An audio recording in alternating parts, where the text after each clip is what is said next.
Hey, good afternoon, everybody. Welcome. This is the March 4th, 2021 regular City Commission meeting. We're glad that you're all with us. We do have Commissioner Johnson joining us virtually. Hello, Commissioner Johnson. I think there's some brief disclaimer or verification of an affidavit that we want to get out of the way. That you signed.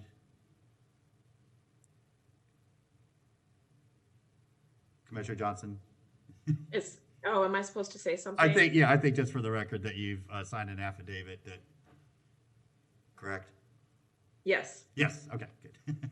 And then I saw Commissioner Ward in the back. I think he'll be joining us shortly. So with that, Madam Clerk.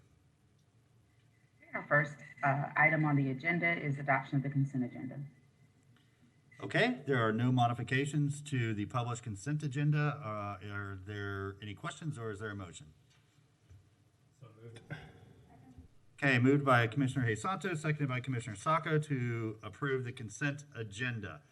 I will turn it over to Adam for any members of the public who wish to make a comment on that motion. Good afternoon, Mr. Mayor and Commission. There is nothing in the queue for the consent agenda. The floor is yours. Okay, anybody in the chamber? Come on down. So we don't do general public comment except call-in or pre-recorded voicemail.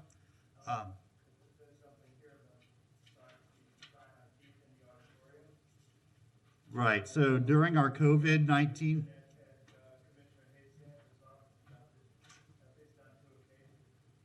okay, yeah, sorry, I can't speak to that conversation, but during our COVID protocols, general public comment is you can either call ahead and record a voicemail that the clerk will play, or you can call in on phone and get in the queue. So if you have a cell phone, then that option is still available to you, and we can get you that number.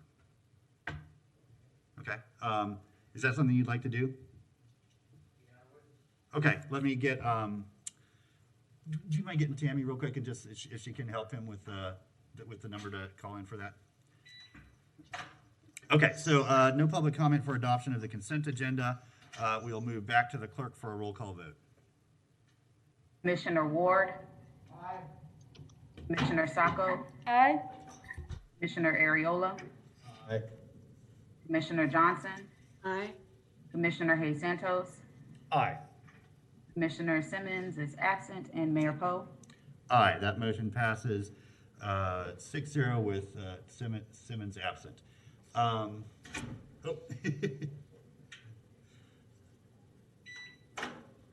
Hold on one sec, Madam Clerk.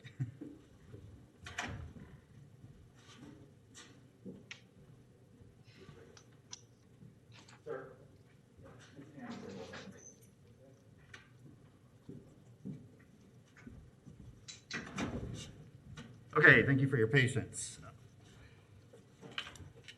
Madam Clerk? Our next item is the adoption of the regular agenda with 3 modifications.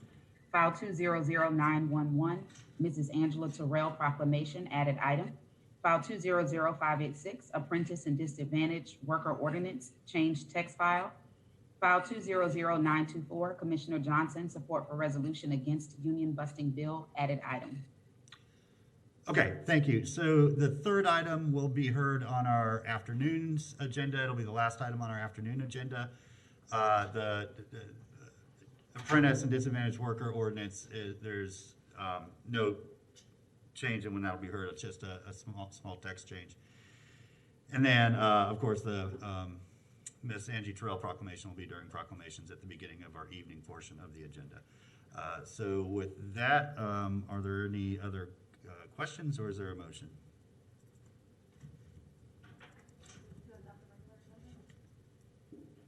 Was that a motion? With modifications? Okay, is there a second? Okay, Commissioner Sacco moves to adopt the regular agenda with these 3 modifications. Was seconded by Commissioner Hayes Santos. Adam, over to you. All righty, we have a comment on the regular agenda today. Mr. Mark Goldstein. Mr. Goldstein, you have 3 minutes. Well, thank you. Commissioners, I was hoping to come down, but the feeling I get about coming to City Hall is not a good one, and I just wanted you to know that folks, I think, are not coming because of the attitude that we sense that says you really shouldn't. Also, the difficulty in participating has grown so great that even though we have a problem in the community with the virus, we also have a problem with our commission, talking to them, dealing with the issues, debating them. The arrest of a noble citizen for some minor thing was also very deeply distressing. And the rules that are set up that you can't talk to people, or if somehow you do something and say something wrong as city commissioner, don't behave consistent with your rules, you can't talk to people after that. You get arrested, you go to jail. This is not a city that I have helped create and do things with. And I think you're making a big mistake in having an attitude which keeps the people and the concerns and the things that are going on from really being part of the public debate, because we don't have that anymore. What we have now is an attitude that you don't come to City Hall, you get your 3 minutes, you get the shut-off light, you're turned off, and now you don't come at all. And that should tell you something. You want real participation. You're going to have a better city if you hear from people. If you pass things like you just passed on consent agendas and people talk about it and you shut them up for whatever reason, you shut them up, and then they can't talk about it to anybody else. And then they get arrested if they send somebody down. These rules are not rules in a public, open, free, democratic society. They're the rules you see in gulags. They're the rules you see in Russia. And I think you need to get a better attitude, because you're doing things which are dangerous. This one that you just passed is going to make poor people poorer. By putting out these time of day meters, I think it's going to happen. I know about it too. Washington's not the only one who knows these things. I know them too. But talking about it with you guys isn't any help. So open things up. Invite the people. Make them come. I mean, keep it open so they'll come, because they will if you explain yourselves, but they're not now, and that's a bad idea. So thanks for the time. Thank you, Mr. Goldstein. Mr. Mayor, we have 2 late callers. I'm not sure if they're for this issue or not. We will live screen them. Will the caller with the last 4 digits ending in 7823, are you here to speak on the regular agenda? Hello, yes. This is Joe Beatty. I was here to speak. I was trying to get in to speak on the consent agenda, but the number wasn't up. And before I could get the number up, it had already passed. On the phone, you couldn't even hear it, because when Mr. Goldstein was speaking, you could still hear as if the item was up. I'd like to speak. You had a request to have the item about public comment removed from the consent agenda and put on the regular agenda. I hope you will go and revisit that. You didn't even acknowledge that you had a request to have it pulled. I could not get in to speak to the consent agenda, and I think in all fairness, you ought to reopen that issue. And I think that that item needs to be talked about and vetted. This goes to the same things as Mr. Goldstein was just talking about. You're just ramming things through.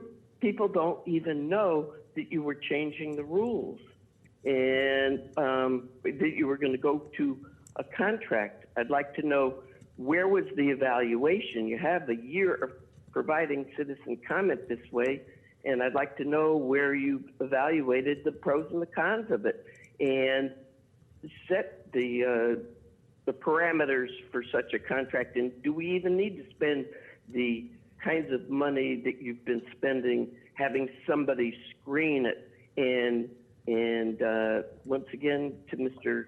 Goldstein's comment, reduce our ability to speak to you. I am now looking at the screen, and I can see the screener. I can see in tiny, you're all, well, I can't even look you in the eyes. And this is no way for us to be addressing our government. And this is certainly something your adoption of the consent agenda says it's for to do things that are routine and leaves more time to discuss things at a regular agenda item. If this item was not something that should have been presented on a regular agenda, and we could hear you all discuss it and think about it, and you could hear us as if it would make a difference what the public thinks and consider different points of view, and as Mr. Goldstein just said, make for a better Gainesville. So I implore you not to modify this agenda and move that item onto a regular agenda and revisit the consent agenda. This is not Thank you. open government. This is not transparent, and I'm sure that you all are for openness and transparency in government, and doing something about my request would certainly go Thank you, a Ms. long May. way in showing Joe. that you really are for. Thank you. Goodbye. Thank you, Joe. We have two more callers on the line. Hoping that everybody can stay within the 3-minute level, as there's quite the queue evolving. Caller with the last 4 digits, 0385. Are you here to speak on the regular agenda? If so, please introduce yourself. My name is Hattie Osgood, and actually I was getting my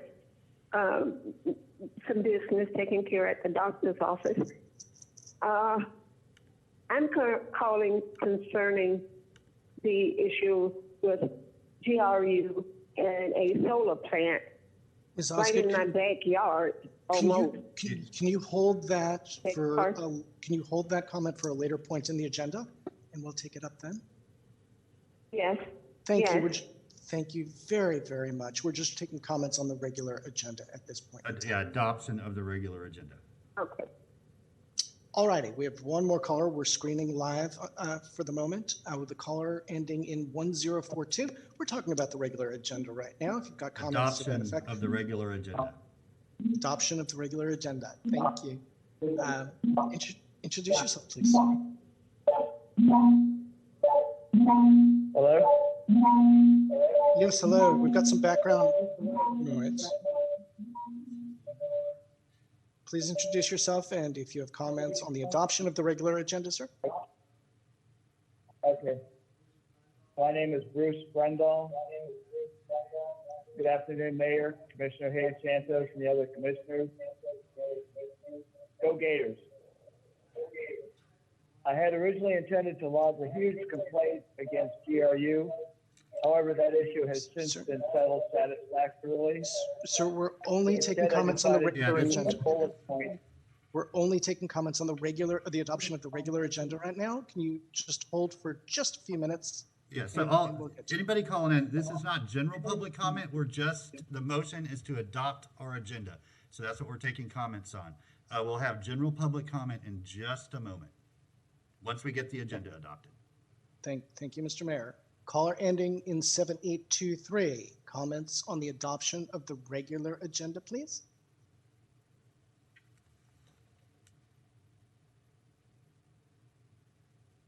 Seven, 823.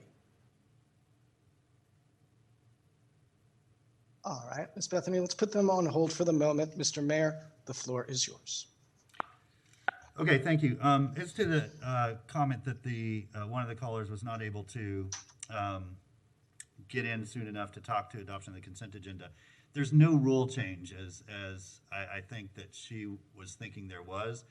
Rule changes can only be adopted by the commission through resolution. This was a procurement item. We were simply approving the ranking of the firms to provide virtual and telephonic participation in our meetings, not changing any rules to public comment. And then another caller mentioned that there were fewer options for the public to participate. The opposite is actually true. You can e-comment on any individual items. You can email the commission on any items, whether they're on the agenda or not. You can call us. You can come down in person and comment in person. We encourage people, if they do that, to keep their distance, and they absolutely must have a mask on, or they may call in on individual items as well. And so we've expanded our opportunities to participate during the time of this pandemic. So with that, Madam Clerk, if we could please move to a roll call vote on adoption of our regular agenda with 3 modifications.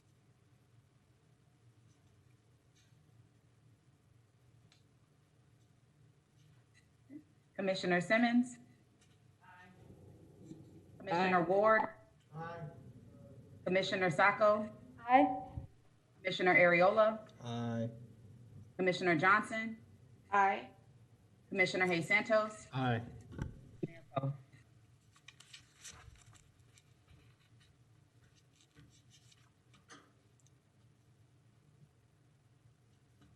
Madam Clerk, I didn't get to vote, but I'm going to give an aye to that too. I called you. I'm sorry. I thought you heard me. No, that's an aye for the mayor. Got it. Okay, that motion passes unanimously. Next item, Madam Clerk. Commissioner Johnson actually has her hand up, but I want to be sure before. I Oh move yeah, go on. ahead, Commissioner Johnson.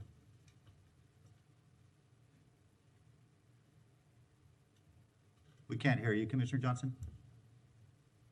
There we go. Sorry about that.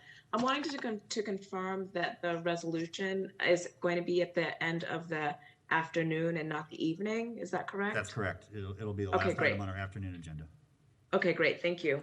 Sure thing. Okay, Madam Clerk. Our next item is general public comment, and we have no recorded callers on our line. Okay, so Adam, we'll go back to you for any other of our neighbors who would like to share any thoughts with us for items not on the agenda. Thank you, Mr. Mayor. We have quite a queue in front of us. Claire Polke, please forgive me if I've mispronounced your last name. Ms. Polke, you have 3 minutes. Okay, thank you. Good afternoon, everyone. My name is Clarice Polk, and I was born and raised in Archer, Florida.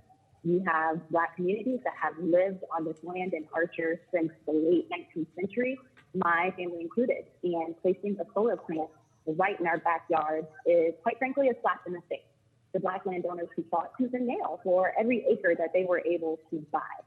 Targeting a historically Black rural community use a GRU dumping ground it's just racist, plain and simple.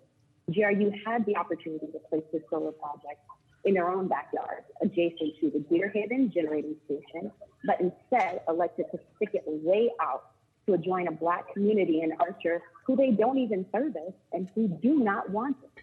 GRU and the Gainesville City Commission, you guys talk a very good thing about racism and inequitable development and your equity toolkit, but this is the moment where actions matter more than words. The fact that this issue keeps coming up shows that these power companies are clearly targeting rural Black communities and landowners, changing the landscape for generations to come. This project is GRU, the city and the county telling Black landowners in Archer that despite what you want and despite what is important to you, we know better and will do whatever we want. Commissioners Johnson and Simmons, both of you are running for re-election. I'd love to hear during this meeting where both of you stand on this issue. And I call upon all of you to put a stop to this and put yourselves on the right side of history. Thank you. Thank you, Ms. Polk. Excuse me. We have one more caller on general public comment. Caller whose extension ends in 7823. You have 3 minutes.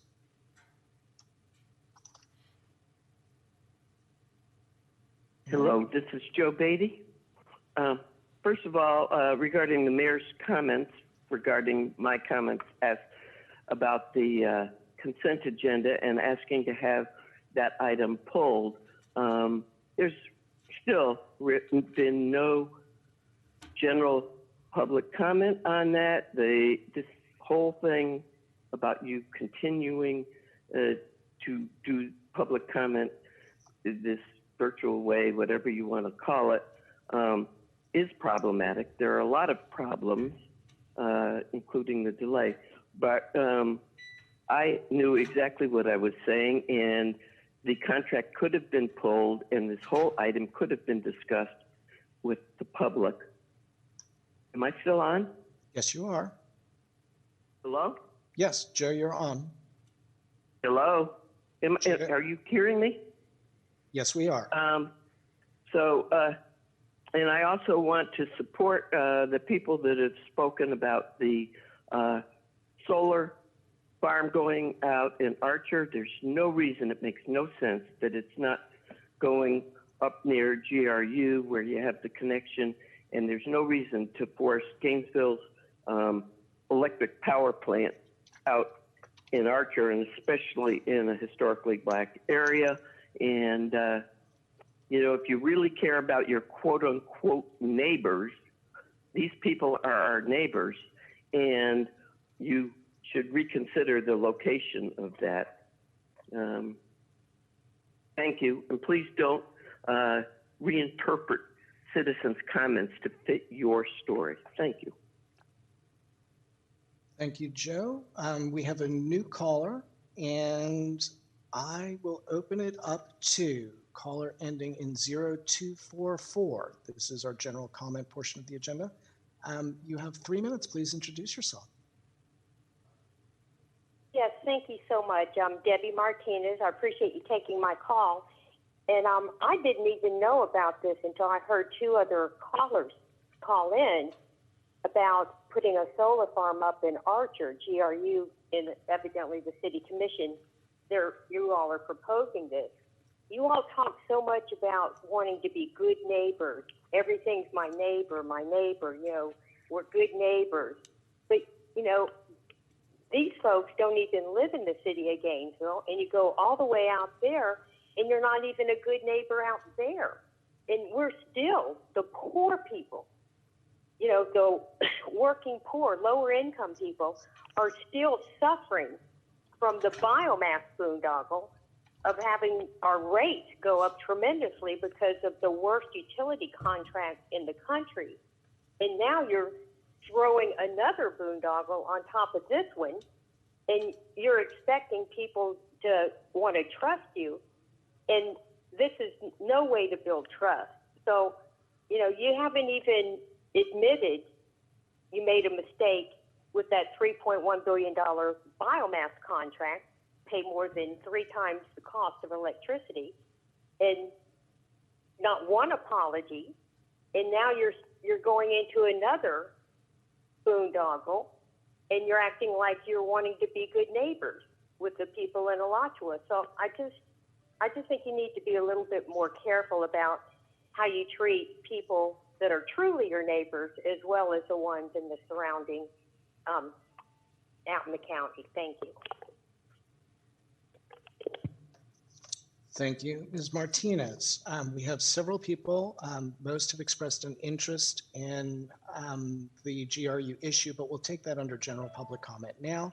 Ms. Geraldine McMillan, you are the next caller. You have 3 minutes.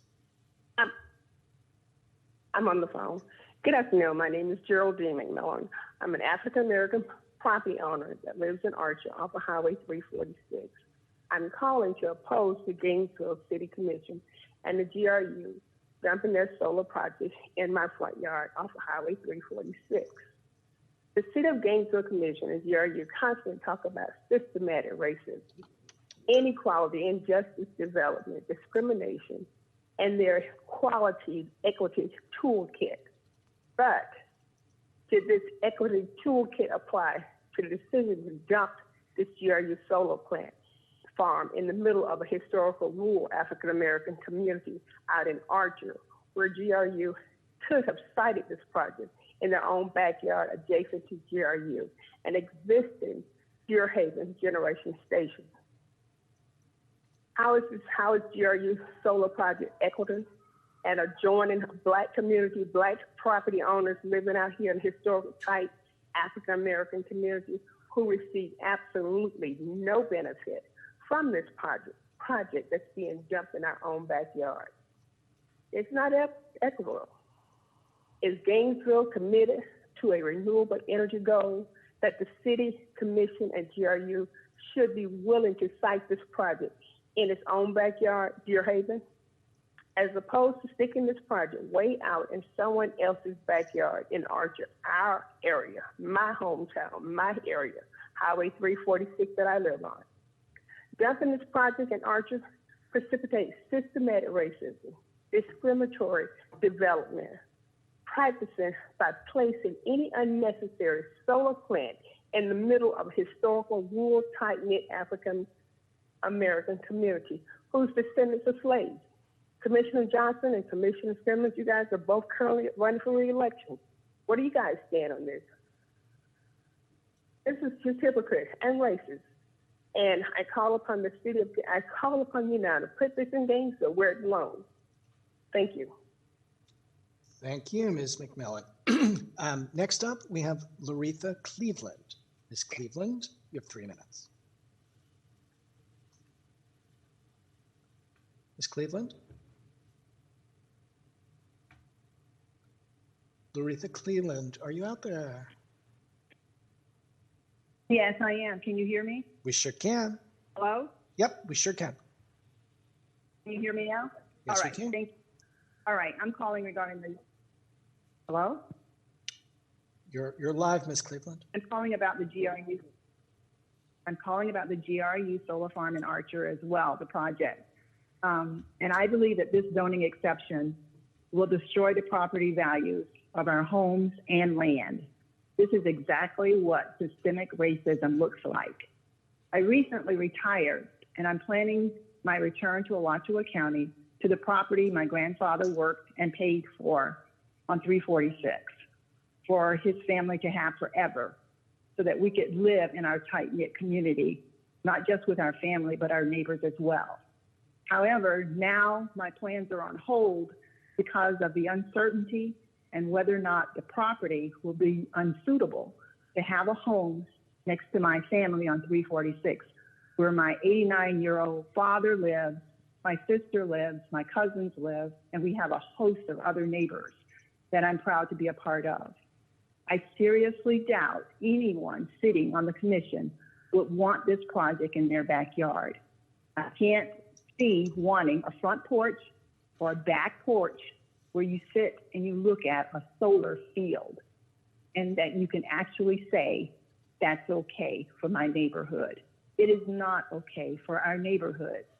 The Planning Commission should deny the zoning application using the same basis and rationale that the County Commission and Planning Commission used to deny the first solar zoning request in Archer. Thank you, and I hope you will all vote no on this. You will not let this move forward. Thank you. Thank you, Ms. Cleveland. Next up, Dorothy Roundtree. Ms. Roundtree, you have 3 minutes. Good afternoon. My name is Dorothy Roundtree, and I'm an African American property owner living in Archer on 346. I'm calling about the GRU dumping their solar project in my front yard. The Gainesville City Commission and GRU constantly talks about systemic racism, inequality, and inequitable development, discrimination, and their equity toolkit. But did you know that this doesn't apply? The decision to dump GRU solar project in the middle of a historic rural African American community.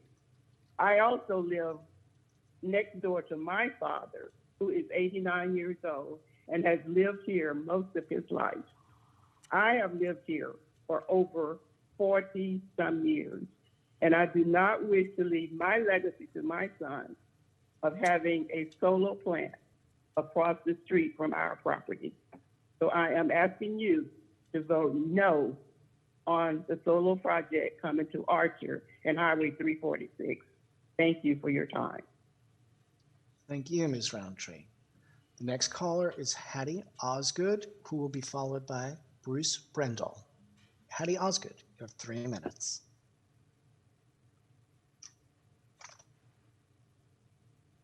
Ms. Osgood?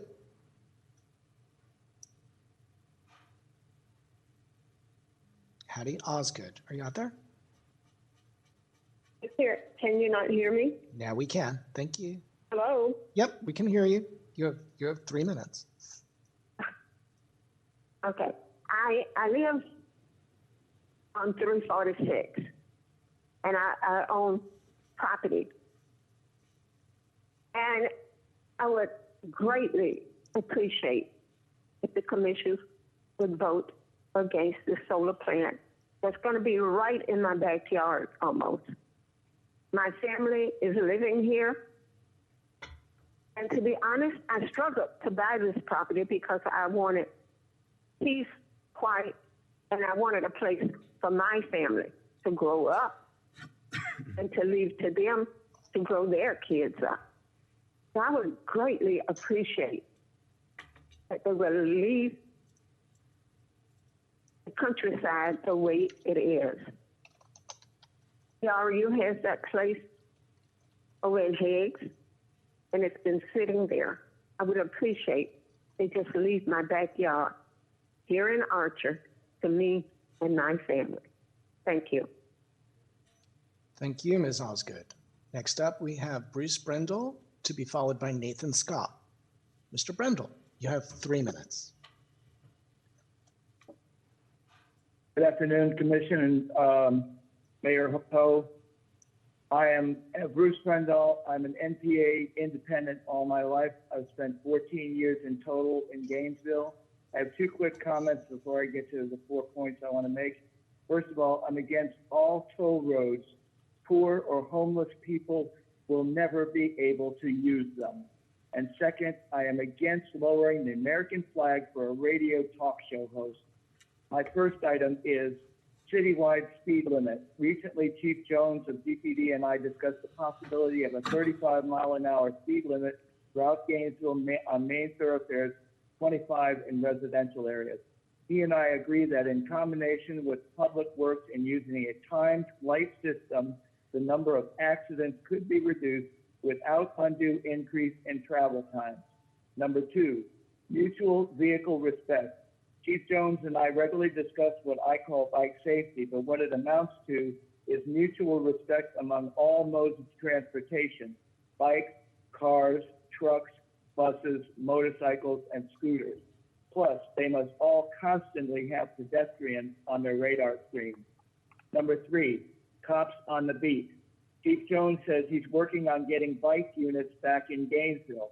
I believe this will be a plus for our city, and I have suggested to him previously that his officers walk a beat from, say, Depot Park to City Hall, from East 3rd Avenue to West 2nd Avenue. It would be a huge deterrent to downtown crime, especially at night. And plus, I think people would be able to get to know their police force better. 4, homeless situation. I refuse to call it a problem. It's only a problem if you are the one who becomes homeless. People without a roof over their heads are citizens of Gainesville, just like everyone else.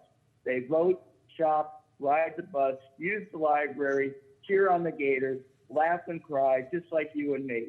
We all appreciate respect and like to have input on laws that may affect us. My personal effort, which I call Gator Bruce's Homeless Relief, is not a business, but a continual passion to provide help to individual persons, homeless persons, as I am able. Thank you for your consideration. Thank you, Mr. Brendel. Last caller, I believe, is Nathan Scott. Mr. Scott, you have 3 minutes. Yes, good afternoon, Mayor, Commissioners, Nathan Scott. I want to echo the comments made by Mr. Goldstein and Ms. Beatty. I was also going to try and speak on the consent agenda with respect to the item related to advanced metering infrastructure. For the record, the contracts for that project, that $81 million project with a $10 million negative net present value, were not attached as backup when that item came before the commission before, nor were all the contracts attached today. Just a singular contract that GRU omitted to put last time, and it gets rubber stamped with no discussion by the commission as to the ramifications of this, not only this terrible $81 million investment with a negative $10 million net present value, but the fact that you're going to use this as a pretext for implementing time of use electric billing to GRU customers. I think the commission needs to come clean and be transparent about its true intentions and how that's going to disproportionately affect poor people, minorities, and businesses and families alike in Gainesville. So, keep hiding the ball, commissioners, but, you're not fooling anyone on this because we know you're going to implement time of use billing. Also, the ordinance on panhandling, I do want to commend the commission. I think that that's been marginally effective in terms of making the roadways safer for pedestrians, panhandlers, and drivers alike. There's pretty good compliance. A few people are still violating the law out by Burger King on Newberry Road. But again, it's much improved from the state of affairs before that ordinance was implemented. Finally, I've heard a lot of people call in about the GRU dumping its solar project in Archer. I think that the callers made excellent points. If GRU is so committed and the city so committed to showcasing their commitment to renewable energy, you guys should be willing to put this in your own backyard rather than dumping it all the way out in Archer. And, to the points that I think the caller made about, Commissioner Johnson, Commissioner Simmons, you guys are both running for re-election. You both constantly talk about systemic racism, inequitable development, and the equity toolkit. But was that toolkit applied to this decision? I don't think it was, and I don't think the decision as a whole is equitable to those in Archer that received no benefit. And, finally, at the end of the day, I think both of you need to take a stand on this issue. Are you going to remain silent and stand with the white liberal elite telling the African American community what's best for them? Or are you going to take a stand united with the African American property owners in Archer who don't want the project? That's what I heard from the calls. Again, I wasn't going to call in. I hope to speak on the consent agenda. But again, I think you guys need to do the right thing here because there's apparently other options if you listen to the callers. But you guys just seem to want to impose your will on the county and everyone else. So ask you guys to take a stand on that, commissioners. Thank you. Thank you, sir.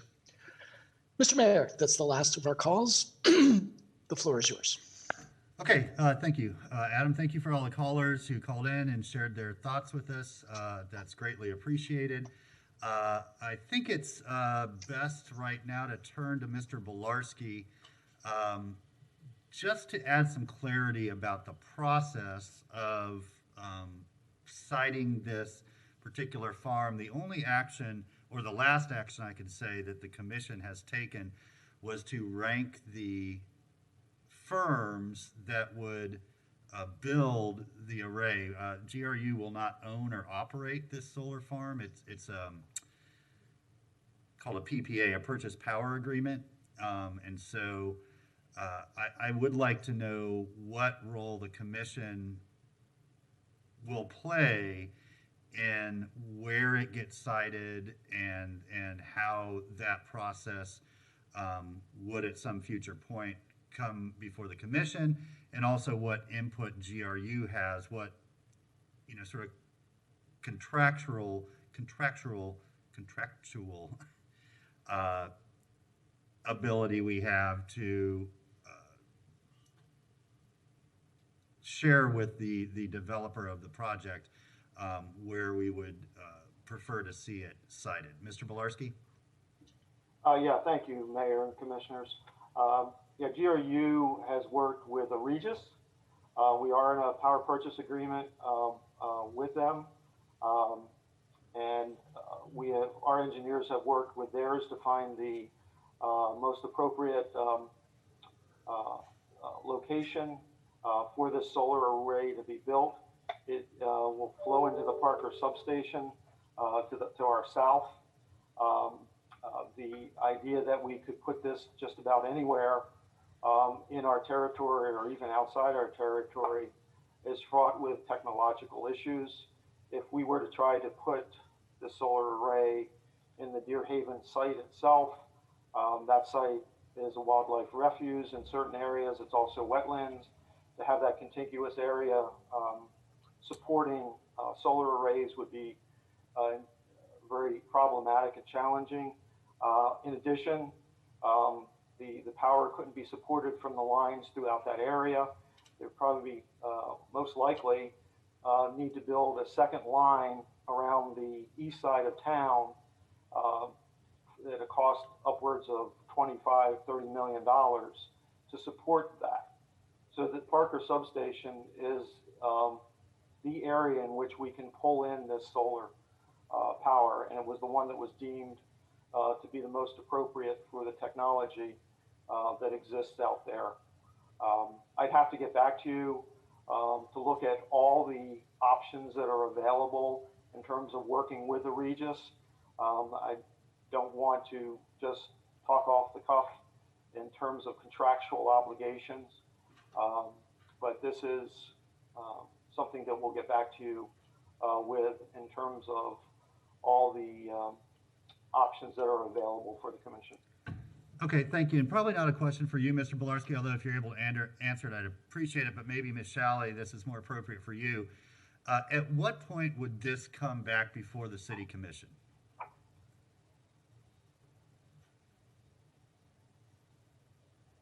You mentioned the city attorney. I mean, I thought that approval had been given by the City Commission. Now, if I'm wrong, I will defer to the city attorney.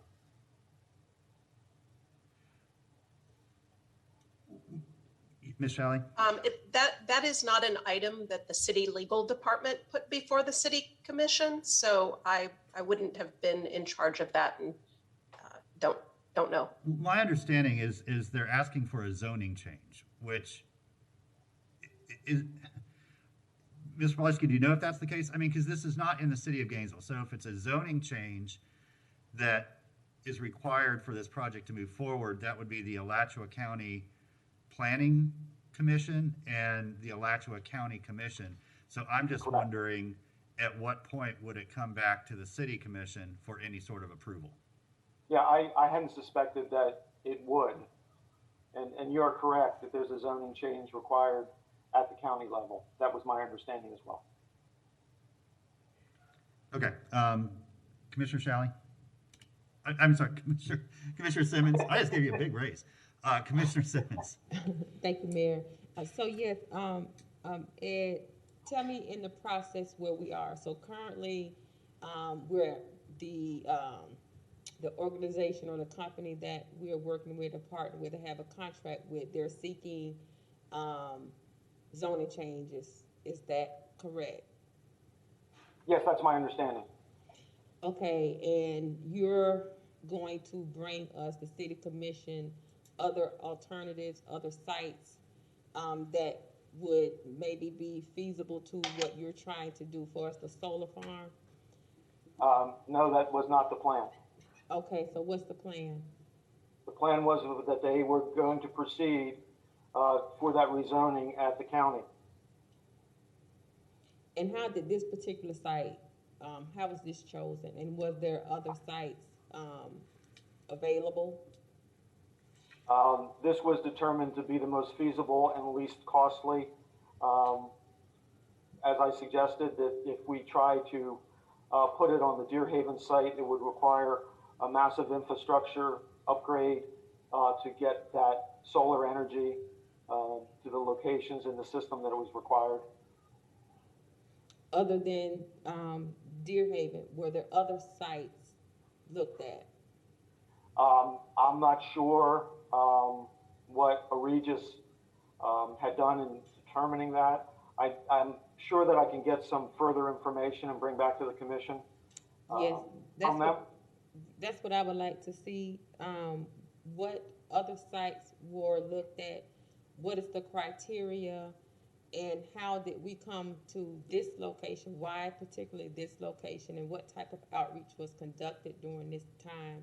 So if you can get that information back to the commission, because apparently we have some concerned citizens that are that called in and really displayed their concern. So I would like for us to look at the process, look at other alternatives, and what was the criteria. Do you know when the next meeting, zoning meeting, will take place? I don't have the exact date, but I can get that back to the commission. And get that back, the information back. Thank you. I would add, Commissioner, you did ask about the process that was undertaken. I do understand that Regis had a series of several public outreach meetings in the community. They noticed it, as well as hung door hangers on doors to make sure that people were aware that these meetings were occurring. So, you know, and what I understand, those meetings were conducted on a very professional basis with a lot of the details of what the solar installations were looking like and what they would be providing. But I'll get more details as well. Okay, and one quick question that I have too. At any point that egregious, have we heard from them from a commission? Have they did a presentation, or it was strictly between staff? Yeah, I don't think there was a specific presentation by Regis, but the information we provided was coordinated with them. You know, the technical information. Okay, thank you. But if you can definitely get us that information back, we would greatly appreciate it. And Ms. Shalley, you stated that your office did not work with this particular contract. So who did? I don't think Michelle, I shouldn't speak for Michelle. Go ahead, Michelle.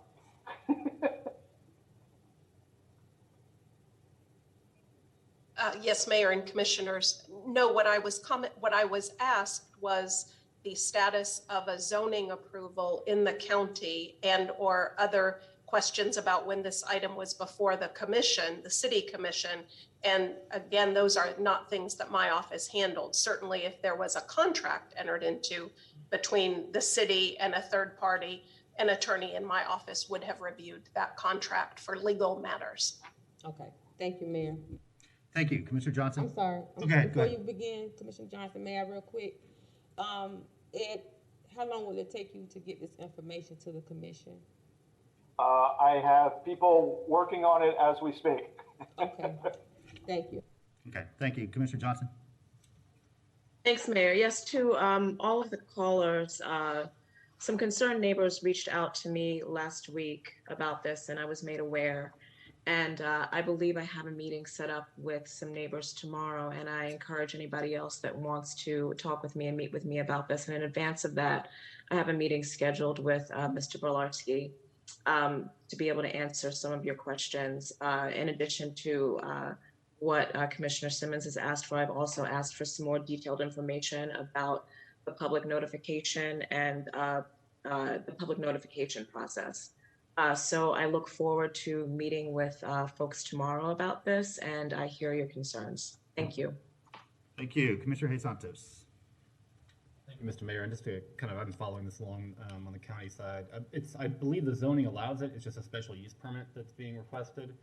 And the comp plan, it promotes solar, and it did pass the county plan board either 2 weeks ago or something like that. The next stop is the county commission. Thank you, Mr. Mayor. Okay, so if we can find out when this is going to be on the county commission's agenda, if it's been scheduled yet, that would be helpful information as well. So I want to, we just talked a lot about government process, and I know that's not why people were calling in necessarily. So, you know, I want to thank everybody that did call in and share their concerns. It's important to us as well. When we pursue our renewable energy goals, it's to benefit everybody. We know that our low-income neighbors, our Black and brown neighbors are much more vulnerable to the impacts of climate change. And that is one of the reasons that we have our goals. At the same time, we don't want to pursue those goals at the exclusion of making sure that people are supportive and accepting of the steps that it will take to get there. And so it's clear that we need to continue to have a discussion with the neighbors most directly impacted by the potential siting of this. it's not too late also to look at alternatives. And, you know, I'm going to ask Mr. Bolarski if you would make sure that the Origis, the company that is executing this PPA and will be developing the site, understands the concerns, and ask them to look at what other alternatives there may be where those concerns are alleviated. You know, we're in a very early phase of what will continue to be a further and further deployment of solar and overall renewable energy. And so, you know, at some point, I'm sure that most of Deerhaven that is developable will have solar on it, as will much of our, you know, our rooftops and other areas. But we need to make sure that the people that are both going to live by this and hopefully be benefited by this are okay with that happening and feel comfortable with it. And we're clearly not there yet. We have some work to do here, and we will continue having those discussions as it moves forward. And if we can get from somebody at some point today when that has been scheduled for the county commission, that would be helpful as well. Okay, so Madam Clerk, with that, let's go ahead and move on to our first item.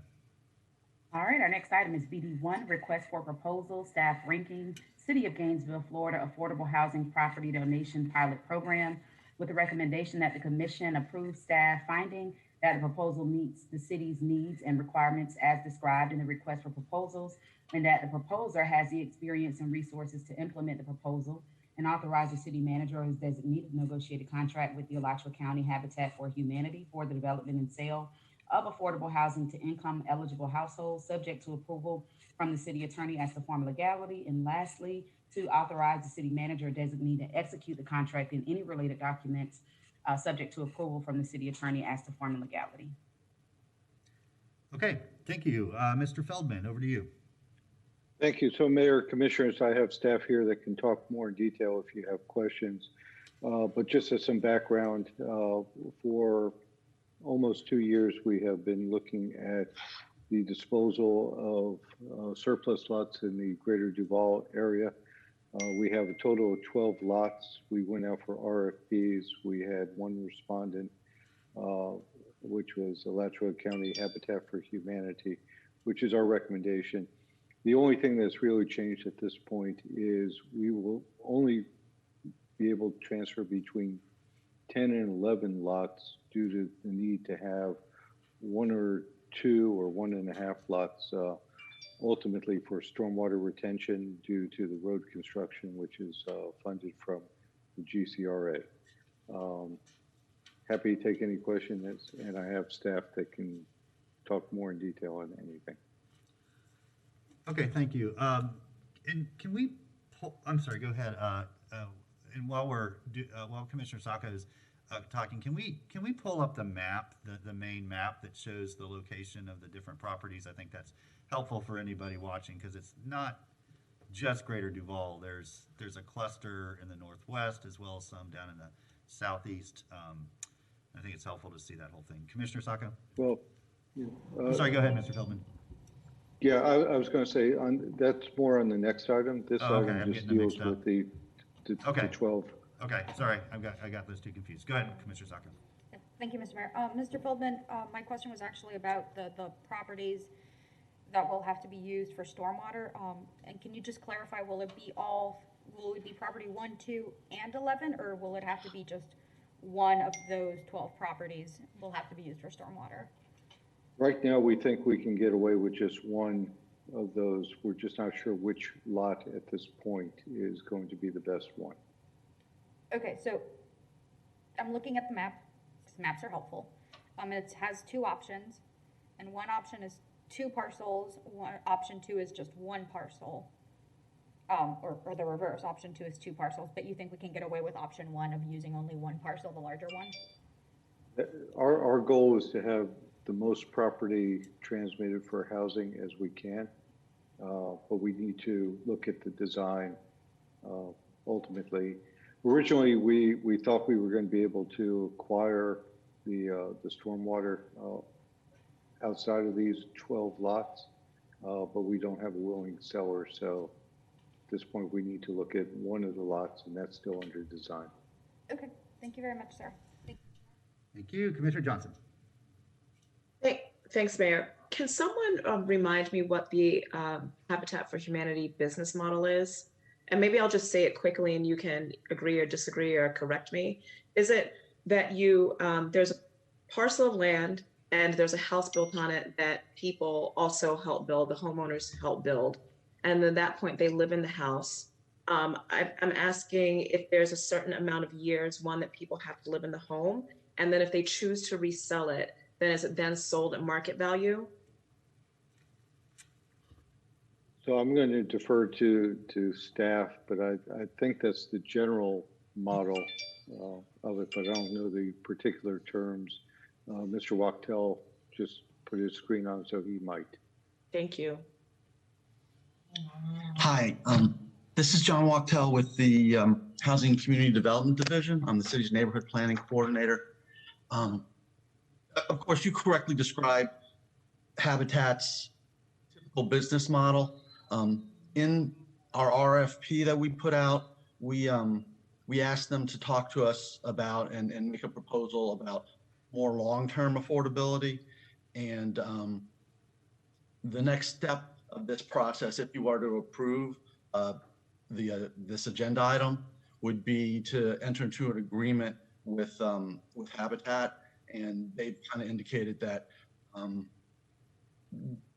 that the long-term affordability, the subsequent property owners, is something that we can talk about trying to get into the agreement with Habitat, so that this benefits neighborhood and the property owners, so they can still, the property can still appreciate, but it can't, it'll cut back on the opportunity to speculate or buy the neighborhood. Okay. Is there any reason why we haven't worked out those details in advance? We feel like to a large extent we have. Okay. You know, we put out, basically the RFP said, tell us what you think you can do. And we kind of, we got one response, and that was, we can work out something. Okay. Yeah, so I mean, it's definitely staff's goal to include long-term affordability. And I think I'm hearing lots of proposals kind of interdepartmentally about ways to do that. And we're already have a meeting scheduled for. Okay, I will tell you that my preference would have been to understand what the exact details are of that before approving this.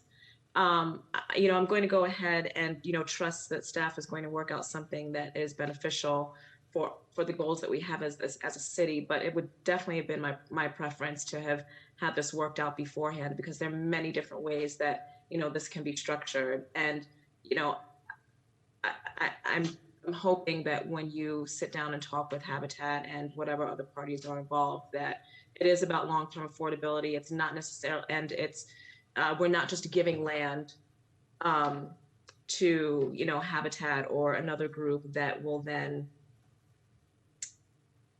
I'm just going to, my preference would have been for the details have been worked out. I'm looking forward to seeing what the details are when you have that. So when do you think you'll have those details? I imagine in a month. Okay, that sounds good. So if you can, you know, memo that to the commission, that would be fantastic. We will do that. Thank you. All right, thank you. Commissioner Santos. Thank you, Mr. Mayor. I'm excited to see us moving forward on this and getting some more housing over there. I also, one of the things I think to consider too, I mean, long-term affordability is important, and we need to make sure that's a part of it, but one of the ways that wealth has been created in this country is through the appreciation of homes. And if we do cap that, then we are capping kind of the wealth appreciation of some of the people who are getting these properties. So I'd move staff recommendation. Okay, there's a motion by Commissioner Santos, seconded by Commissioner Ariola to approve the staff recommendation. Commissioner Ward. Thank you, Mr. Mayor. I'm very excited to see this come back to us. I believe, I can't find the date right here, but I believe when we first considered this was June of 2019. And I was really excited then and was hoping that we could move fairly quickly with it. We're not going to do it today, but I think it would be useful for us as a commission to have a clear understanding of what we intend to do when we dispose of property that the city owns. I think we all agree that we want to get as much property as we can into the hands of people who can create quality, affordable homes, whether those be for purchase or for or to build rentals. I kind of lean toward rentals personally because I think that's where the market is the biggest problem right now is rental affordability. But that's a conversation that we should have.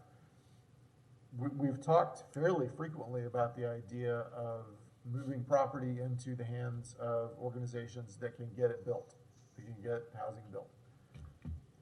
What we haven't done is been specific and intentional about what we want to achieve with that. And I think we all think we know what we want to achieve, but we may be going in 7 divergent directions. We ought to have that conversation because people are waiting on homes. And I really, really, really appreciate the work that has gone into this. But am disheartened at the idea that it takes nearly 2 years to move it. And that's nobody's fault. It's that we have not made it enough of a priority as a commission. So I guess it's our fault, and that's fine. I totally accept that responsibility. But moving forward, as we talk about available properties, as we're going to do in a little bit, it would be tragic for us to identify properties that ought to be available to be built on, and then nothing happened for years. That would be tragic, in my opinion, knowing that we have an issue. Thank you, Mr. Mayor. Thank you, Commissioner Simmons. Mayor, and on that note, is there a reverter clause in the contract? And if so, what does it state? John, oh, go ahead, Mr. City Manager. I was going to defer to you. Yeah. The idea is that there will be a revert clause that'll say within 2 years of receiving the property from the city, that the nonprofit organization will have to will have to receive a CO and move in an income qualified or an income eligible household. I didn't hear you. Can you speak? Gives it a 2-year time frame. 2 years to move a family into the unit. 2 years to move in upon the delivery of the property or construction of the property, or I just want to be sure, like what Commissioner Harvey Ward just stated, that we're not giving away something and nothing happens. So Yes, if we can Commissioner, you have, I'm sorry. Go ahead. They will have 2 years from the day that they receive the property to build a unit and move a family in.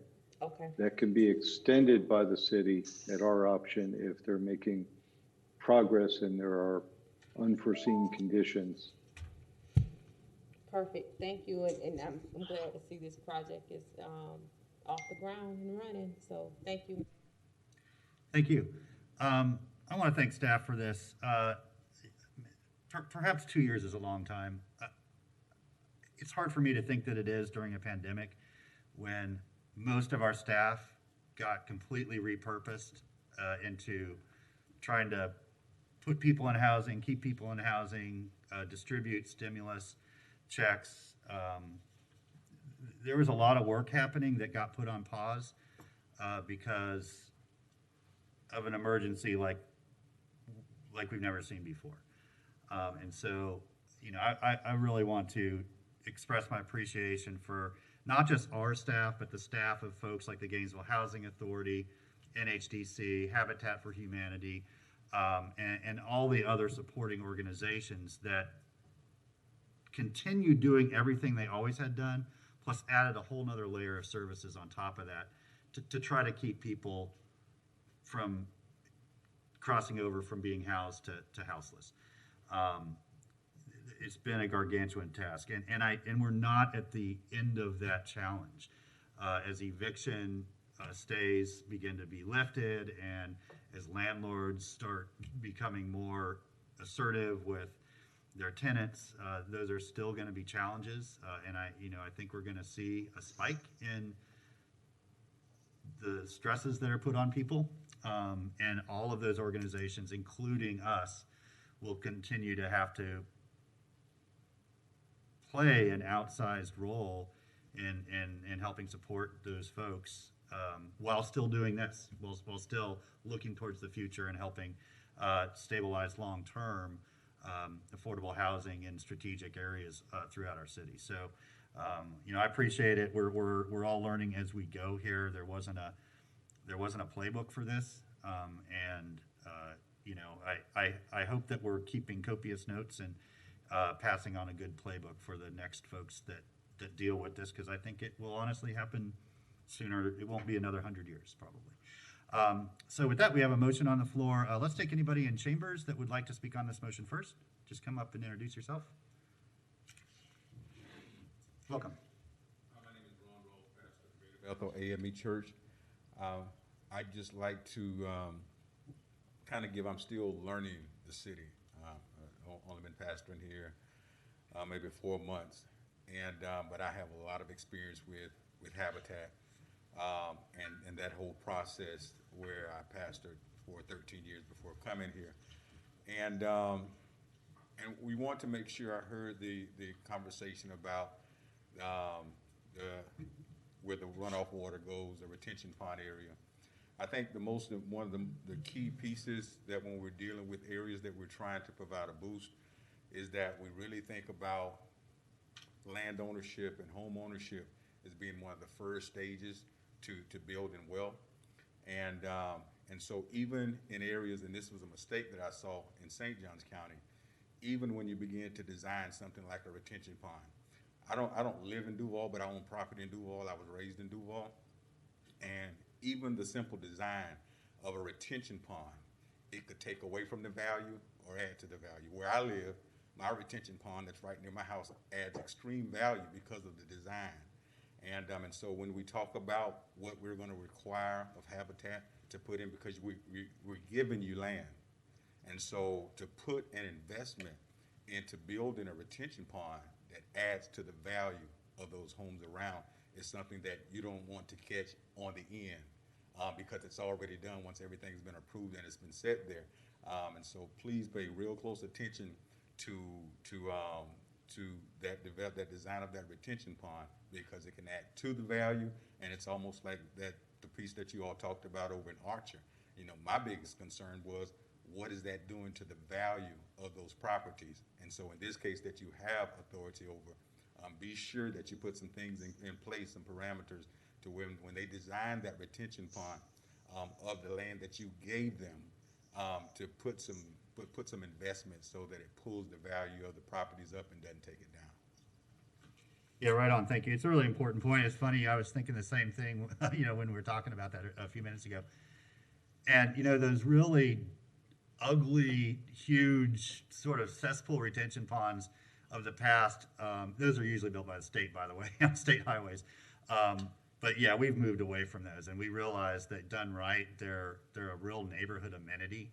And that's our design standard for sure. So we think that's part of picking the right spot, is what spot's going to allow for that nice feature versus sort of eyesore or mosquito breeding ground. That's kind of the worst case scenario. So yeah, thanks for bringing that up.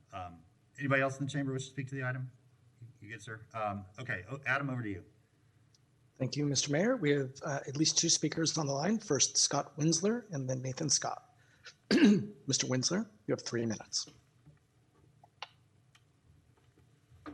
Thank you. And to the City Commission, I wanted to say, first and foremost, thank you for the opportunity for us to serve 10 to 11 more families with lots in the Greater Duval neighborhood. You know, we've been partnering with the Greater Duval Neighborhood Association since 2013. We're very excited about this opportunity to build there. You know, I think there is a statistic out there that was provided by the County Housing Division that all told, there are some 5,000 households in Alachua County that need affordable housing. So whatever we can do to meet that shortfall is necessary. I've listened to a lot of comments about will we be able to meet the reverter clause and build this within 2 years. We have recently restructured our management in Alachua Habitat. In November of 2019, we hired a COO, an operations person, who has an extensive background in house construction. He had a building construction company himself, building up to 300 homes a year. So he's quite adept. And as an example, we've moved from building 5 houses in our fiscal year 2018 to building 10 houses a year last year in our 2019-2020 fiscal year. So we're excited, we're grateful, and we look forward to negotiating all the details out with the City Housing Division. Thank you. Thank you, Mr. Winsler. Next caller is Mr. Nathan Scott. Mr. Scott, you have 3 minutes. Thank you, Adam. Good afternoon, Mayor, Commissioners, Nathan Scott. So I want to, on this particular issue, I want to commend Habitat for Humanity for all the good work that they do for the community. They, residents of those homes have to put it in sweat equity. It's really, really good. I mean, if you can emulate that model and scale it, which again, it's a function of land, availability, labor, what have you, but Habitat for Community, I think, is exemplifies the model for addressing affordable housing in terms of getting owners to invest and appreciate, the community behind them in terms of, having a new house and so forth. So I'm very much committed to the good work they do throughout our community and throughout the nation. Again, had the opportunity in the past to help participate, but again, want to commend them. So I don't think the commission should have any reservation whatsoever about the work that they do, and I think the commission should encourage and provide the resources to them, because again, with them, you know that it's being done. It's being done in the most cost-effective manner possible. So I think it's good return on investment, good return on any taxpayer money that's used to support that, good return to the city for any property that may be offered to allow Habitat for Humanity or others to achieve their goals and mission. With respect to the reverter clause, and Commissioner Simmons, again, you continue to impress me with spot-on relevant comments. That's a great question. I'm glad you asked it. I would add to the commission that I think 2 years is acceptable. In the COVID crisis, many things are bogged down. I don't know if the commission's aware, but most of the construction around Gainesville, Alachua County is frame construction, and timber prices have soared. So that's put in another constraint on people, just because again, lumber prices have gone up so much and such. So I think the commission needs to show reasonable flexibility, certainly not the flexibility you guys have shown in the past for Lot 10, but with Habitat for Humanity, I think they're trying to achieve something that's not getting it done on cost, time, and schedule.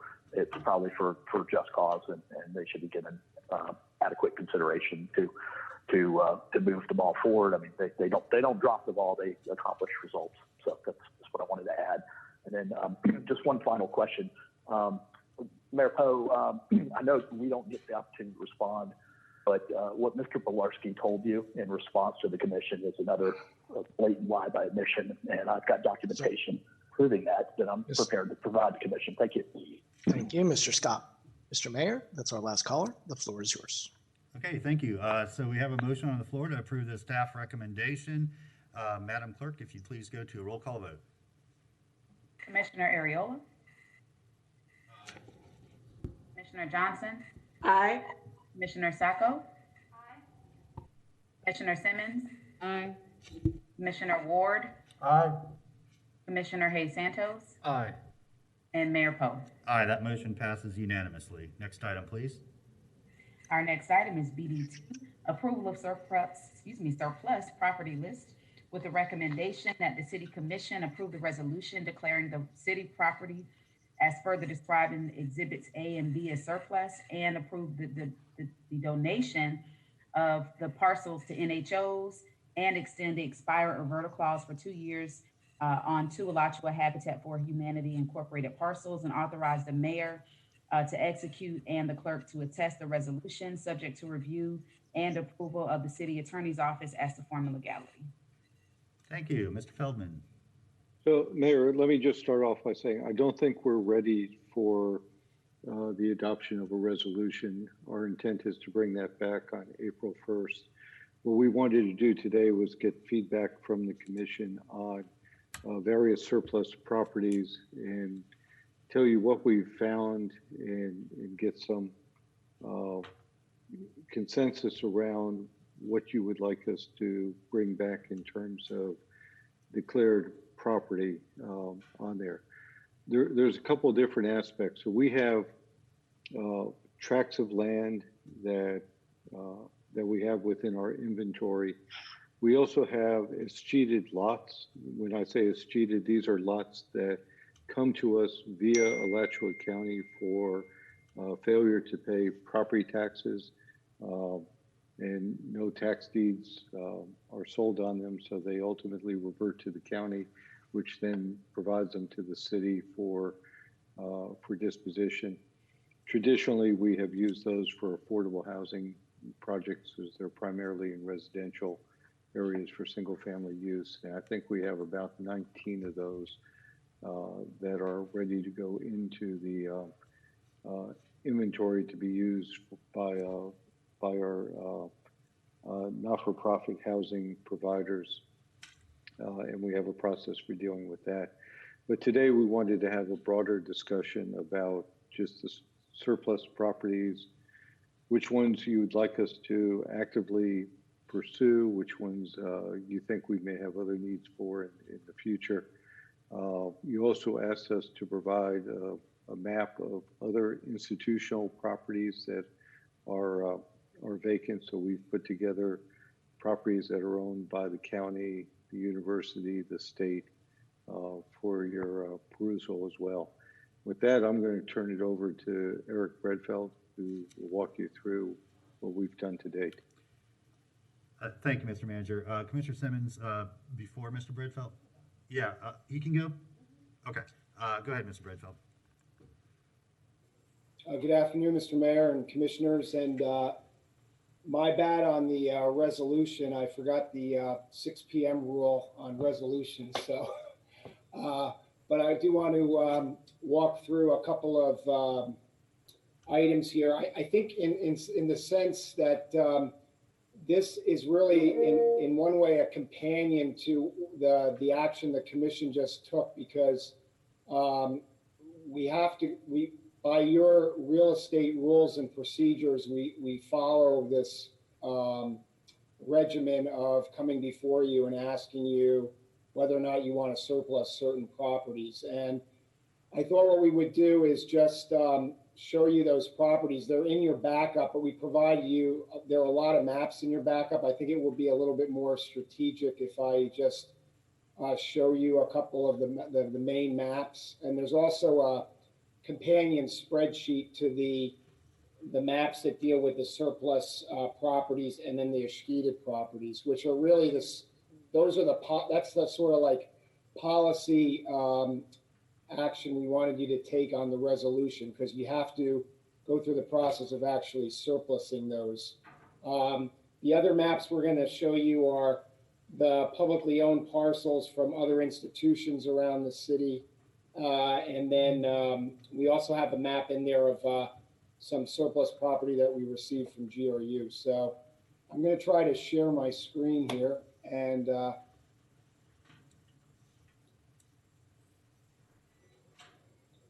is this legible to everybody? Yes. Okay.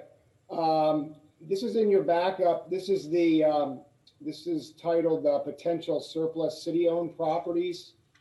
And you'll see basically the locations of those properties. There are, we have 35 properties in total. And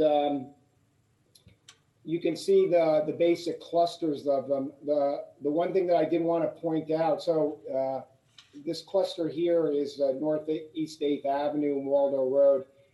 And the first 12, 1 through 12, are the subject of the lots that are going to be involved in the program that you just adopted, basically, 1 through 12. So again, we have to go through this mechanical exercise of also the commission making a decision by resolution that they want to surplus all these properties. But you can see where these properties are located. And in terms of their features, I mean, we have a spreadsheet in your backup that kind of describes the size of the lots, and then their just value, and then basically their zoning. And just to summarize, I mean, really most of these lots either have some type of residential zoning or some type of urban mixed use zoning for the most part. Most of them are lots that are, looks like below half an acre in size, the majority of them, I'd say all of them. And then they all have just or market values that are, you know, below, it looks to me below, for the majority of them, $50,000, with one that's a little bit higher in value. But so that's basically what we have in terms of, that's the inventory of surplus properties. And I'll hold here in case there are any questions or considerations. And by the way, I have Kara Brecken on our call as well. She's our land rights coordinator, and she might be able to provide any details that I've missed here. Okay, thank you, Mr. Bradfeld. We do have a couple lights here. Commissioner Simmons? Thank you, Mayor. What I would like to see is the houses, the properties that are currently in the CRA district that have been deemed model block homes, or having some type of, we're looking at those houses from the CRA. I want to, I'm not sure which ones are in the Pleasant Street or Fifth Avenue area, but I see several on the list here, and I would like those taken off, the ones that I can identify that is currently in the model block conversation, or have been in the number of years. I know we spent a lot of time talking about the CRA and building and looking at those particular properties. So so that's what I'm asking and suggesting that staff look at those areas in the previous CRA district that were identified as potential model block homes, and take those off this list. Okay. Thank you. Okay, Commissioner Ariola?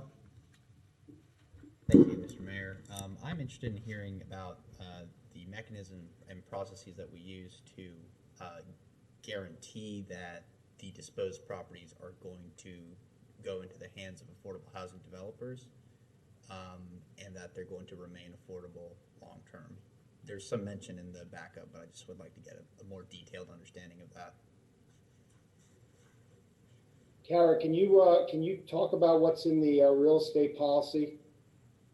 Yes, good afternoon, Mr. Mayor, Commissioners. Kara Brecken, Land Rights Coordinator. So for the affordable housing properties that will be donated to the nonprofit housing organizations, the policy allows for the city manager to maintain a list of those NHOs, and anyone who is capable of constructing the permanent affordable housing may contact to be placed on the list. Then that approved list is distributed to the NHOs, and the policy does not delineate every single facet of this part, but it is in a general sense that there is a time limit. We allow them to say, I would like X property. And when that particular NHO, whoever's first, we receive those and we designate who submits it first. And in the order of that, we then allow for a contract, an as-is contract for just market value or just below, mainly with the considerations of keeping it affordable to the NHO. If they do not execute that contract on the 7th day by 5 p.m., then it goes to the next one and the next one and so forth. As far as how the mechanism works to keep it permanently affordable, the policy places that responsibility on the city attorney's office to develop that mechanism. So this is something that we have revised the real estate policy recently this past year.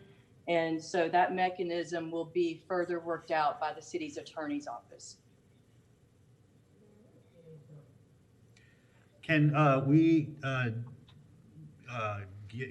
when we have an opportunity to not use an acronym, can we use the full phrase? So NHO, for example? Yes, sir. That would be nonprofit housing organizations. And is that a federal designation? They file federal paperwork, yes, sir, with the IRS, the 5013C paperwork. Okay. So those folks who file that proper paperwork, they have to prove that to us. They need to also exhibit a previous history of constructing permanently affordable housing, such as the Alachua Habitat for Humanity in the last discussion item. But anybody who exhibits that can be added to the list. They just need to contact the city manager's office. But Mayor, to answer your question, I think NHO is a local term that we have used. Okay. Thank you for that. The reason why I ask is because I want to make sure that these, these are spread all over the city. I've looked at the maps. This is a policy we've pursued for a time now, and I'm pleased with the progress we've made. And so I just want to make sure that the process is competitive. I want to be able to have access to that list so that I just want the commission to have a little bit of oversight over that competitive process, because I just want to make sure that there's ample opportunity for either organizations that are like Habitat, who are well known for their development of affordable housing, and then organizations that maybe now they're stepping into that role. And I just want there to be a competitive enough process so that there's enough opportunity for a wide variety of developers, because this is going to be a great opportunity for them, and it's going to be a great opportunity for a lot of people to get involved in building affordable housing all across the city, and I think that this is a really great policy. So I know we're not able to pass a resolution today, so I'm interested in also knowing what kind of direction we can give. Okay. So what I heard was the direction would be to approve moving forward with the disposition of these particular properties, and then they come back to us with the resolution at the April 1st meeting. All right, I'll move that. Well, can we wait on the motion, because we've got several other lights here. I'll let you make it if that's what you want to do, but there's still some outstanding questions here. Commissioner Hayes Santos. Thank you, Mr. Mayor. Glad there's a lot of these where these lots are in high demand areas where lots get bought very quickly when they get put on the market. So there is a demand for them. I think on these properties, to Commissioner Ward's, I think mentioned earlier, and other commissioners too, of making sure they're kind of perpetually affordable. But I think rental is one of the things that's going to be needed very much in these neighborhoods, as they may see rental prices rising. So I think rental will be the best thing. I also think, how can we what's the most units we can get on those properties too, so that we can have the most housing units. But also on parcel number 32, which is right next to Santa Fe on Fifth Avenue, it's probably it's might be a more complicated one because I think it could be mixed use with commercial on the bottom and residential on top. It's a different one. But I would like to first move forward. But also, I think we should not just have nonprofits, but open it up. If you're going to build affordable housing and you're going to keep it perpetually affordable, I think it's okay if it's a for-profit person or not.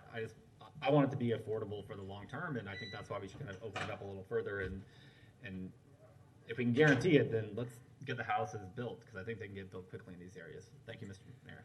Thank you. And Commissioner Simmons, leading into your comments, because I was going to ask you this anyway, so if you could just answer this for me, why you want the properties that were in the that are or were in the CRA districts and were potentially be considered for model block pulled off the list. So with that, go ahead. The reason I asked that because they've already spent hundreds of thousands of dollars of planning for certain lots, for certain land in this particular area. And from my understanding, up until recently, that was still in the pipeline to continue the work that they have already started with these particular homes. And so I would like to see that finished. Okay. Because we've already spent $250,000, we spent some money on this already. So you want to see the model blocks constructed and put out to market? Right. Okay, I just want to make that. Yeah, definitely. Gotcha. The question that I have is the NHOs. Now, are the NHOs that's specifically nonprofit organization, or do you have to have a certain certification to become an NHO? And how many NHOs are there in this city, and how often, or have we worked with NHOs in the past? Because I'm thinking it's two separate things from a nonprofit. Is this a certification that you have to have as a nonprofit, or I just want more information about what exactly it is an NHO. So, Commissioner, an NHO is a not-for-profit. It is just our term. There's no designation or certification.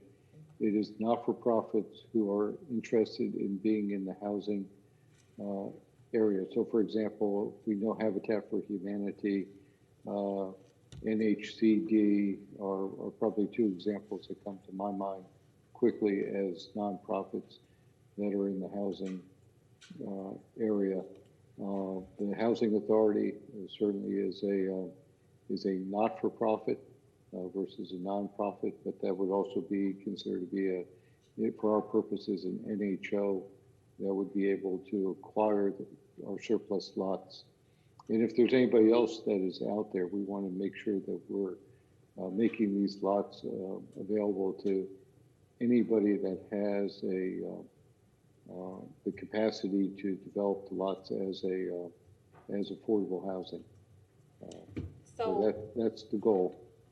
And that's a very admirable goal. And I think what I'm seeing is that we only have maybe a handful of NHOs that can demonstrate the capacity to build. And so what I'm concerned about is that we have, roughly how many potential, the first 12 is Habitat for Humanity. And they're certainly going to be working hard, and they're going to be extremely busy. And so then you have the remainder, and you have a handful of NHOs. And so I guess I'm just kind of concerned about that because it's a limited amount of construction or organizations that could do the work that we're requiring. And so how are we going to address that? So it may not be able to all happen at once, based upon the availability of NHOs and the capacity that they have. Our goal, though, is to get these lots into the hands of organizations that could develop them with the purpose of affordable housing. But we may need to wait till organizations have that capacity on there. Other NHOs may come into existence or decide to branch out into Gainesville. And I think we would be looking to encourage that so we can get all these lots done as quick as possible. I make one comment also, just to remind the commission that we came to the commission last month with the scope for request for proposals for CLTs, Community Land Trust. And we're ready pretty much to pull the trigger on putting that out within the next week. So, I mean, that may be another opportunity because you kind of directed us to cast a wide net and really try to get that RFP and that scope out, out amongst many organizations that are around the state. So we intend to do that, and that may be another alternative. Thank you. So, commissioners, this is what I think we need to consider. Maybe, quote unquote, purge this list a little bit. I mean, accept what we have right now and consider what Mr. Breffer said about looking at some of these locations and putting that into a CLT. Because what I'm afraid of, we have an abundance of land and property here, but very limited nonprofits in our local area that have the capacity to do this. And so we're going to be waiting another 2, 3, 4, 5, 6, 7, 8, 9, 10 years. We're going to still have the same problem. And so I think we need to really give staff direction if we accept this list like we should, but we need to give them direction to maybe set aside this number of houses for the RFP, for the CLTs. We may need to consider making this area, looking at who can probably do a mixed use at this area, or just be creative. Just to have this list and say, hey, we're gonna have an NHOs and this is it. We can get further if we be creative with this list. So I'm just want to put that out there, and let's have a conversation about it. Thank you. Thank you, Commissioner Ward. Thank you, Mr. Mayor. Following on the heels of what Commissioner Simmons just said, there are lots of ways we could be creative with this. One of the things that we could do, and there's no limit, and I'm not suggesting that this is the thing we should do, so don't think that this is my thing, because it's not. But a thing we could do is sell these properties on the market with codicils that require that they be used for affordable housing. We can write that into the sales contract. It doesn't have to go to a nonprofit. We could sell it to a for-profit and use the proceeds from that to fund a CLT, to start a CLT off with cash. It's also possible to start a CLT off with property. I will tell you, any nonprofit would rather have cash than property to start with. But we should not limit ourselves to the 2 or 3 or maybe 4 or 5 nonprofits that exist in the city right now as the only base. I will say NHDC and Habitat have done remarkable things. And NHDC, I know, has had conversations with city staff over the past couple of years about some of the properties that we're talking about here. Folks at NHDC have indicated that they have funding to build things. They need lots to build on. I would hope that we would want to, as Commissioner Santos mentioned and has been mentioned otherwise, focus as much as possible on multifamily housing, because we have a dearth of available, quality, affordable rental opportunities in our community. Thousands behind we are. I did a quick search yesterday for homes for sale that took literally 2 minutes to do at $180,000 and less.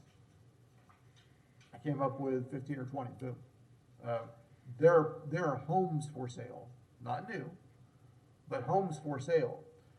What there is a dearth of is good, affordable rental housing in our community. We are literally thousands behind. And whatever we can do to push that forward whether it's with duplexes or triplexes or quadruplexes or full-blown apartment complexes, that gets our community to where it needs to go faster. You know, there was a story in the Gainesville Sun yesterday about Deer Creek, which the city was involved in to the tune of about $500,000 with NHDC and some other partners to build affordable senior housing up on 53rd Avenue, or right off 53rd Avenue. That's the kind of thing that gets us to where we need to go faster. So I would hope that we can, where possible, focus on rental affordable housing and build into the contract whatever we need to do to maintain, as Commissioner Johnson mentioned, long-term affordability. And that's also true of homes for sale. But we can have a bigger impact faster for the people who need it the most if we focus on rental property as opposed to homes for sale, in my opinion. We should get whatever we can get. We should move whatever we can move forward with that makes sense, because we have property that's just sitting there. It's off the tax rolls. Nobody gets to live on it. It's not doing the city of Gainesville and the people of Gainesville any good right now. So we need to figure out as quickly as possible how to move forward with those things so that people can actually live in them at an affordable price. I would also like us to be sure that wherever possible, we consider sites that are in West Gainesville. Let's use our property, and not only in places where our community is traditionally thought of as affordable housing. Let's spread the housing that we can create throughout the community. I think it's important that we do that. But the two things that are most important to me is that we make good choices, that we don't get ahead of ourselves, and that we do something with this. I would hate for a commission 4 years down the road to still be having the same conversation with only a few units to show for it. We can make big progress, and I feel tremendous pressure for us to make that big progress. People who are paying too much or can't find an apartment or couch surfing, living in their car, need us to move forward. And we're the ones who can create that pressure to get that done. So I hope that we will move forward in that regard. Thank you, Mr. Mayor. Thank you, Commissioner Sacco. Thank you, Mr. Mayor. I think one idea about long-term affordability, has the team considered treating any of these properties like LIHTC properties, like low-income housing tax credit properties, where rather than giving a loan for 3 years, you say, if we sell the land for 30 years, it must maintain a certain level of affordability or be for low-income neighbors. Has that been a consideration? Because that's when LIHTC properties are funded, it's usually through cash, but we could do something similar by giving the property and writing it in that for 30 years or 20 years, though the property must remain affordable, given this land grant. Is that something that's come up as an idea? So, Commissioner, I think that's the intent, is that there would need to be some sort of deed restriction that's put on the property that would exist for a period of time, so that the property does remain affordable. So as the property transfers from one party to the other, it's with the intent of maintaining affordability. The other side of that issue is, as was discussed before, is if you have a not-for-profit that builds an affordable housing unit and then it sells it to somebody that qualifies, there's going to be some, hopefully appreciation in the value of the property as real estate hopefully goes up, and some accumulation of wealth. How do we're just going to need to be careful of how we restrict that transfer of wealth. So this idea is normally used for rental properties, not for single family homes, right. Which is why I suggested, because you then don't have the same, my property has an appreciated value and I can't sell it at market rate. But for rental housing, which I agree we are behind by, I think, what was it that we heard 2 weeks ago? 5,000 families. So I do think that filling in with rental property and multifamily housing where we can is the better use of the land, especially in the northwest quadrant, to fill in where we can to get that density and to get as many people into these areas that are historically cost prohibitive for many families. So anything that we can do to kind of monitor the long-term affordability of those properties, but really consider the disposition of those properties for rental, I think is the direction I would like to go to ensure affordable rental property versus one family home where you could house maybe 10 families instead. And I think that's the direction I would prefer to go when donating property to any of these projects. Thank you, Mr. Mayor. Thank you. I feel like, I mean, this is a fine academic discussion and an important one. I do feel like we're getting a little ahead of ourselves. I mean, really what we're being asked today is whether we want to declare these surplus so staff can start actively engaging with entities that would be willing to put affordable housing, whether it's rental or owner occupied, on these properties. Staff, do you know how many of the properties in Fifth Avenue, Pleasant Street have been designated specifically for model block? Mr. Mayor, I do not. We can bring that back though. Yeah, my recollection, Mayor, is it's 3 or 4. I see Daniel from the GCRA on here. He may know. Yeah, I'd like to know the answer to that.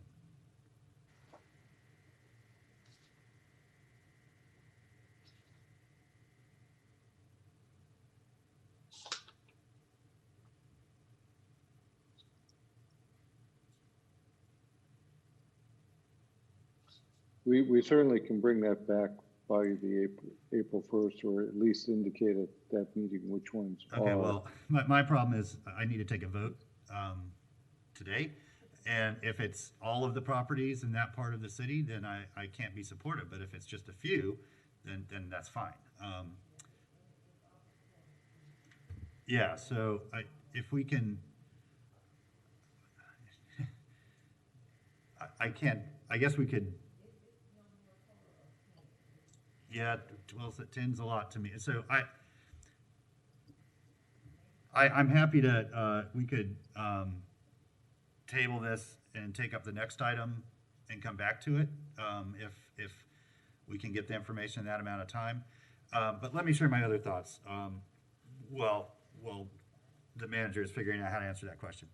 Not how to answer it, who needs to be contacted to answer the question.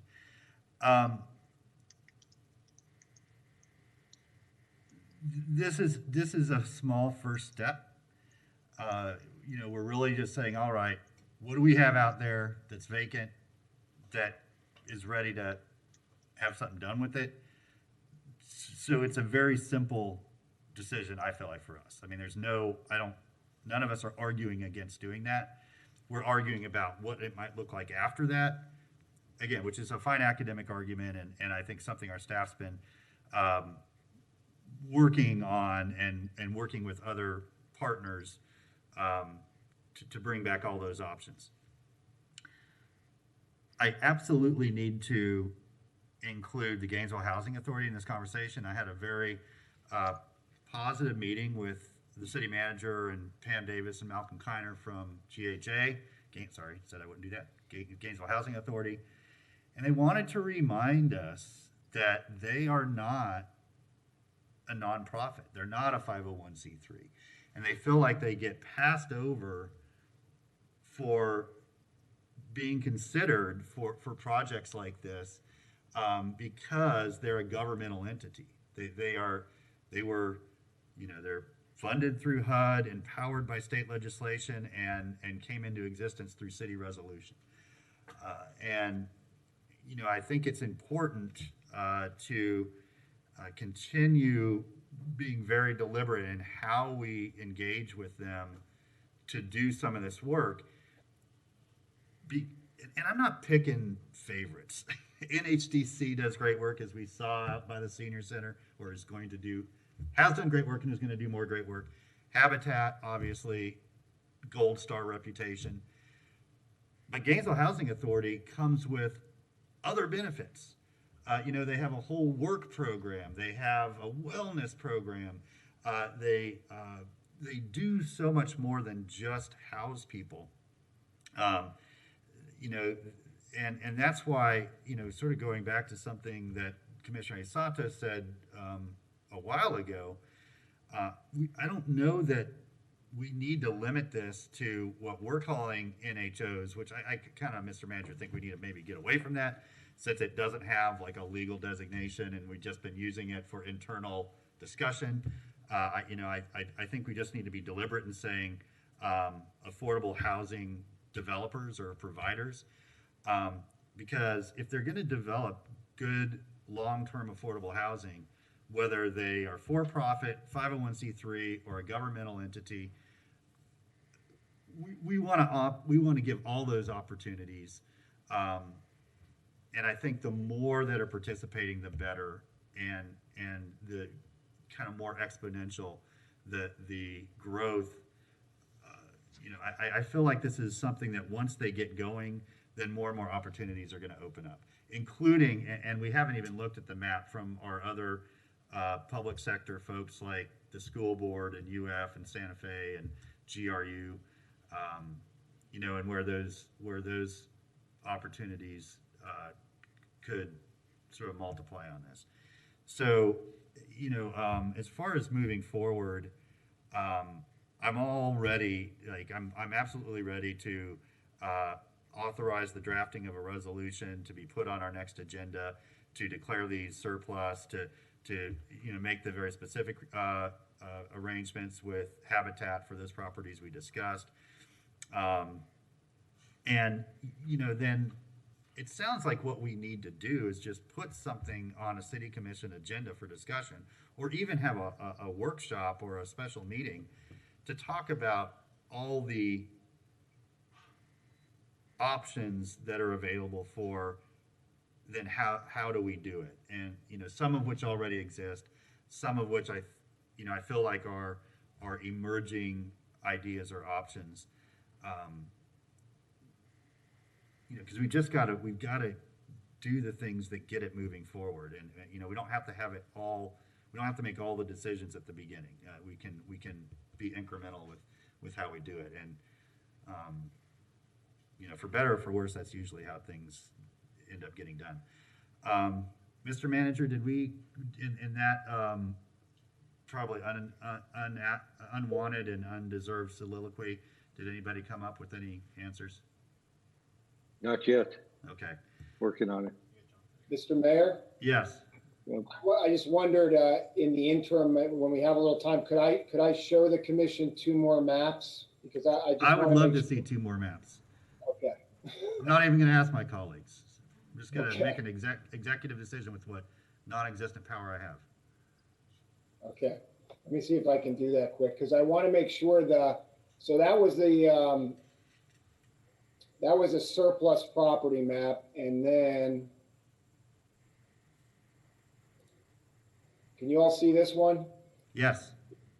I just want to make sure that when the commission, whatever the decision the commission makes on the surplus, and if you were to approve, then we're talking about the last map, which are the surplus. And these are the ones that the manager meant that are skeeted, basically the ones that came to the city because maybe they were having, for whatever reason, their taxes weren't paid, and they came to the county, and then they came to the city. So you have this list in your backup too. So overall, we're talking about 35 that are designated surplus, and then 12 of those are going to be used for the program you just approved, and then these 19 are skeeted, basically. And Mr. Bradfeld, do we know if any of these are occupied, or how many? Let's see.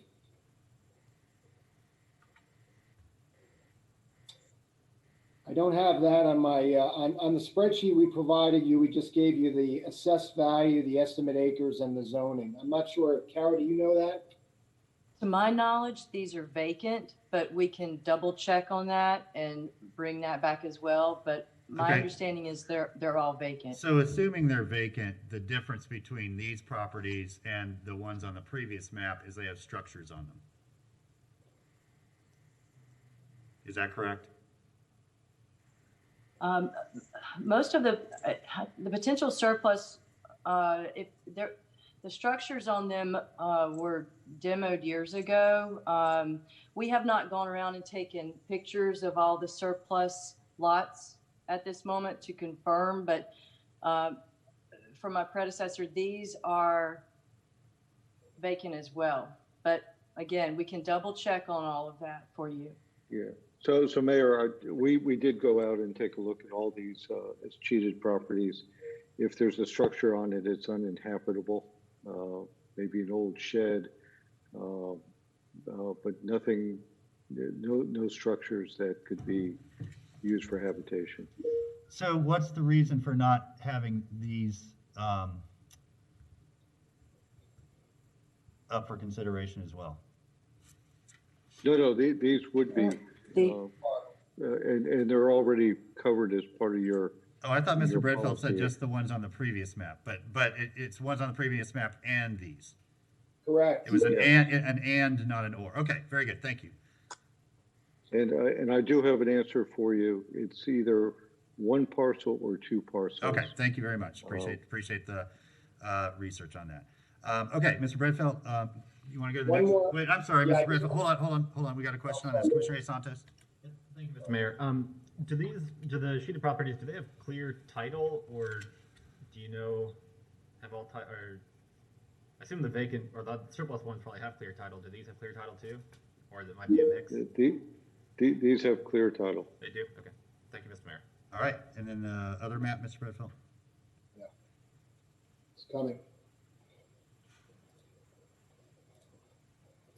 And just for clarification, I wanted to make sure that as cheated, we did go look at all of them. It's the surplus ones where we haven't looked at every single one of them yet, just for clarification. Okay, thank you. We also, we've been talking in our affordable housing working group about, other institutional landowners in and around the city and what they have in their inventories that are vacant, basically. So we've done a first cut at that. And, it's just, we can probably take a deeper dive on some of these to see to what extent that, some of them are larger, but some of them are going to probably have constraints on them as well, either, environmental or other kinds of constraints. But we want to just get a sense of what's out there that may be pursuable, for an affordable housing option. And then, we have, as you all know, we're working with Colliers, and they know that we're interested in doing affordable housing, so they could help us. Maybe once we vet these properties a little bit more, they can help us do a deeper dive. I just wanted to make sure the commission was aware that, we've kind of done some of this work and we're kind of sort of looking through it as we go through this process. All right, thank you. Is the state property on the eastern edge of the city, is that the Job Corps Center? The Job Corps Center, no, sir. Mayor, the Job Corps Center is up in this area up here. Okay, what's that big blue? Right here. That is the area that's, I don't know if that's actually part of Takachali or it's right in the vicinity of Takachali there. It's primarily forested land. Is that abut Morningside? I think, yeah. Never mind. It's fine. Yeah. It's fine. Yeah. I don't. I'm breaking my own rules. Yeah. Okay. Thank you, Mr. Bredfeld. I mean, this is obviously part of a future discussion. Okay. So let's go back to the commission. Commissioner Ariola, were you still interested in the motion? Yes, Mr. Mayor, as long as the commission still is. I don't see any further lights. Okay, very well. I move that we authorize staff to dispose of those properties, or the recommendation at least. Motion for a Without staff the recommendation. Did you want to pull out the model block properties that Commissioner Simmons mentioned? That's fine. Is there a second? Motion by Commissioner Commissioner Ariola. I really apologize. That's 2 meetings in a row. It's only 'cause we're so alike. Seconded. It used to happen to me and Thomas Hawkins every meeting. It was you could set a game to it. I'm sorry, Madam Clerk. The second was by Commissioner Sacco. The motion is staff recommendation with one modification, that we pull out the model block properties from the surplus list consideration. That will include bringing back a resolution for commission approval at the April 1st meeting. Commissioner A. Santos. Thank you, Mr. Mayor. And just to confirm what I think I heard from Mr. Feldman, it was 2 model block homes. Is that correct? There are 2 parcels side by side for a total of 0.386 acres. Okay. I was hoping we could also give some more clarification to staff so they know they can. I think we should also add a motion that we open these up to anyone to purchase if they're going to do affordable housing or make it affordable. And I also think we should say that we want to be rental properties preferred, and that it would be kind of a goal that hopefully these properties would be able to fill the missing middle housing gap instead of just being single family homes. I don't know if the... Okay, I think the third is difficult to objectify. The second, I'm not ready to. I get what you're saying and I agree, but I don't think we're in a position to choose one or the other now. The first, I absolutely would love to see added to the motion, that we open this up for anybody that wishes to file an application to create long-term affordable housing be eligible. Yeah. You good with that? I'm okay adding that. I don't mind being explicit. I agree with what you were saying earlier about not trying to draw out too much of the policy, which can be drawn up later, but I definitely want from the outset for the community to know it's our intention to make this as widespread available as possible. Okay, Commissioner Sacco, expanding the motion to say that it's eligible for anybody developing long-term affordable housing. Commissioner Simmons. Thank you, Mayor. Mr. Feldman, the two lots of homes, not homes, but the 2 model block homes are located in which area that you're speaking of? Is it the Pleasant Street? Pleasant. Okay. Yes, ma'am, Pleasant Street. And we have 2 in the Porter's neighborhood as well. So you may want to just double check with staff. And I can tell you which number they are, Mayor. So it'll be a total of 4. Okay. So that would include pulling out all of them. It sounds like 2 in Pleasant, 2 in Porter's. Yeah. Okay. So with that, let's turn it over to Adam for public comment.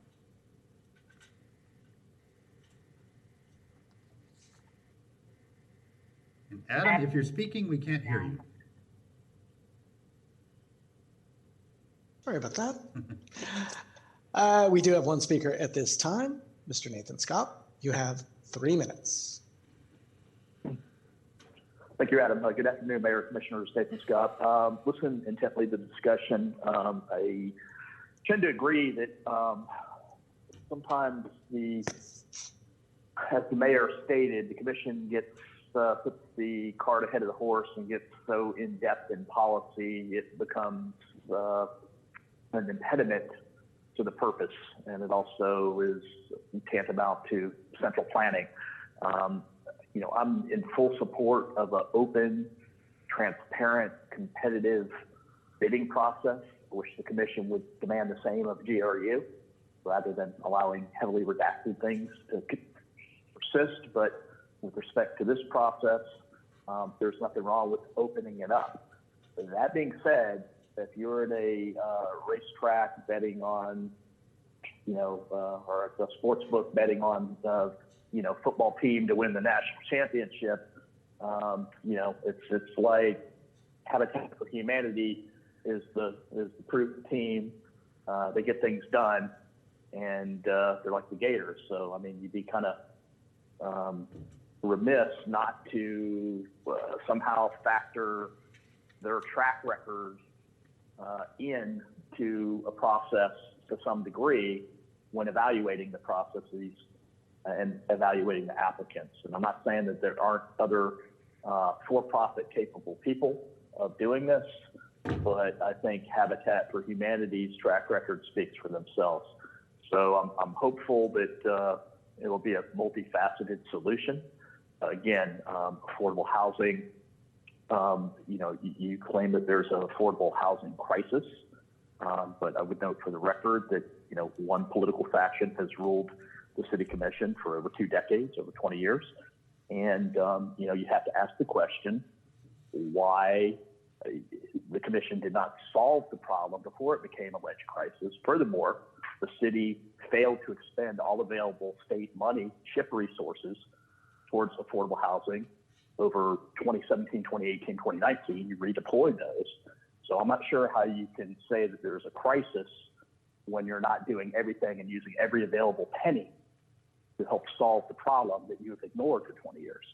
So, and likewise too, the renters' rights ordinance that the city has enacted, I think that's going to have impact, whether you guys want to admit it or not, on rent and affordability. Likewise, the county is considering the same city ordinance, which is going to do the same. So it's not just going to be a city problem, it's going to be a county problem. And then we have the city commission and GRU with some of the highest electric rates in the state of Florida. And you guys are going to ram down time of use electric billing down the throat. So you guys are perpetuating and complicating the affordability problem. And you're using poor housing stock as a pretext for the discussion, which is false narrative. Thank you. Thank you, sir. Mr. Mayor, that was our last caller on this subject. The floor is yours. Okay, thank you, Adam. So back to the commission, we have a motion to approve the staff recommendation, which will include bringing the resolution back at our next regular meeting for approval, and one modification, which is to pull out the model block properties from the surplus list. Madam Clerk. Commissioner Hayes Santos. Aye. Commissioner Ward. Aye. Commissioner Sacco. Aye. Commissioner Simmons. Aye. Commissioner Johnson. Aye. Commissioner Ariola. Aye. And Mayor Poe. Aye, that motion passes unanimously. Thank you all. Thank you, staff, for the assistance with that Thank you. discussion. Okay, Madam Clerk. Our next item is BD3, Commissioner Gail Johnson, support for resolution against union busting bill, with the recommendation that the commission discuss and take action deemed necessary. All right, thank you very much. Commissioner Johnson, tell us why we should support our workers. So thank you, Mayor. As we all know, that it's the first week of legislative session, and this was brought to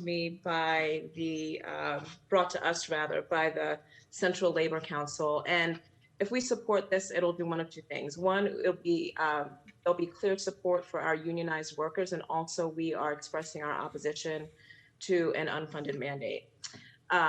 So I'll tell you a little bit about what SB 778 does. It is going to make it difficult for our public sector workers to stay in their unions. And it's going to do this by requiring authorizations to be renewed every 3 years or anytime a contract is reauthorized. And so that means that they are going to have to chase down forms from members when really union members can leave at any time. And so after that process, then it's going to require us, the city, to confirm with the employee electronically or by other means that they are authorizing the deduction of dues and uniform assessments. So that's creating work for, potentially our HR department or whatever a department, management deems that would do this. So that's in the ballpark of, about 75% of our workforce are unionized. And then it's going to create a 30-day deadline for us to complete the paperwork. So in addition to that, it's going to potentially disrupt supplemental insurance, and other benefits each year during the recertification process. So all of that is why I believe we should be expressing opposition to SB 78, and we can do this one of two ways. One, either by a resolution, which is updated, that I sent to you all, or we can do that through a letter to our legislative delegation as well as the authors of this bill. I'm happy to answer any questions. Yeah, thank you, Commissioner Johnson. And, you know, just for folks that don't, you know, well, I don't know why anybody would know this stuff, but we have 2 police unions, we have 2 fire unions, we have communication workers, which straddle GRU, general government, including folks that work in our clerk's office. We have the ATU, our transit workers. Am I leaving anybody out there? That's 6. Yeah, I'm leaving somebody out. I'm sorry. I am. But I mean, that that impacts just about everybody that works for our city, and you know, and really jeopardizes the collective bargaining process and just the legitimacy of their organization. So, you know, I'm assuming and hoping that the FOP, the PBA, IAFF, all of them are coordinating around the state to make sure that, you know, our lawmakers know what a disruptive measure this would be. But Commissioner Johnson, if I'm sorry, Commissioner Ward, and then I'll come back to you if you want to make a motion. And I'm fine either way. Okay. I mean, a letter can happen like today, you know, so that's probably the most expedient path forward. Commissioner Ward. Thank you, Mr. Mayor. I was going to suggest that we consider doing it as a letter, that you do as a letter on our behalf, because the legislature is likely to make this decision very quickly. This is going to move fast. And let's call it what it is. It's union busting. That's what it is. It's absolutely intended to break unions. And I'm 100% for whichever way we decide to go, but I think we probably get there faster with a letter than we can with the resolution. So regardless, I'm supportive. Yeah, thank you, especially since we have a recess coming up. Commissioner Simmons? Thank you, and I also agree. And yeah, we need to send a letter quickly, and I'm in support either way.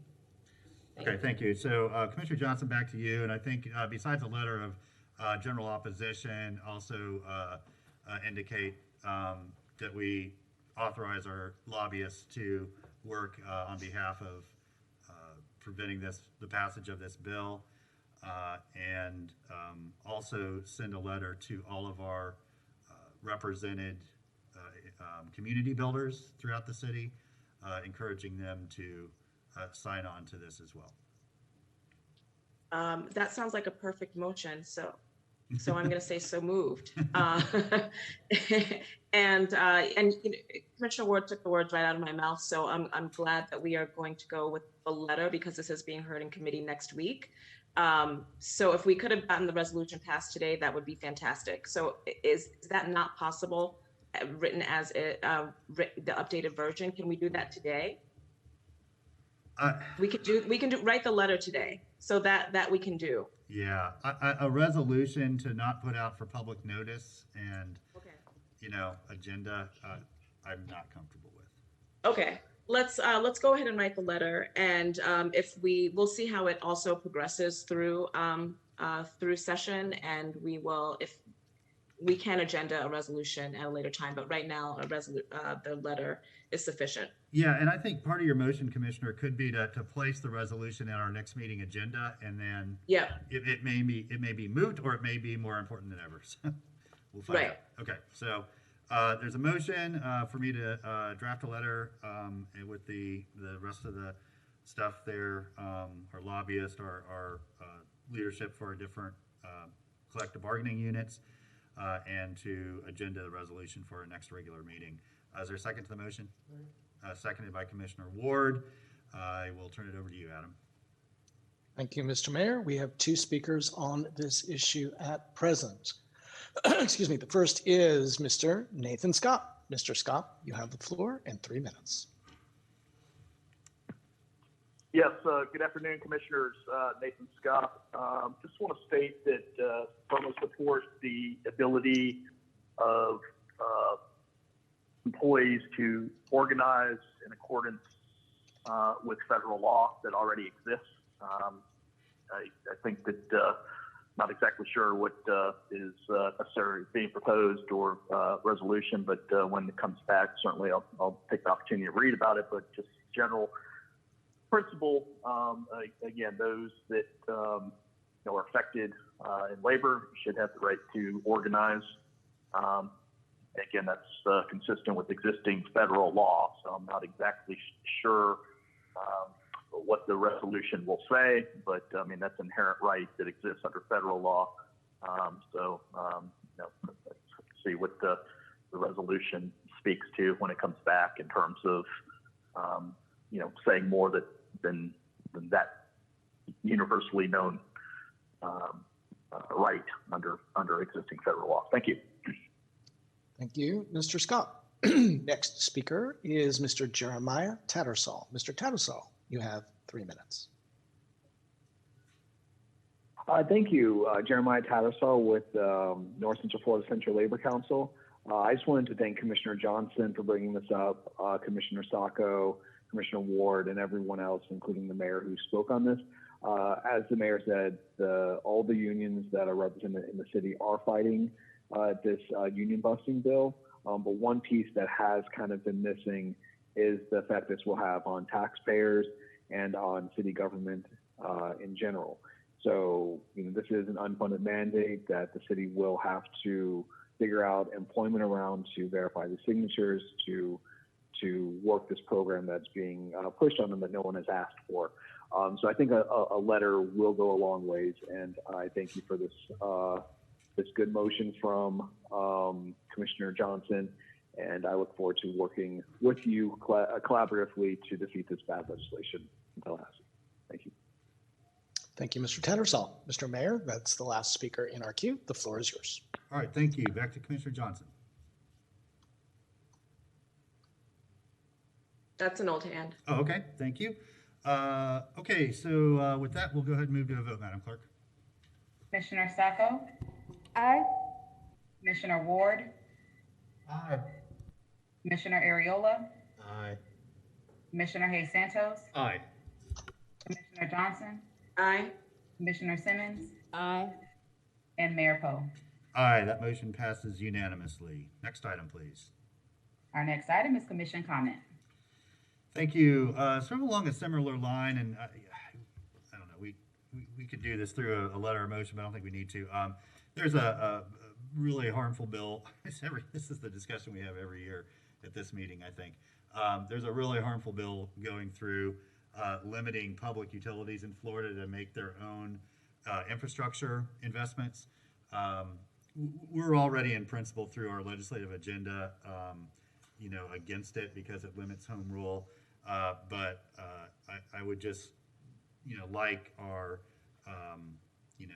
senior management to, reach out to our lobbyist and ask if there's anything more that they need from us or that we need to do through, say, the Florida Municipal Power Association or other organizations to let our elected officials know how incredibly irresponsible and harmful this bill could be. So I'm sure we all found something that piqued our interest in the first week of the legislative session that caused us concern. That was the one for me. Commissioner Hayes Santos.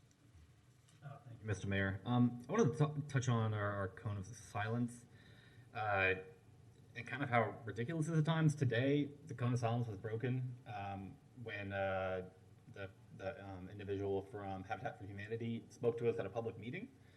Under our current rules, it's not even allowed, which I think is getting ridiculous, where we're trying to make decisions and not even able to ask questions to applicants, even in a fully public meeting. And I think it limits our ability to actually be able to make discussions. There was another one, I think, with the University of Florida. We got that letter that kind of, I think we could have had more questions at the time when that award for the fire station won, which I think we should schedule for a future meeting, to discuss how we're going to move forward on that project. But I do think we should ask our procurement staff to look at the cone of silence. And I think two things. I think there's a period of when the rankings are being created by staff, and I think that should be the cone of silence. It's time. So there is no interference. But after the rankings are out, the kind of the process then turns over to us, and it's our decision. I think our staff should be able to discuss and be able to answer questions after that because the rankings are already there. And for us, we're able to talk to the ranked people who were ranked after that time in person, or we can do it at a public meeting at the very minimum. But I think we should at least be able to ask questions to people at the public meetings so that we can get answers. I don't know what the thoughts are of the rest of the commission on that, but I think it's continuing to cause issues. But I do think we should schedule something for sure on the UF Fire Station 1 thing to see what our path forward is on that. Thank you, Mr. Mayor. Okay, I'll work with the city manager and the clerk on getting that item agended. Commissioner Ward. Thank you, Mr. Mayor. I'm definitely in agreement on making sure that we're using best practices and not addition to best practices on the code of silence. I don't think anyone is trying to create extra work, but I feel like we've, over the years, probably calcified a little and accidentally added extra work. So I would like us to look at best practices on that. What I wanted to speak on, though, is I assume we've all received a number of emails today from folks involved with Bread and Roses Clinic here in Gainesville.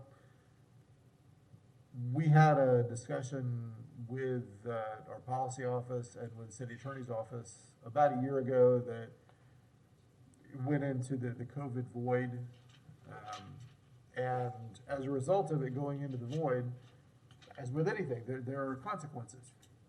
And we're seeing those consequences at Bread and Roses Clinic right now, where there are dangerous practices by protesters restricting access to the clinic and generally doing things that I think there's a way for us to address. Now, we can't do it today, but we need to revisit this quickly. And it would be good to hear from staff where, and I hate to put anybody on the spot, but this is a today thing. I would love to hear from staff when we can expect that to come back. I don't remember honestly which charter office ended up with it last year. But we did ask for it to come back. We wanted to move forward with a buffer zone. And just for context, this is not anybody asking for special treatment. But on my drive over here today, I tried to be aware of situations and look closely at things. I went to the dry cleaner and nobody was protesting and trying to restrict my access. Nobody was jumping in front of my car to keep me from doing that. I went to the hospital to visit a family member. Nobody was protesting. Nobody stood in front of my car to restrict my access. Went to CVS. Nobody got in front of my car to restrict access. Nobody was protesting.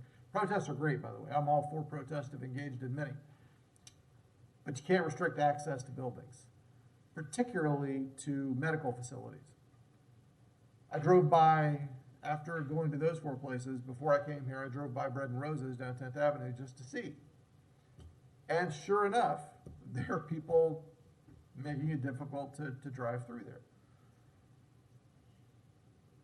That's not okay. We can do better than this. We need to revisit the buffer zone concept. Many things went into the void, I recognize that, but it's time to bring it back and see what we can do. And I'm also curious to know if there's anything that we can do now. I understand that calls have been made to request help that haven't resulted in help. And I don't know what the details of those are.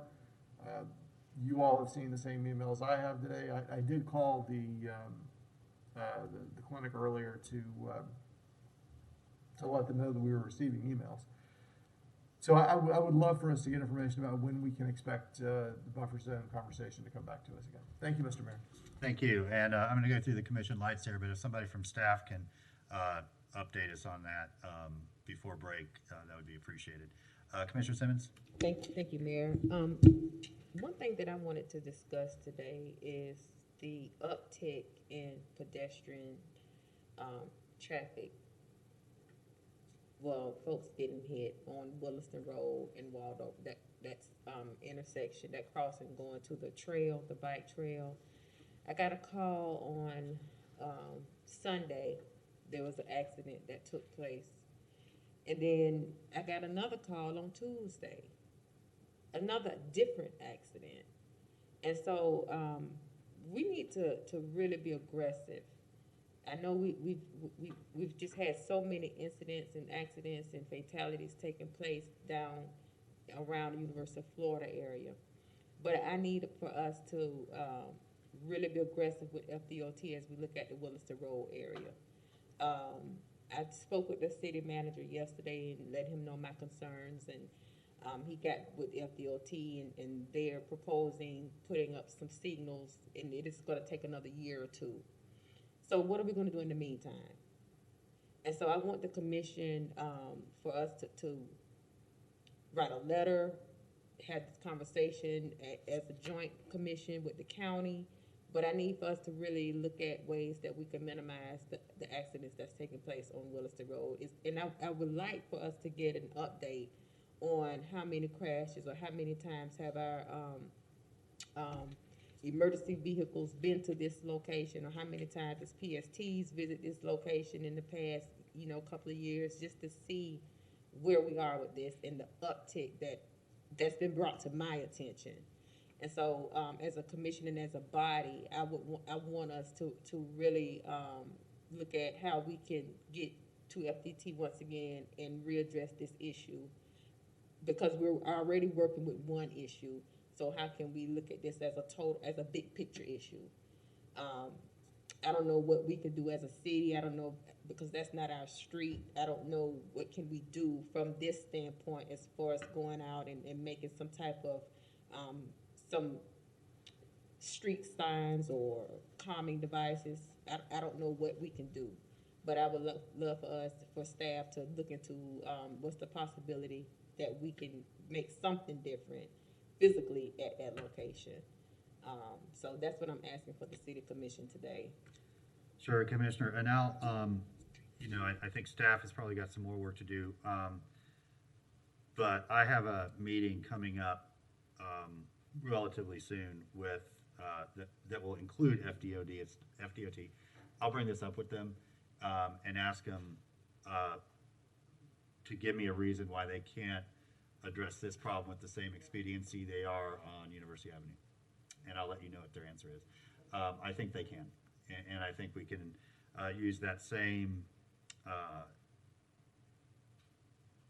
passion and same commitment that we're seeing for modifications to University and 13th to spill over into, and I think we can reach out to Not One More and the group to make sure that they're using that in their communications with their elected officials, that it's not just right in front of UF, but it's other places around the city that are dangerous. I'm sure you read in the paper about the 2 elementary school students that got hit and the driver sped away. By the way, if anybody sees a van or SUV white with skulls on the back, I believe we're still looking for that vehicle. I don't know that we found it yet. So yeah, I will bring that up, and then I'll update the commission on what I hear. Commissioner Jesus. Thank you, Mr. Mayor. And yeah, I'm glad we're looking at that. I think I'm not a fan of pedestrian bridges in most places. I do think that's probably one of the only places where it actually would work, because there is room for long ramps, and that's just a fast, dangerous area.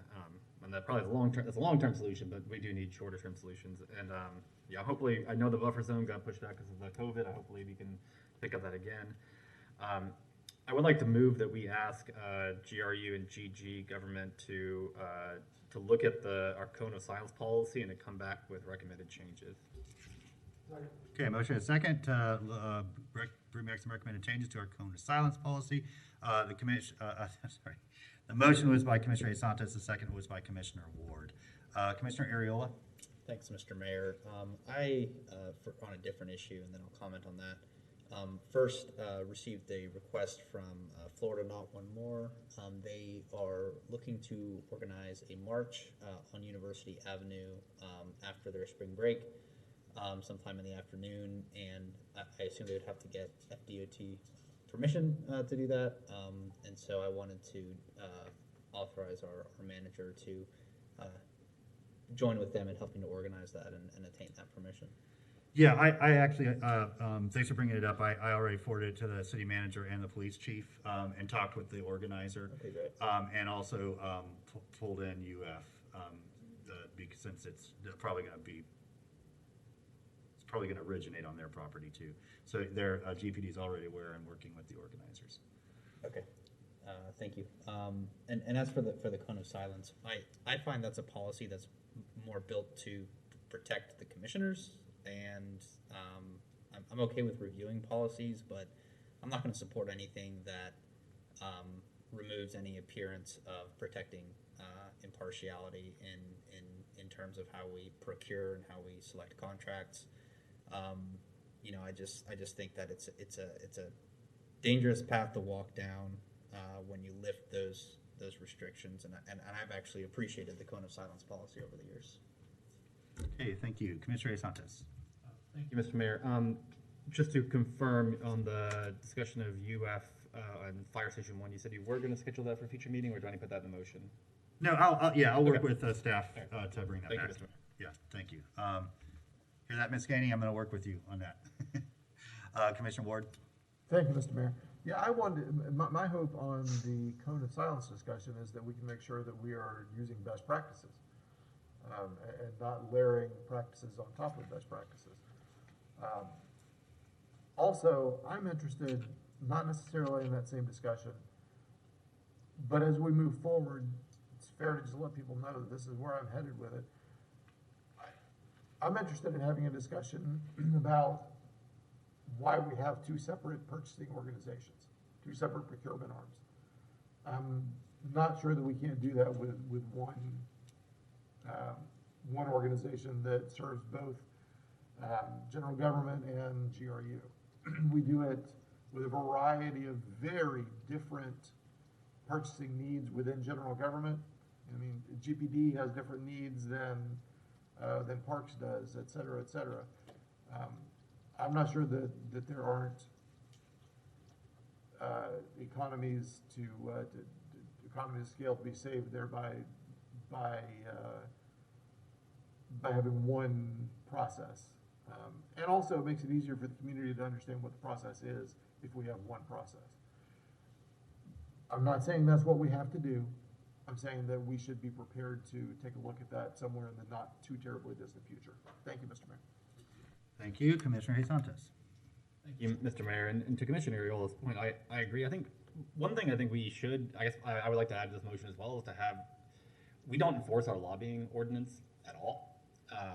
Anybody who comes before the commission and is paid by another person is supposed to, I believe, announce it at the podium. I don't think I've ever heard that once on the commission. So I guess as part of that too, I would like to have the lobbying portion of our ordinance. I don't know if the secretary would be okay with that too.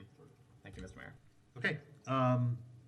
So I'm gonna be that guy. before we go to public comment, I'm sorry, Commissioner Johnson, go ahead.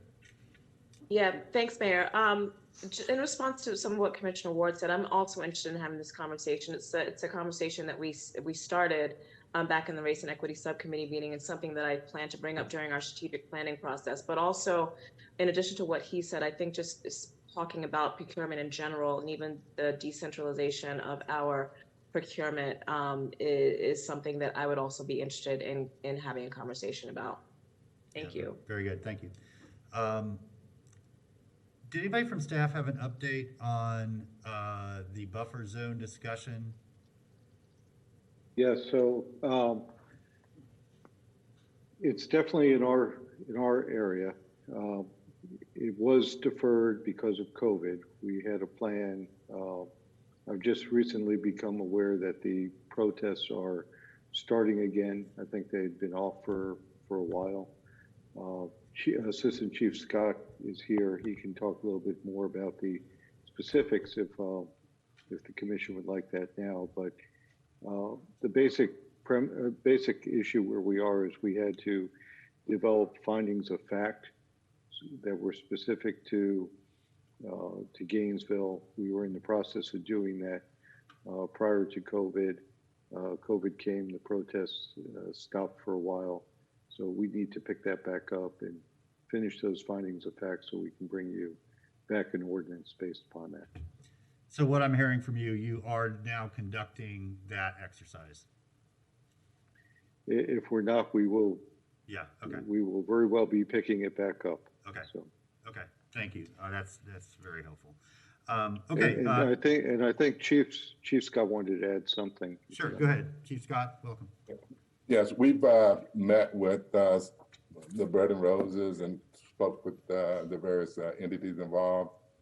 We have a little video. I know it's something that the Bread and Roses really would like to have in place. We have a little video showing a couple of situations that could have been handled better with some protesters there. And we were continuing to work with them, gathering more information.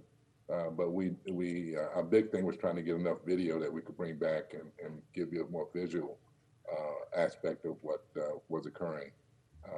With COVID and everything, I think a lot of that is kind of downplayed, but we are still working with them and still monitoring their cameras at this point. Okay, thank you, Chief. Okay, so we'll look forward to that coming back to us as soon as we have enough of the finding of fact to really craft a policy. So we have a motion on the floor. Can I ask to split it? Sure, of course. The motion is to look at our cone of silence policy as well as our lobbyist designation, and I guess not so much the designation, but the affirmation that they are a designated lobbyist, a registered lobbyist. So Adam, I'll turn it over to you. Thank you, Mr. Mayor. We have nobody on the lines at this time. The floor is yours.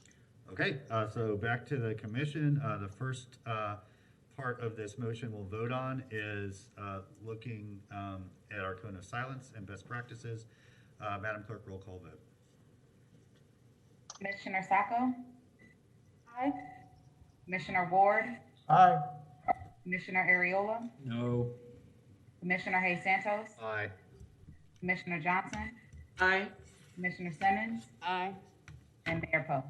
Aye, that motion passes 6-1 with Ariola in dissent. The second part of the motion will be voting on the lobbyist portion. Madam Clerk? Commissioner Ariola? Aye. Commissioner Johnson? Aye.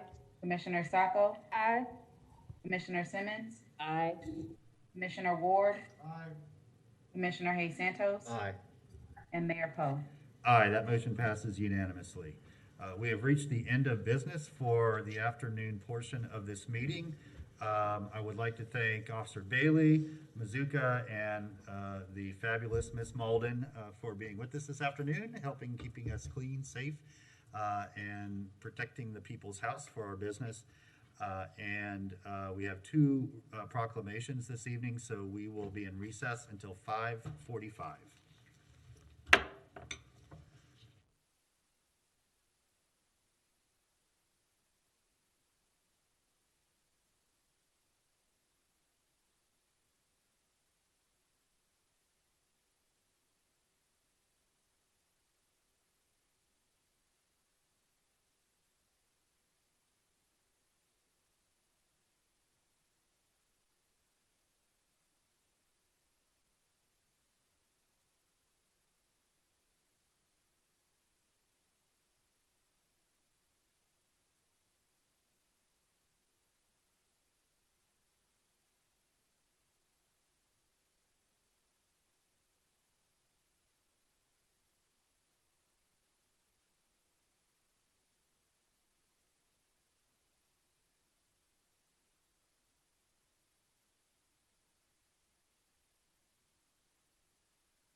Okay, good evening. Welcome back, everybody. We're going to reconvene this meeting, March 4th, 2021, regular City Commission meeting.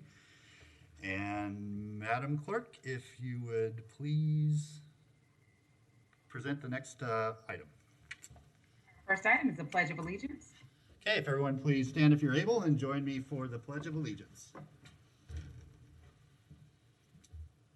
I pledge allegiance to the flag of the United States of America and to the republic for which it stands, one nation, under God, indivisible, with liberty and justice for all. Thank you. Please be seated. Okay, Madam Clerk. Our next item is Women's History Month, March 2021. Okay.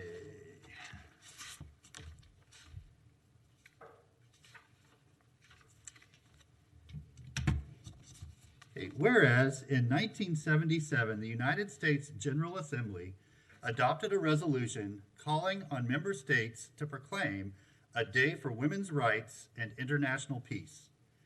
And whereas we celebrate the collective power of women, uphold women's achievements, recognize challenges, focus greater attention on women's rights and gender equality, and to encourage all people to do their part to bring about positive change.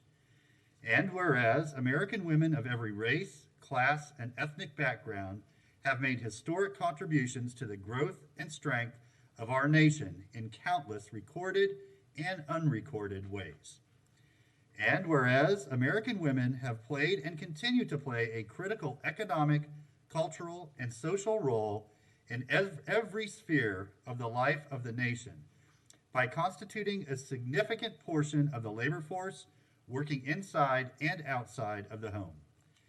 And whereas American women have played a unique role throughout the history of the nation by providing the majority of the volunteer labor force of the nation. And whereas American women were particularly important in the establishment of an early charitable, philanthropic, and cultural institutions in our nation. And whereas American women of every race, class, and ethnic background served as early leaders in the forefront of every major progressive social change movement. And whereas American women have served our country courageously in the military. And whereas American women have been leaders not only in securing their own rights of suffrage and equal opportunity, but also in the abolitionist movement, the emancipation movement, the industrial labor movement, the civil rights movement, and other movements, especially the peace movement, which create a more fair and just society for all. And whereas, despite these contributions, the role of American women in history has been consistently overlooked and undervalued in the literature, teaching, and study of American history. Now, therefore, I, Lauren Poe, by the authority vested in me as the mayor of the city of Gainesville, do hereby proclaim March 2021 as Women's History Month in the city of Gainesville, and invite all of our citizens to join me in recognizing the true meaning of freedom, patriotism, and strength, and the impact that women have made to the history and culture of our country. In witness whereof, I have hereunto set my hand and caused to be affixed the official seal of the city of Gainesville this 25th day of February, 2021.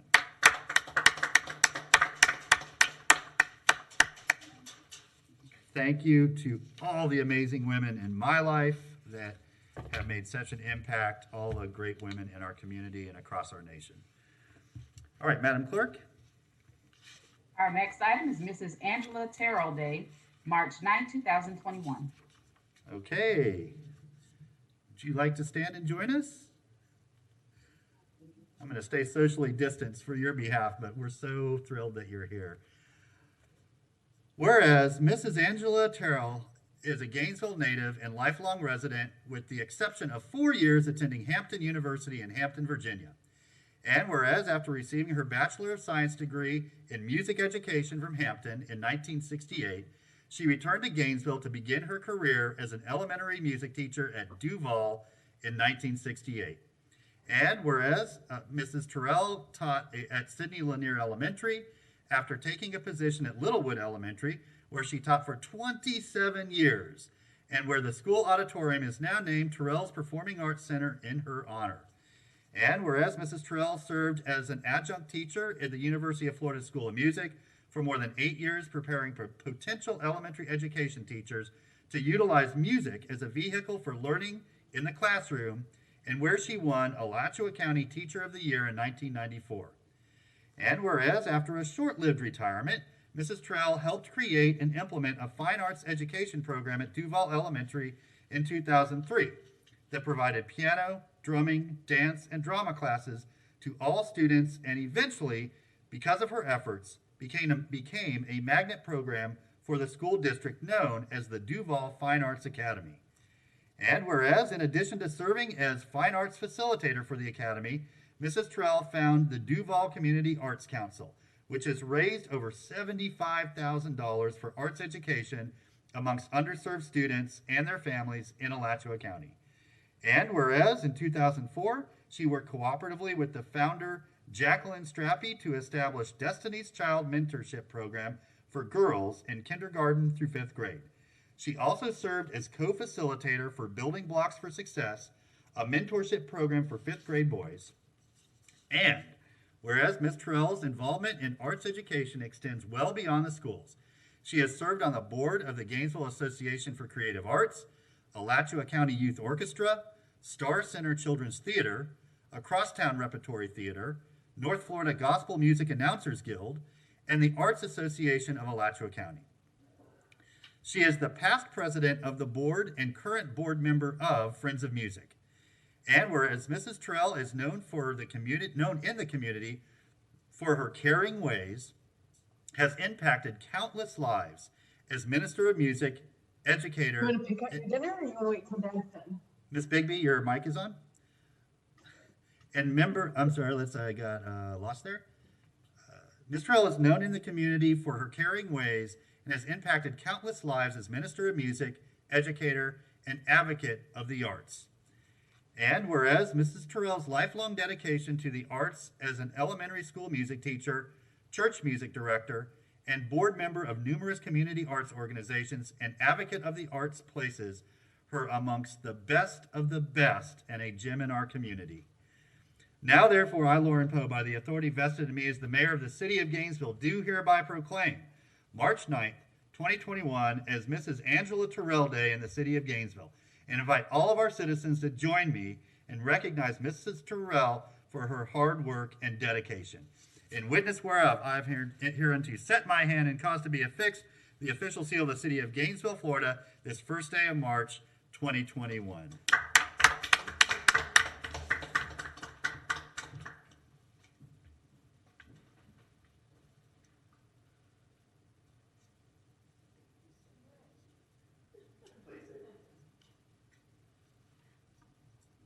Good evening. This is such a prestigious honor, and I'm just humbled at this kind of recognition. And I want you to know that the joy of my life is that I get an opportunity to serve my community, and I will continue to do so because it's my passion. And again, I want to thank you for naming March 9th Angela Terrell Day. That is awesome. And may you all stay safe, healthy, and well. Thank you. Thank you, Ms. Terrell, and we're so thrilled that you were able to join us in person tonight, and for all of your work. It seems like there's nowhere I go in the community that you're not there behind a keyboard, making everybody that you play for sound amazing, and all the work that you've done for our children over so many years. I know it's your passion and your love, and it doesn't feel like work, but you have inspired and excited that passion for the arts in so many young people that they take with them for the rest of their lives. And I've taught some of them, and they're leaders in our community now, and you've touched them in so many ways throughout the years. So just thank you so much for all the blessings you've given our community. Thank you. You're welcome to stay around for the rest of our meeting, or we won't be offended if you leave either. Okay, Madam Clerk, next item, please. We have about 3 minutes until we hit the 6 o'clock hour. Oh, yes, ma'am.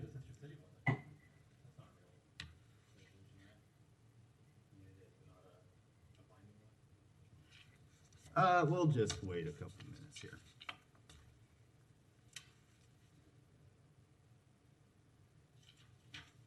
It's not enough time to recess and too much time to just sit here and listen to silence.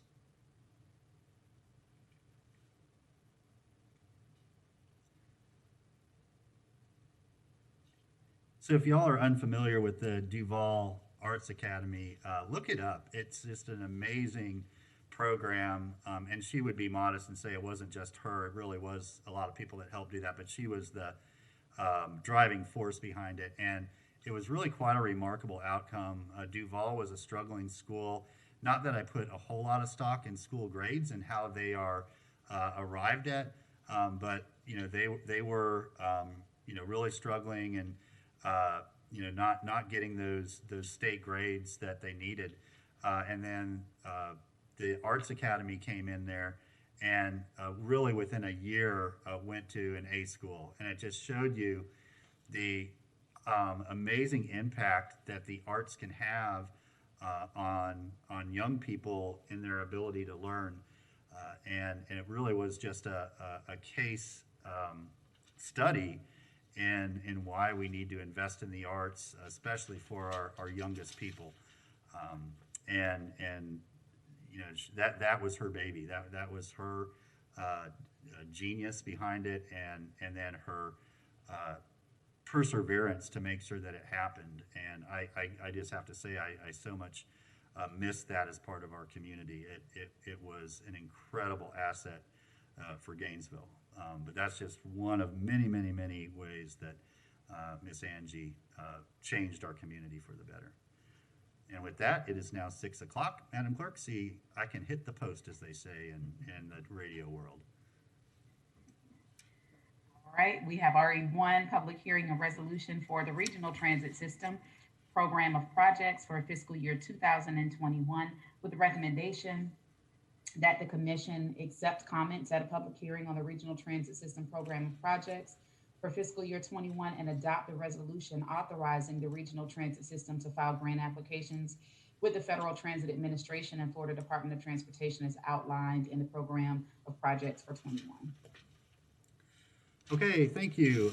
So Mr. Gomez, do you have, or Mr. Feldman, do you have any sort of presentation? And then we'll take any public comment after that. So, Mayor, we've advertised the projects which are listed in your backup, representing a total of about $70 million worth of proposed projects.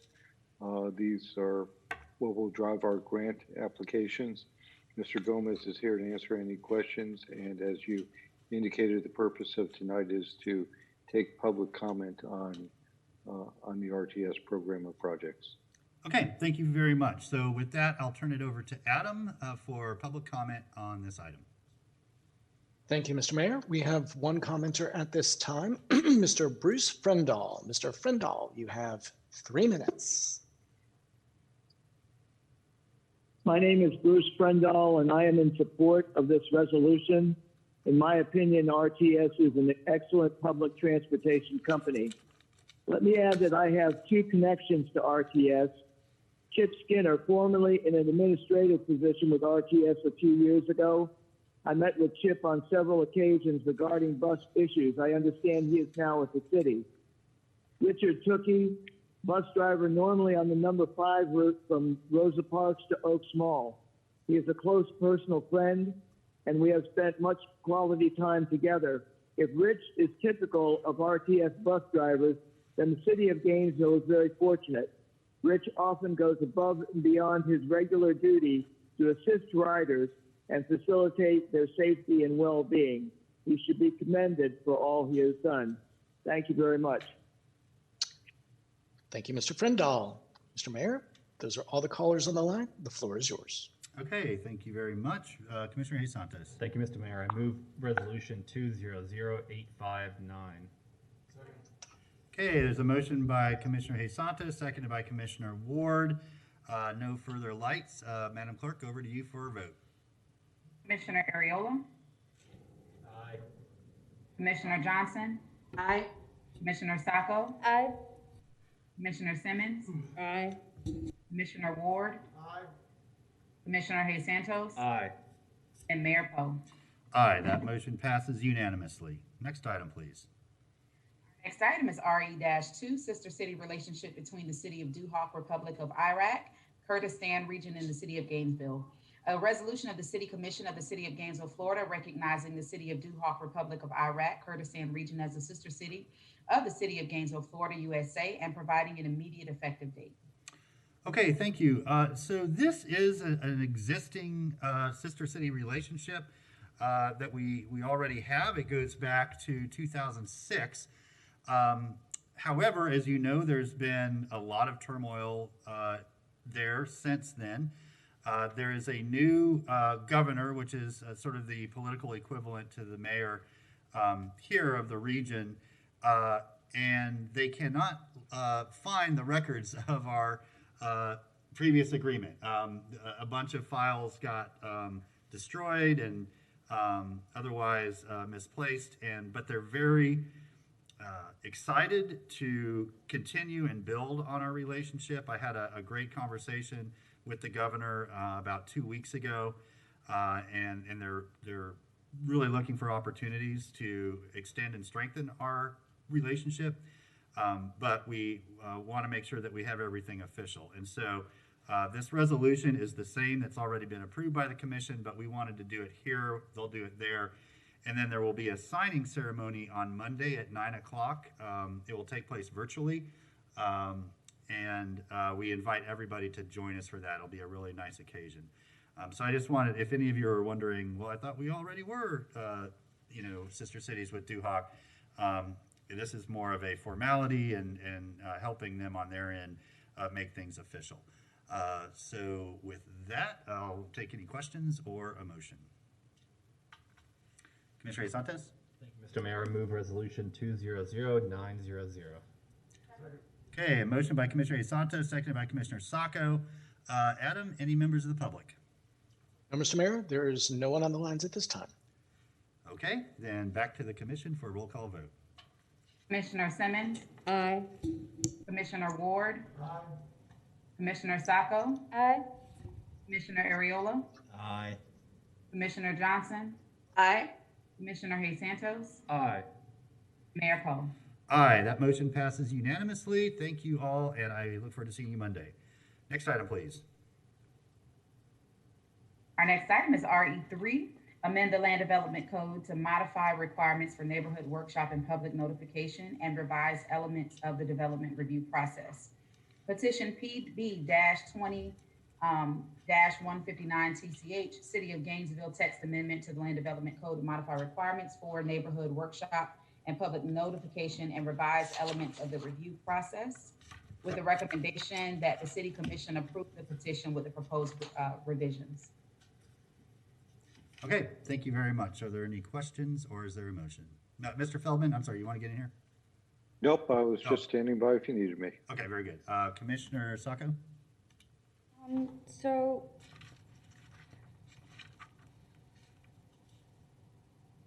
I just have a couple questions because I want to make sure that I understood it correctly.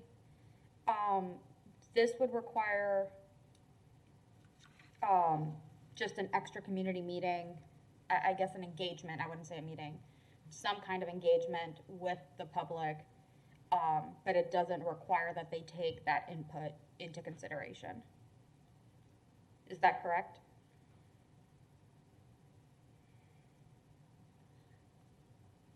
So I'm going to ask Mr. Persons to field these questions.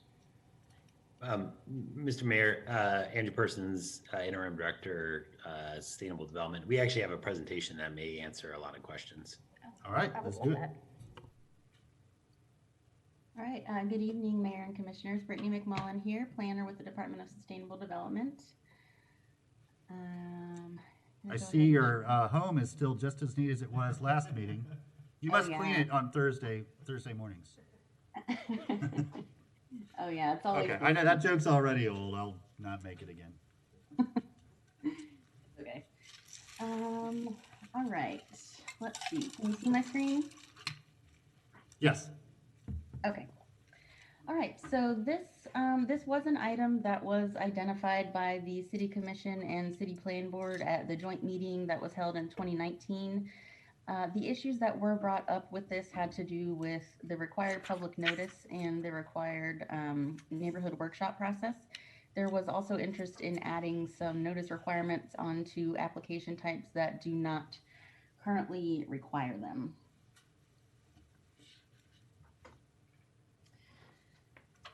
So this is a city-initiated text change to the Land Development Code, sections 30-3.47 and 30-3.45. The key issues involved with this text change are requiring the submittal of a public participation report as part of the neighborhood workshop process, allowing for virtual meetings in lieu of in-person, requiring posted notice at the subject property for neighborhood workshops, requiring neighborhood workshops for right-of-way vacations, requiring posted notice for right-of-way vacations, and requiring major development plans to be reviewed by the Development Review Board.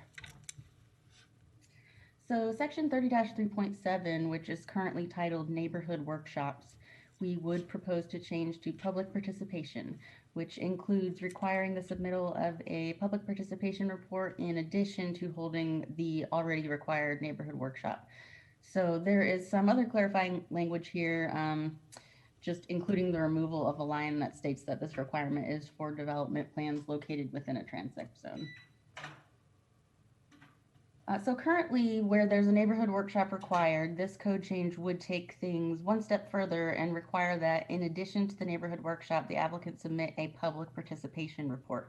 So this report would include the applicant identifying which residents, property owners, interested parties, and political jurisdictions and public agencies may be affected by the application, how those parties that are identified will be informed of a substantive change. And when we discussed this with the City Plan Board, they suggested adding some language to clarify that substantive change item. So they suggested adding that a substantive change would be a significant or a substantial increase in building area, so at least 20%. An increase in the number of floors proposed, or the addition of a drive-through. So that clarification was suggested by the City Plan Board. So that is something we would like for the City Commission to comment on and review. So in addition, the report would need to include how the applicant will keep the city informed as to the status of the public participation efforts. Additionally, the report would also need to provide information about describing methods of involving the public, and then finally the report shall summarize the substance of concerns or issues expressed during the process and what the applicant has done to address the concerns. So some specific changes to the neighborhood workshop requirements. We added a change that the location that it's held must be generally near the subject property. We removed the requirement that a newspaper ad be provided. We have heard from applicants that these can be very costly and they are not very effective in terms of reaching neighbors, getting the word out, and actually having those neighbors come to the meeting. So another new addition is requiring posted notice at the property, the subject property for the workshop. So that notice would be posted at the location and provide information on where the workshop is going to take place and when.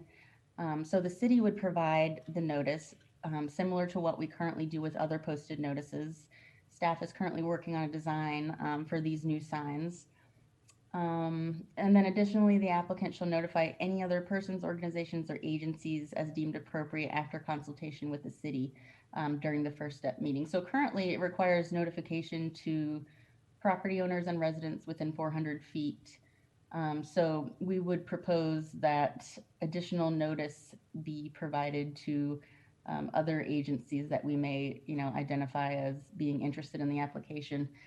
We also are adding an allowance for virtual workshops to be held. That came about, of course, due to everything that's happened in the last year and needing to accommodate for virtual options. And then lastly, this was just a discussion item that we had with the plan board, but we removed some previously discussed requirements to record meetings, as this would prove pretty difficult for meetings held in person. So this section 30-3.45, levels of development review, the change to this table would require major development plans to be reviewed by the Development Review Board. This was in addition to the text change that came from the City Plan Board. It was not originally proposed by staff. I believe it was proposed by the Plan Board to increase the public participation process. So that is something we would like feedback from the City Commission on as well. And lastly, the proposed change to this table would require posted notice at the property for right-of-way vacations, which is currently not required. So staff recommends approval of the changes proposed by staff and recommends that the commission discuss these changes in addition to the changes proposed by the City Plan Board. Thank you. Okay, thank you. Back to you, Commissioner Sacco. Thank you, ma'am. I am mildly concerned about adding an extra step when, when we're talking about making the creation of housing as easy and smooth as possible. So where I am tripped up in this process is this is just another step that delays the ability to construct housing or construct something that's necessary in the community. I'm looking at the text changes, and it says, the applicant has to provide the workshop, but the applicant must also describe the issues that were raised by the public and explain how they're going to solve them, and if they can't, why. I want there to be public participation. I don't want that participation to make a development more expensive or more costly, if that makes sense. My singular concern is this is adding an extra step, an extra time, which means a lot of extra money, which then is passed down to whoever's going to be on the property. And I wouldn't want that to happen. So I'm all for the public participation, but I still have the concern that you have this meeting, you have 20 people show up, they all have critiques of what you're using the property for. You have to then spend time in a report addressing how you will fix thinking of how you're going to fix it or address the issue, and then report to the city how you'll be able to fix them, or if you can't. And I think that adds a considerable hurdle towards development of property, especially development of housing, which we're in dire need of. So that is my concern. If anyone else has looked at the recommended changes to the code. Thank you. Okay, thank you. Commissioner Santos. Thank you, Mr. Mayor. And I have a similar concern about that same area of the requirement. I think a public participation report is good and kind of showing what is there, but I think where is that line drawn? I do have a couple clarifications from staff that I'd like to get a better understanding from. And from kind of what was the standard before and then what it is now. Will city staff provide mailing labels to the applicants? I assume they'll pay for them, but will we be the ones who are kind of, here is a list of people that you need to mail to? Yes. And then the other question is on signage. Will we be the ones creating the signage to ensure that it has all the correct information and then give that to them? Or how are we ensuring that signs are correct and then there's not like issues later down the line? Yes, so staff currently provides the list and the mailing labels for the applicant and will continue to do so. And then the city will also provide the notice signs, which will be in a standard format, so that there is consistency there. All right, great, thank you. So one of the areas I think we need to clarify further is on page 2 under C1. I don't know if it's better if I just bring it up on share my screen, or what would be the best to bring it up on yeah, Ms. McMullen, can you bring that up just so everybody at home can see it too? Yeah, I can go ahead and share my screen. Yeah, the one that has the actual ordinance changes. I'm zooming in a little bit. Yeah. A little bit more. So if we go to page, is that page 1 or 2? This is page 2. 2, okay, yeah. So that first section there, that's it's, at the minimum, public participation report shall include the following information. That one below that, where it says which residents, property owners, affected parties, political jurisdictions, and public agencies may be affected by the application. I think we need to clarify who will be affected by the application, because my worry is that later down the line, somebody will come, hey, I should have been a part of this because I'm an affected party. And it's not really clarified. I think we should clarify that to the people who are being notified, like the list that the city is giving them. Those are the ones who we're deeming as kind of affected.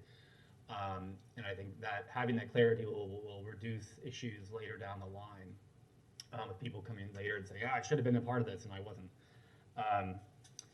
Secondly, let's see, if we go down a little further to the third point in that same section, a little further down, where it says the report shall summarize the substances of concerns, issues, and problems expressed during the process. I think we should have it a more broader thing of, I want to hear the good and the neutral as well, not just only the negative. So changing the language to maybe a summarization of, I don't know the best way to word it, but I do think we should hear, some people might be positive about certain aspects of the project, or not just hear the negative aspects of the project. So that's one change. And then the third portion, I think, is a major change that was put in forward, and that's on, if you go to the very, very last page of that. And it's the change in the requirement to have board approval or board review for developments. This is for board review. This is a big change because this is now a board review for developments that are following the code. They're not asking for any variances. There's nothing the board can do other than just allow them to take place. And this goes against pretty much everything out there on affordable housing that says we should have by right development.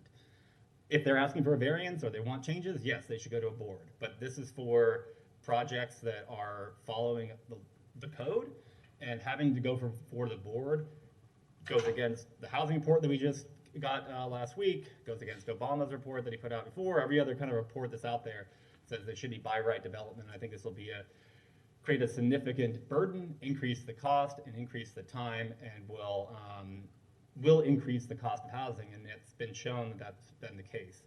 So those are the three changes I would like for us to clarify, and then also to the point that Commissioner Sacco brought up as well. Thank you, Mr. Mayor. Thank you, Commissioner Simmons. The Mayor, so Commissioner Hayes Santos, you're saying the by right development should not go to a board unless I guess they need a special use permit or something like that. I'm just trying to get clarification. Mr. Mayor, may I? Yeah.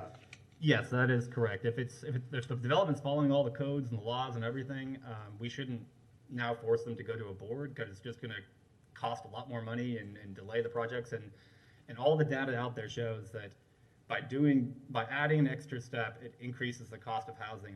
It goes away from affordable housing. Thank you, Mr. Mayor. Okay.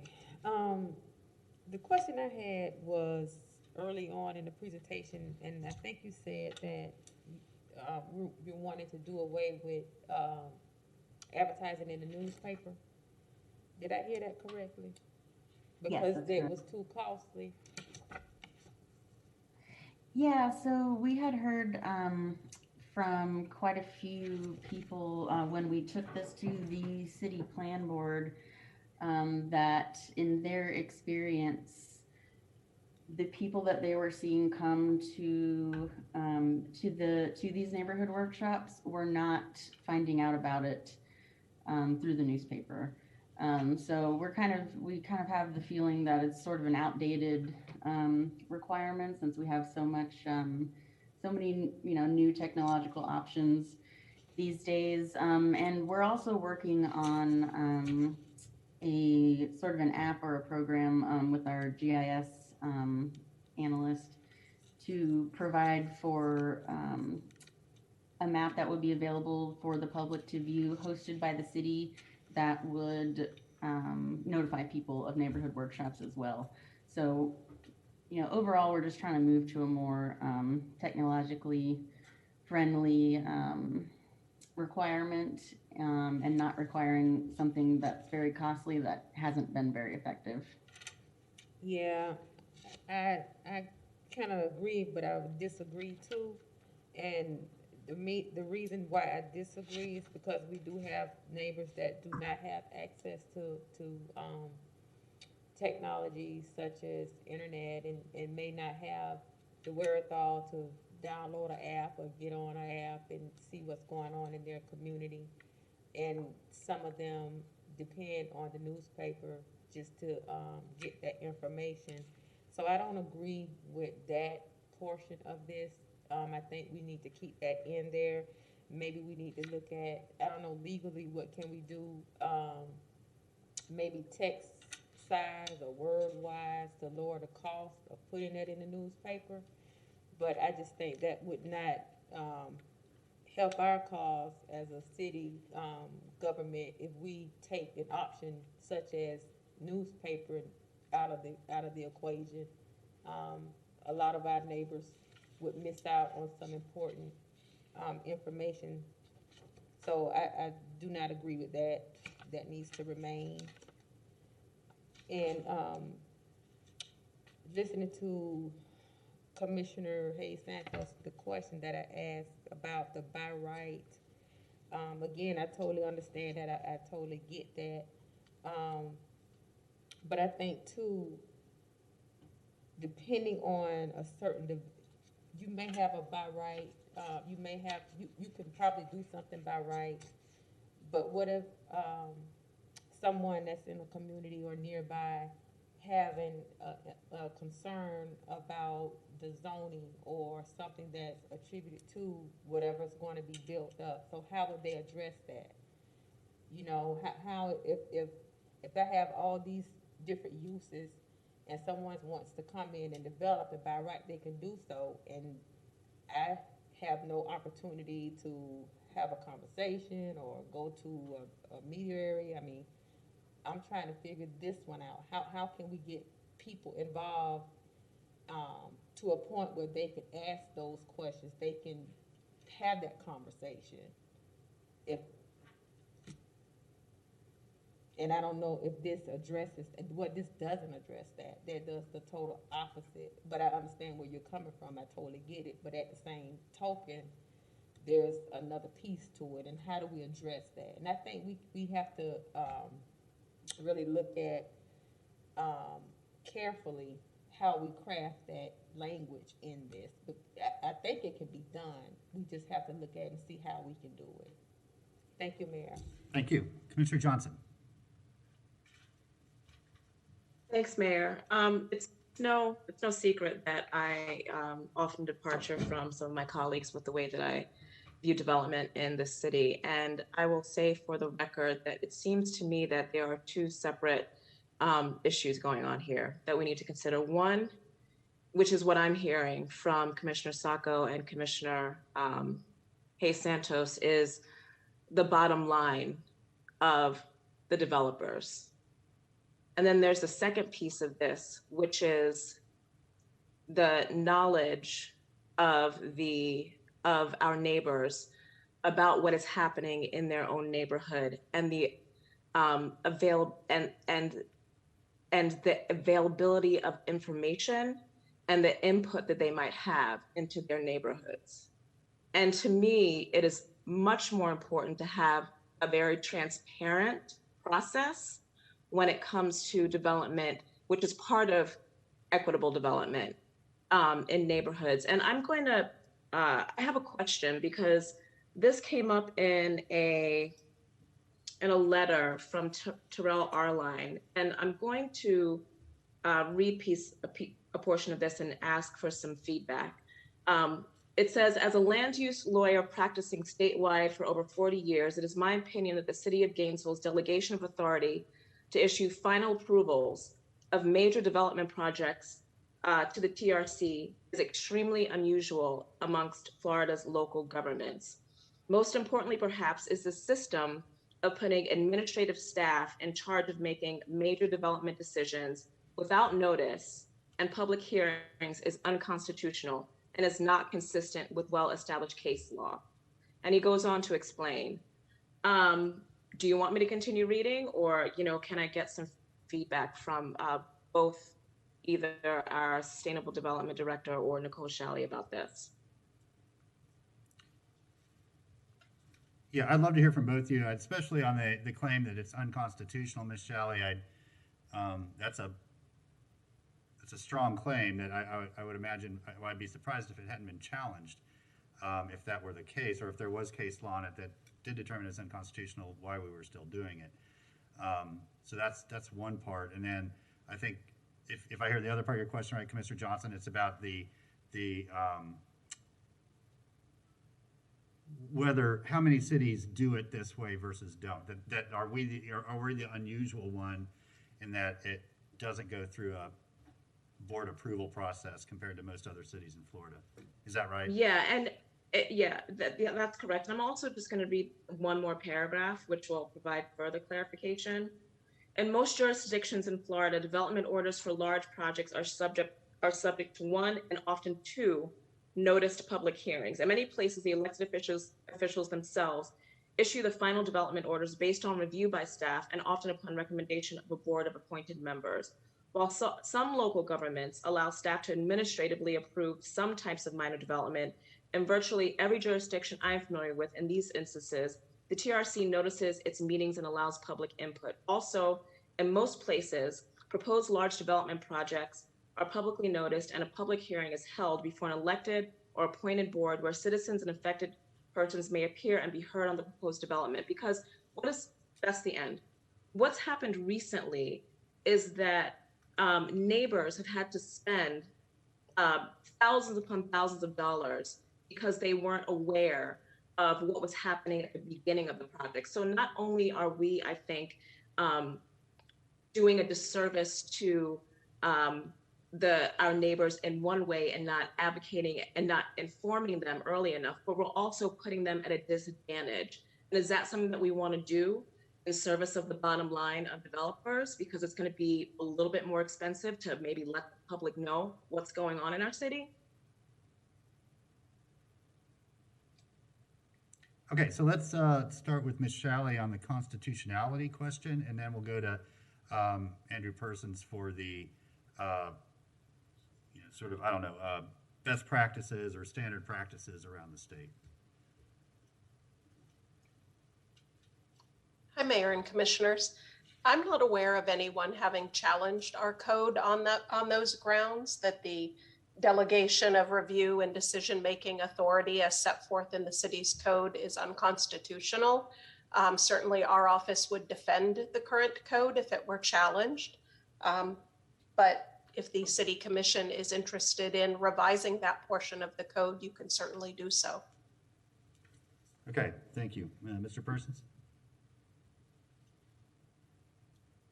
Thank you, Mr. Mayor.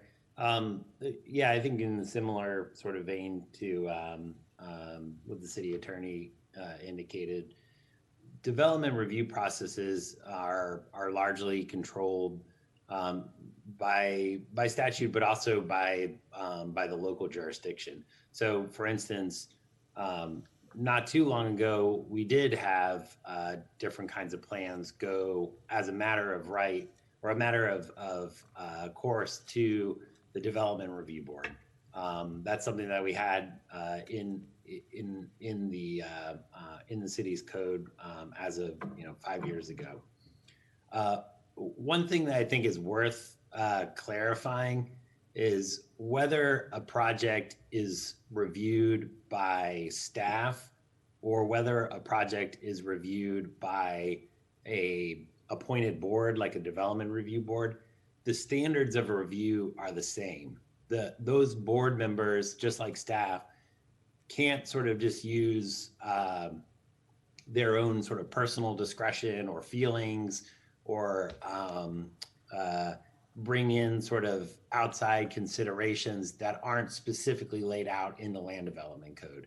What we're talking about with development review, unlike some of the commission's decisions, including this one tonight, where there's a legislative component to it, to where you're sort of making policy at a high level, and there's a broad amount of discretion that the commission has in setting those policies.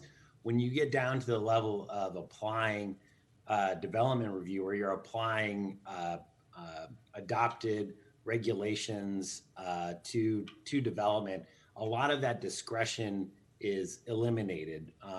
If I could use an analogy, and I've been working on this one for a while, so it's pretty good. Think about development as like one of those old Play-Doh presses. Like the development goes through the press, and there's a die, so if you have a star shape or a square shape or a circle shape.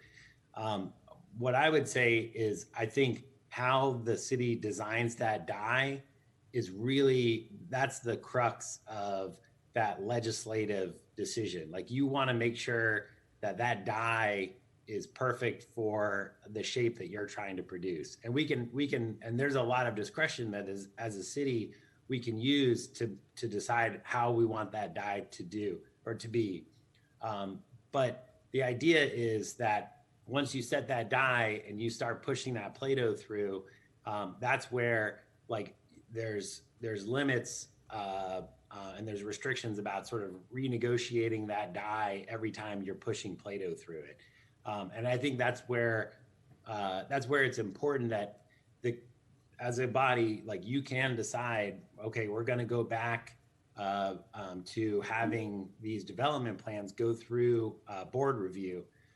But it's important to note that just because it's going to a development review board, they're not using any other standards than the same standards that staff has to apply to any development.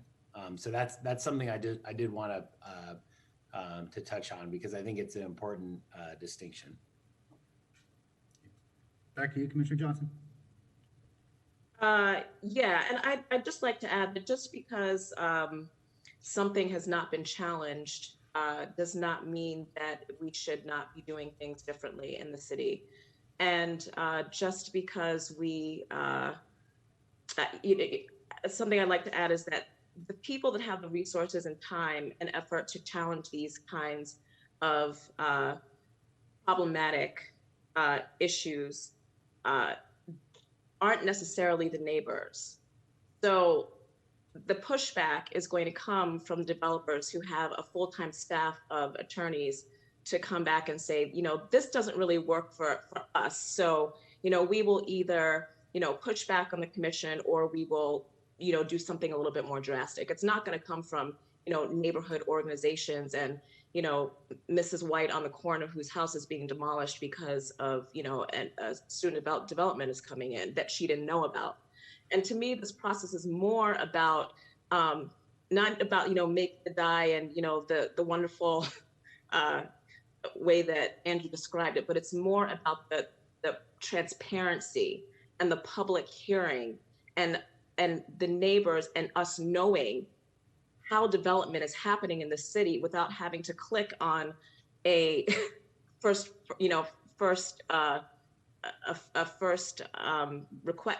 forget what it's called, first step, I mean, why should we have to go through hoops and several layers of city government to find out how major development is happening in our city? It seems to me to be incredibly unfair to, our neighbors and Joe who lives on the block. We are skewing this in favor of the large developers or their bottom line. That's it.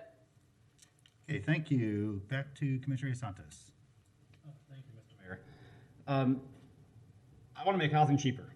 That's the votes that I've been trying to make and what I've been trying to do and following the best practices for affordable housing. The cheaper you make it to build, the cheaper the housing is going to be. The affordable housing guidelines that are out there, the best practices show that by right development is one of the ways that you can help make housing cheaper.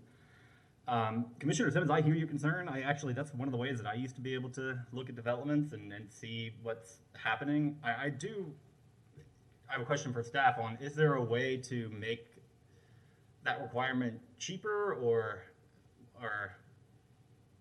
for having to put it in the newspaper? I don't know. We'd have to take a look at it. I mean, as it is, the requirement for the ad is pretty small. Do you know what the cost is?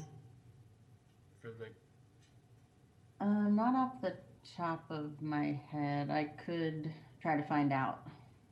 I think there's a couple people during public comment that can tell us the answer to that. So I would like to make a motion, four-part motion. The first part, we move that we adopt the ordinance, but with the following changes. Petition. Or petition, sorry.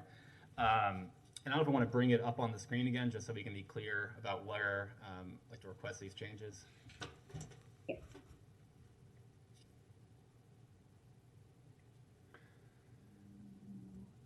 So on that second page, where that C1 area is,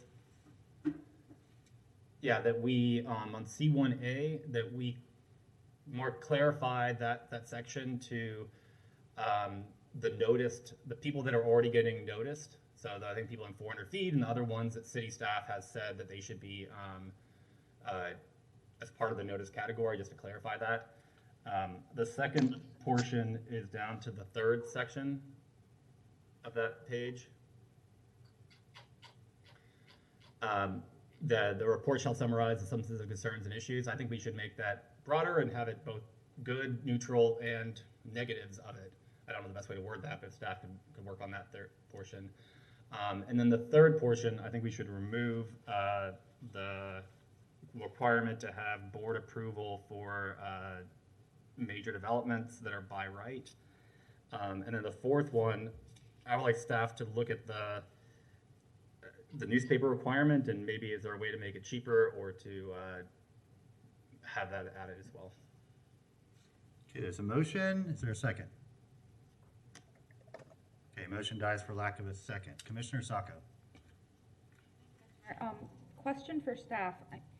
So if I'm reading this right, I don't have the full ordinance, I only have the,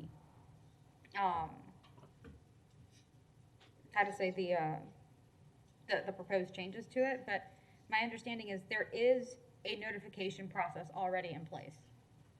Is that correct? Yes. How detailed or how engaging is that process? So the process currently requires for the applicant to send out basically a letter that says, hey, we're having this meeting at this date and time. It's for you to come and get information. Here's how you can access the meeting, and here's how you can contact us. And then the newspaper ad says pretty much the same thing. And then what we are requesting to add is the posted notice at the property, which would describe where the neighborhood workshop is taking place and the times and how to contact them as well. So it's really just letting them know this is happening, come out and talk to us about it, and where you can do that. So the changes would be the notice posted at the property, at the vacant property where you'd be developing. Yes. And the report that you have to submit. Correct, yes. And so currently they are required to submit minutes from the workshop. But, we just felt that requiring a report, actually describing the overall public, involvement and things that came up during those discussions would probably give us more information than just the minutes from the meeting. I still don't like the idea of putting more red tape. I don't like the idea of more bureaucracy before developing property because we need housing. That's just a given. I don't see it as caring about the bottom line of the developer. I see it as having as much housing built and available. That said, the changes as clarified by staff are minimal. So I can't imagine that it would cost that much, but I'm wary of putting up so much red tape that it becomes, as Commissioner Hay Santos said, more expensive to build affordable housing, when that's what the literature says would happen. I don't want it to be a trial and error where we see we've put up all these requirements and then it became expensive and then we have to undo it. It's already expensive. Sorry. Let me mute myself. So seeing how the code already kind of requires that there be a meeting and it's just adding the report, I have no problem moving this as it is with some of the changes that Commissioner Hay Santos and Commissioner Simmons brought up. Thank you, Mr. Mayor. Thank you, Commissioner Simmons. Thank you, Mayor. Ms. Shalley, what is the difference between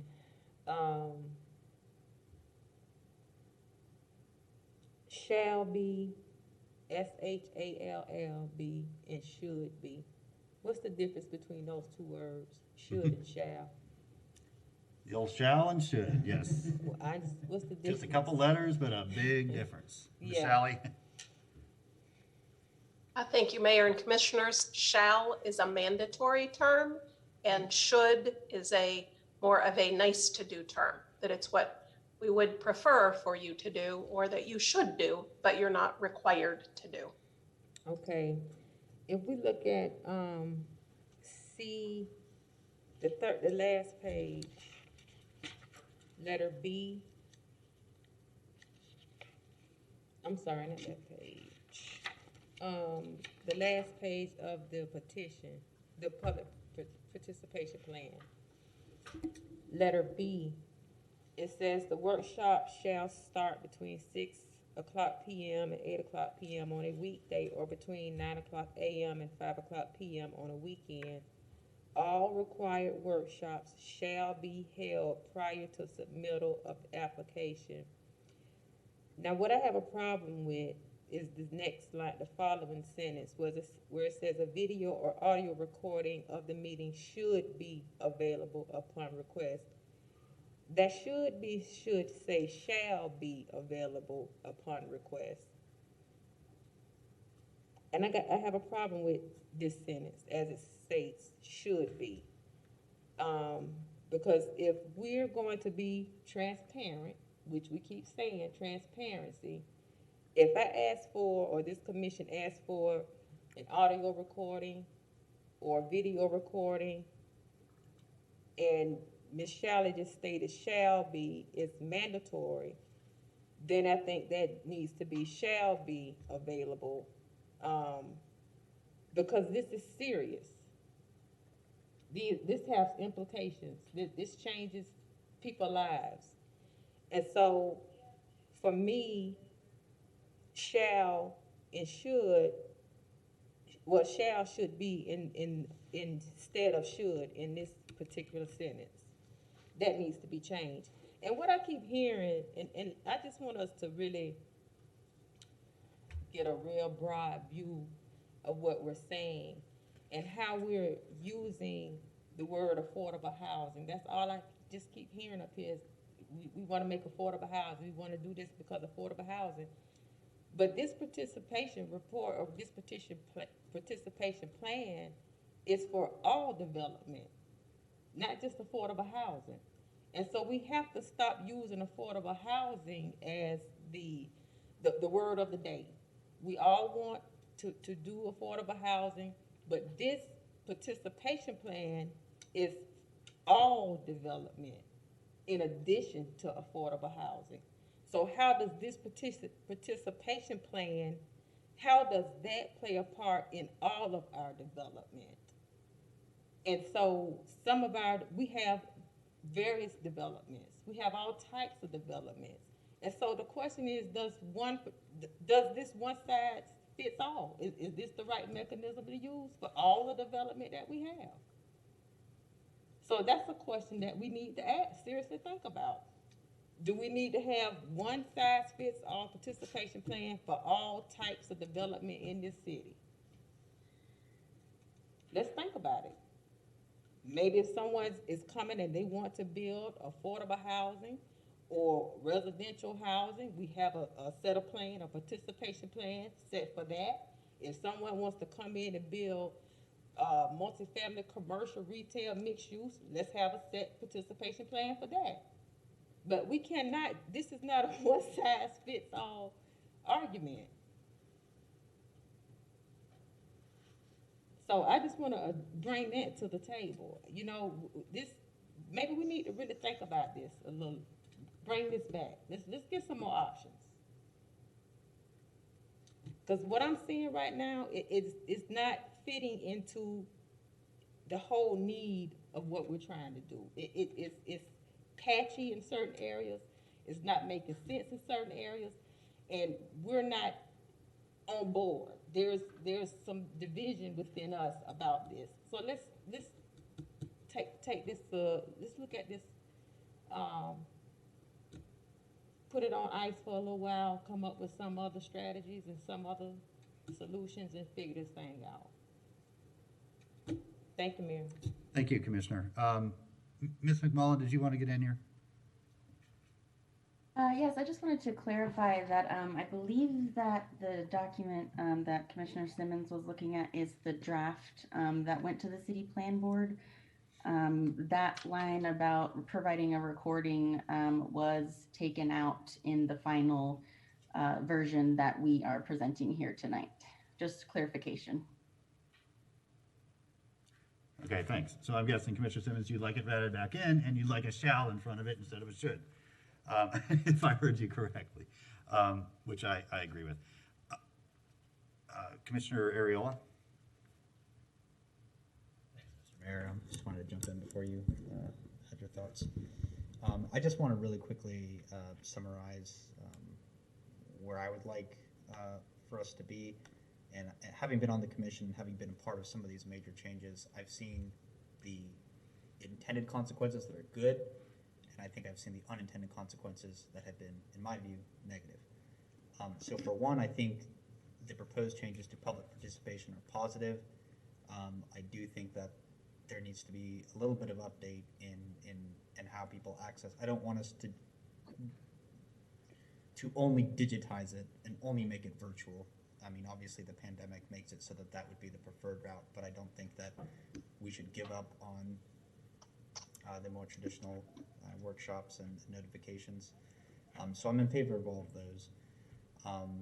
But the other thing that I have recently been convinced of is that without even rapid development, without those neighborhood workshops, you still have a lot of, I think, missed opportunities to inform and engage neighbors with development that, when compared to major development, is obviously not big, but it is still, when you have between 3 and 5 new units being built in a neighborhood that maybe hasn't seen that in a while, it's still considered development. And I'm not trying to conflate the two. I'm not trying to say that, you know, they're comparable, but to a smaller neighborhood, it would matter to have a required workshop. So I would like to have required neighborhood workshops across the board.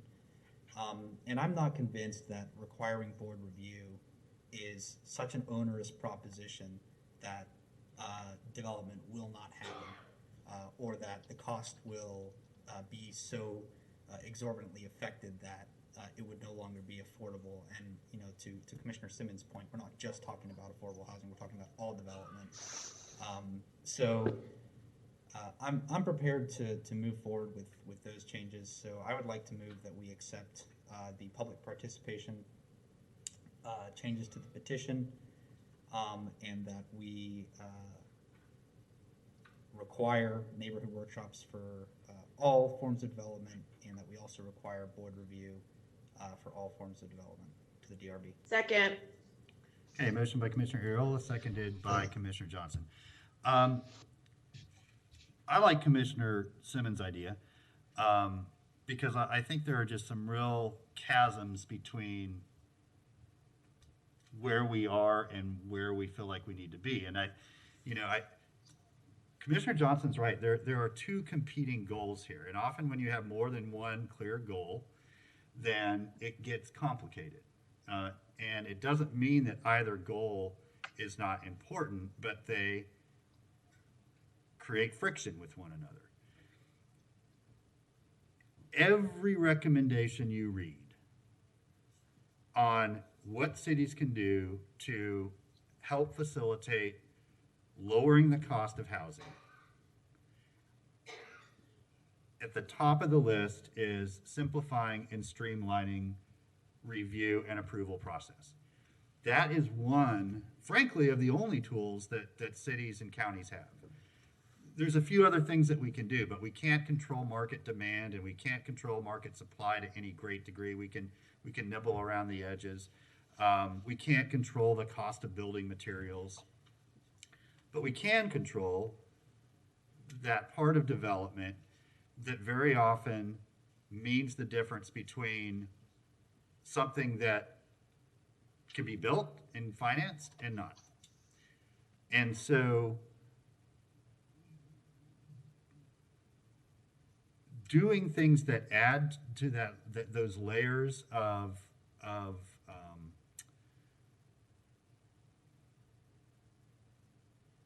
cost and time and those kind of things, it will drive up cost. Now, the trade-off could be something positive. Okay, for everything there's a cost and a benefit, right? I mean, there's nothing in this universe that you don't give up something to get something else. And so if it's increased regulation, perhaps the benefit outweighs that. The question I'm asking myself, and I would ask my colleagues to ask themselves, are there other ways that we can get to the transparency and public involvement process without requiring a development to come before a review board for a quasi-judicial hearing, for an objective analysis? Because that's the thing for me, it's at that point objective. If it comes before the development review board or the city commission or whoever the review board is, it's not our opinion anymore of whether we think the project should be approved or not. We have to base our judgment on the facts before us. It is a binary decision. It either matches the comprehensive plan and the land use and zoning and complies with that, or it doesn't. And so why we would add that extra layer when that decision has already been made, when that determination has already been made, is an extra unnecessary step. Like, I don't know what we gain out of that. I don't, and so if the goal, and I agree with this goal, and I think there are a lot of ways we can get to this goal where people surrounding a new development are unaware that it's happening, or have questions about how it's going to impact their neighborhood, or have suggestions about how it can be improved and better fit with the character of the neighborhood, then it needs to be done at that point between first step and staff approval in that community workshop time frame, because that's where you can sit down and really work through challenges and positive suggestions and create a better project. But it's all going to happen within the confines of the land use and zoning. I mean, that's the bandwidth that you're talking about no matter what. It doesn't matter if it comes before the commission or the governor. So I'm not going to support this motion because I think that we are at the stage that Commissioner Simmons suggested, which is we need to really work with one another and our community neighborhood advocates and our development community that we depend on to build new commercial and new affordable housing and new market rate housing and everything else, to accomplish the dual goals of making attainable housing more likely because we're not driving up costs from our end, and making public participation more meaningful because we're improving our processes. And I think both of those are attainable goals, and I don't think what is being suggested here today achieves that. So that's what I would like to see us move forward with. So with that, I'll go back to Commissioner Hayes Santos, and then we'll go out for public comment. Thank you, Mr. Mayor. I agree. I think many of the points that you mentioned, I do think we should continue, because I think we're getting to continue this to a future meeting to discuss further.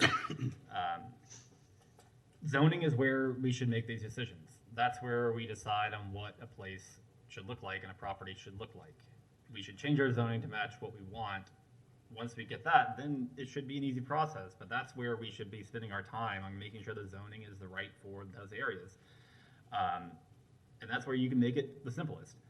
As for board approvals and things like that, it's a one night, but it can add months and months to meetings and to the beginning process of a development. And if someone is spending hundreds of thousands of dollars even to get to that point, and they might be denied at that point, people are less likely to move forward on it, and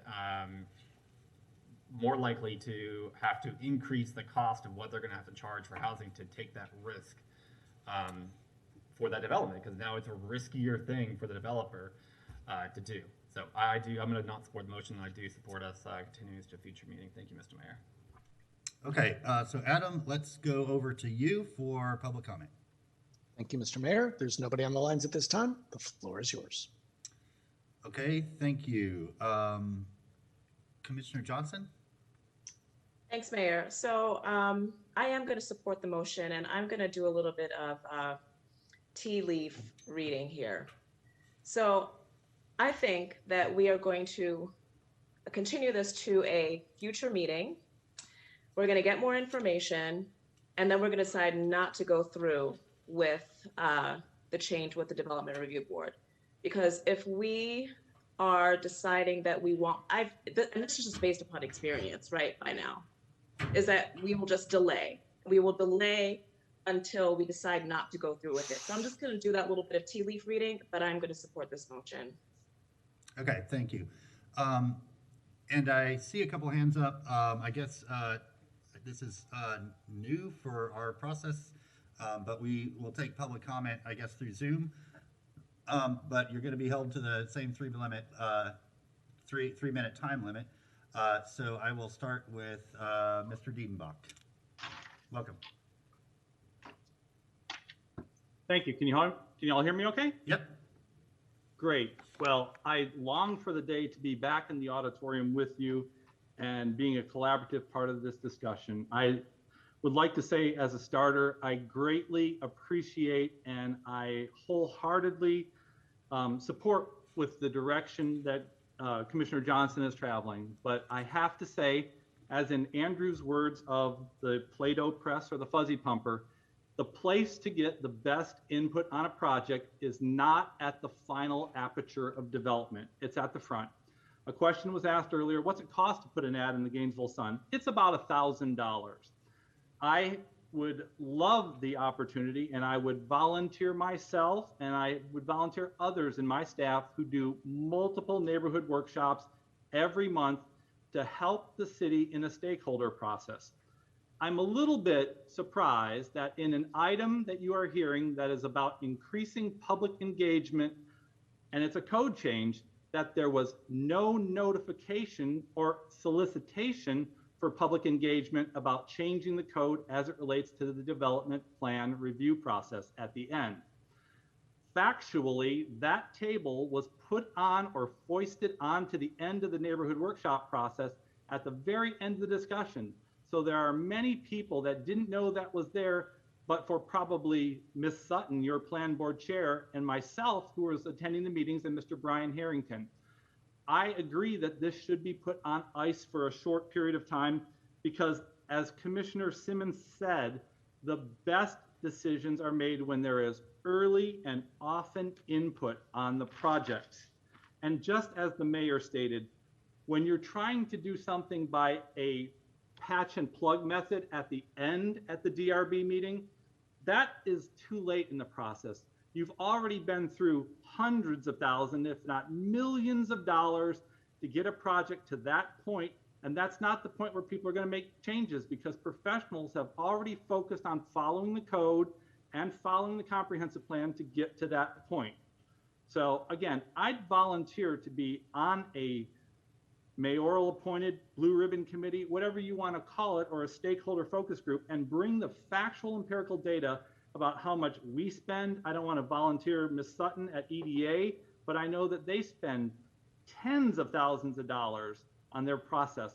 We can make this better, but the best voices happen when they are heard early in the process, so that changes can actually be brought to the actual project, so that it doesn't get to you and become a unraveled element in front of you at the dais from the podium. Too many times, and as recently in my most recent appearance at the county Mr. commission. Diedenbach, I'm afraid your time has expired. Okay. But we appreciate your input. Yep, I was just gonna say, people wait till the end. Thank you That very doesn't much. work. Thanks for the Okay. time. Yeah, absolutely. Ms. Boyes, you're up next. Good evening, Mr. Mayor and Commissioners. Can you hear me okay? Yes, we can. Thank you. I won't repeat what Mr. Diedenbach said, but I do agree with it wholeheartedly. And just for the record, I've been practicing land use law in the state of Florida for 30 years, and I've seen the waxing and waning of fads, if you will, in public approval processes. Sometimes the local governments don't want to, have boards meeting till 11, 12 o'clock at night, and so they tend to delegate more to staff, flatten the zoning codes. You get cost savings, all those things we've discussed. And if we're seeing a trend toward perhaps increasing the workloads of your publicly appointed boards, that's something to consider. I too would wholeheartedly volunteer to assist. I did provide a letter to the mayor and commission. It's more of a technical nature. I have some legal concerns about what's happening and some of the holes you're creating that we need to really slow down and think about. Part of my job as a developer's attorney, and I've been involved in 3 or 4 mid-rise projects in downtown, is to manage risk for the applicant. They are literally at risk. They're trying to bring a good quality product to your community. We have to guard against opening points of entry for frivolous challenges, less than meaningful challenges at the end of that process. So if we stick to the comp plan, the code, and we tailor all of these requirements to that, I think that will serve us well.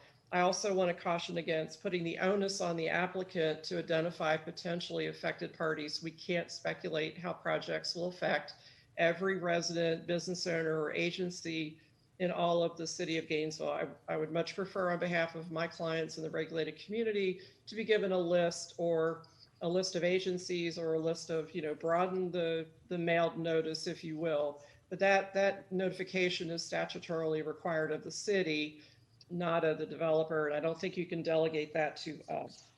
I think you also want to encourage the developer to react in real time to input from workshops.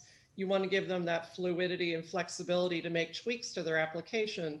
You're going to disincentivize that if you lock them into additional process between workshop and application. So I would just caution you about that. Of course, we can talk more about it in a workshop setting. And finally, I would just urge you to reiterate for some of the newer commissioners that we are all bound to follow the comp plan and the LDC. We can't bring in extraneous issues at any point in the development process, and we can't manufacture issues for defeat of a good project.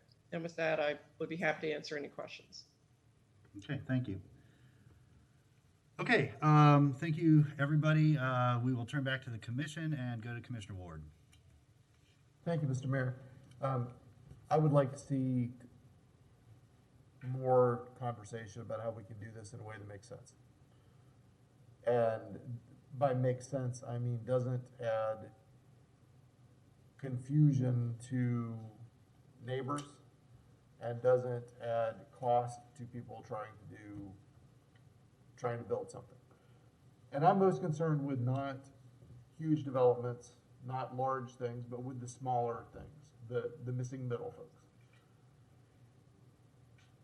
If you add newspaper ads and you add staff time for for somebody who's a small-time developer and is hiring out Mr. Diedenbach or a firm such as his to sit in an advisory board meeting, you have added a lot of cost to what might otherwise have been relatively inexpensive development. That doesn't mean we shouldn't do it. It means we should, I feel like we owe more discussion to it. Not to keep it from happening, but so that everybody gets it. My ultimate goal is to get us to a place where neighbors feel engaged in the process before the end of the process. And the end of the process is when these board meetings start happening. So much has happened prior to that. And I would like for neighbors to know what they want in their neighborhood, to be able to have a real stake in that, as we discussed with historic overlays, things like that. I want us to create those opportunities for people to say, before development starts, this is what we want our neighborhood to be. To give thought to that, and not wait and say, we don't know what we want it to be, we don't want that. We don't want that. So I'm not sure how to get to that point, and I'm not sure any city does. But where I would like us to be is a point where people aren't surprised by something right before it happens. But that doesn't slow it down so that nothing ever does happen. And again, that's, I talked about it in the last meeting, that's chasing the unicorn, I realize. But it's worth chasing. There's a point at which the neighborhood and the developer win. They don't have to be at odds with each other. They shouldn't be at odds with each other. That's why I'm not supporting this motion. We could go on all night. Thanks. Thank you, Commissioner Ariola.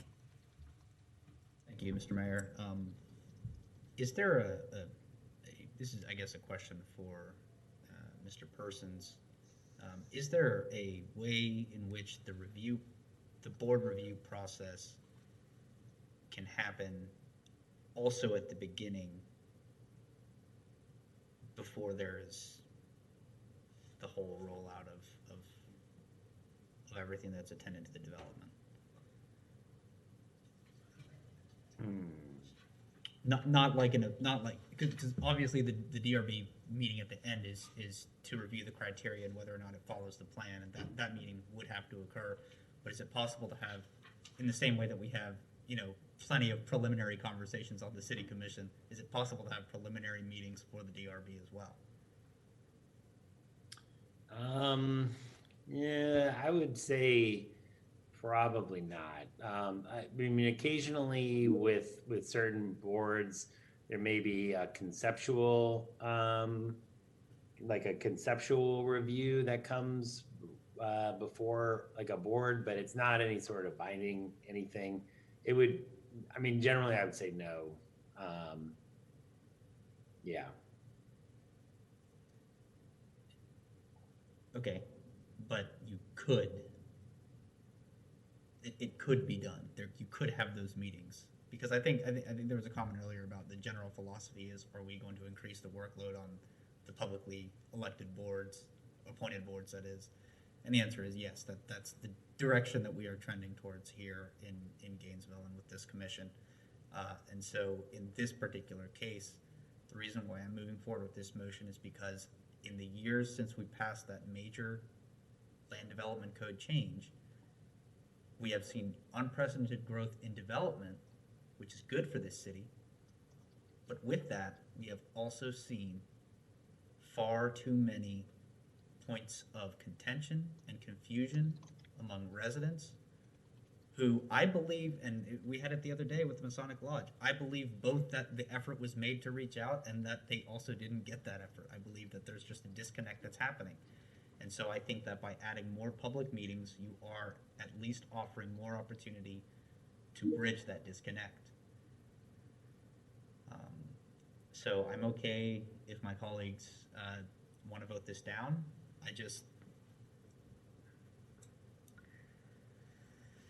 I am waiting to be convinced that the alternative to this proposal is going to be better than what we have right now, which is, in my view, just a lot of unintended consequences. And I do think that, for the most part, the purpose of the city charter is to guarantee those developments by rights, in part.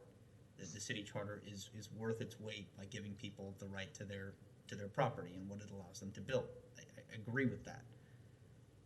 Which is why I have confidence that this is not a process that is so onerous, because it sounds to me as though the argument is if you put it in front of the DRB, you're not going to get that type of objectivity, which I don't see where that argument comes from, except from a premise of distrust. Maybe I'm wrong, but it seems to me as though putting this off and having another conversation is the direction we're going to go. Let that be. I just want these arguments to be heard and understood, because I'm coming from a place where we really are setting a lot of new ground rules. We started it years ago with new ground rules for development. We're continuing to set new ground rules, and I just want to make sure that those are set at a good foundation, where the number one concern is not how the well-connected and well-off, who are going to be doing just fine with these developments, are. It has to be with the whole of the city, all of the people in the city. And that onus should not just be on the development companies. It should be on this government. Thank you. Hey, thank you. Madam Clerk, roll call vote. Commissioner Simmons? No. Commissioner Ward? No. Commissioner Sacco? No. Commissioner Ariola? Aye. Commissioner Johnson? Aye. Commissioner Hayes Santos? No. And Mayor Poe. No, that motion fails 5-2. It was Ariola and Johnson in the affirmative. Commissioner Santos. Thank you, Mr. Mayor. I would move that we continue this item to a future meeting. Okay, motion by Commissioner Santos, seconded by Commissioner Simmons, that we continue this discussion to a future meeting. Commissioner Johnson. I'm going to, was that just a motion? It was. After we dispose of the motion, I'd like to make a motion. Sure. Commissioner Ward. Thank you, Mr. Mayor. I think, I'm not a fan of workshops for the most part, because we can't vote, but I would like a workshop where we can focus on this. Perhaps a special meeting. I know that's really hard to schedule, but I would like us to be able to focus on it rather than it being, and invite all the proper folks. I'll work with the clerk on that. Okay, Adam, public comment on the motion to continue this item to a future meeting? At this time, there is, let me just double check. There was nobody here before. No, there is nobody on the line at this time. The floor is yours. Okay, before the vote. If we're gonna have a special meeting, if we could ask staff to, I think we need more data too on like the cost of things and newspaper ad. I think we need more information too if we're gonna be, what would these changes actually mean? Okay. Mr. Mayor. Yeah, we can work with staff on our request for information for that meeting. Okay, Madam Clerk, roll call vote. Commissioner Sacco? Aye. Commissioner Ward? Aye. Commissioner Ariola?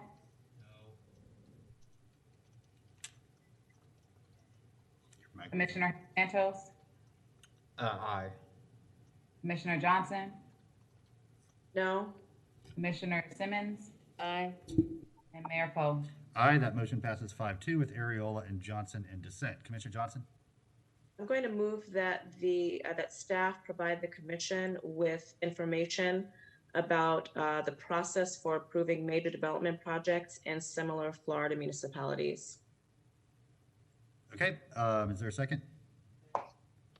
Second, seconded by Commissioner Simmons, motion by Commissioner Johnson. Any members of the public wish to speak to the motion?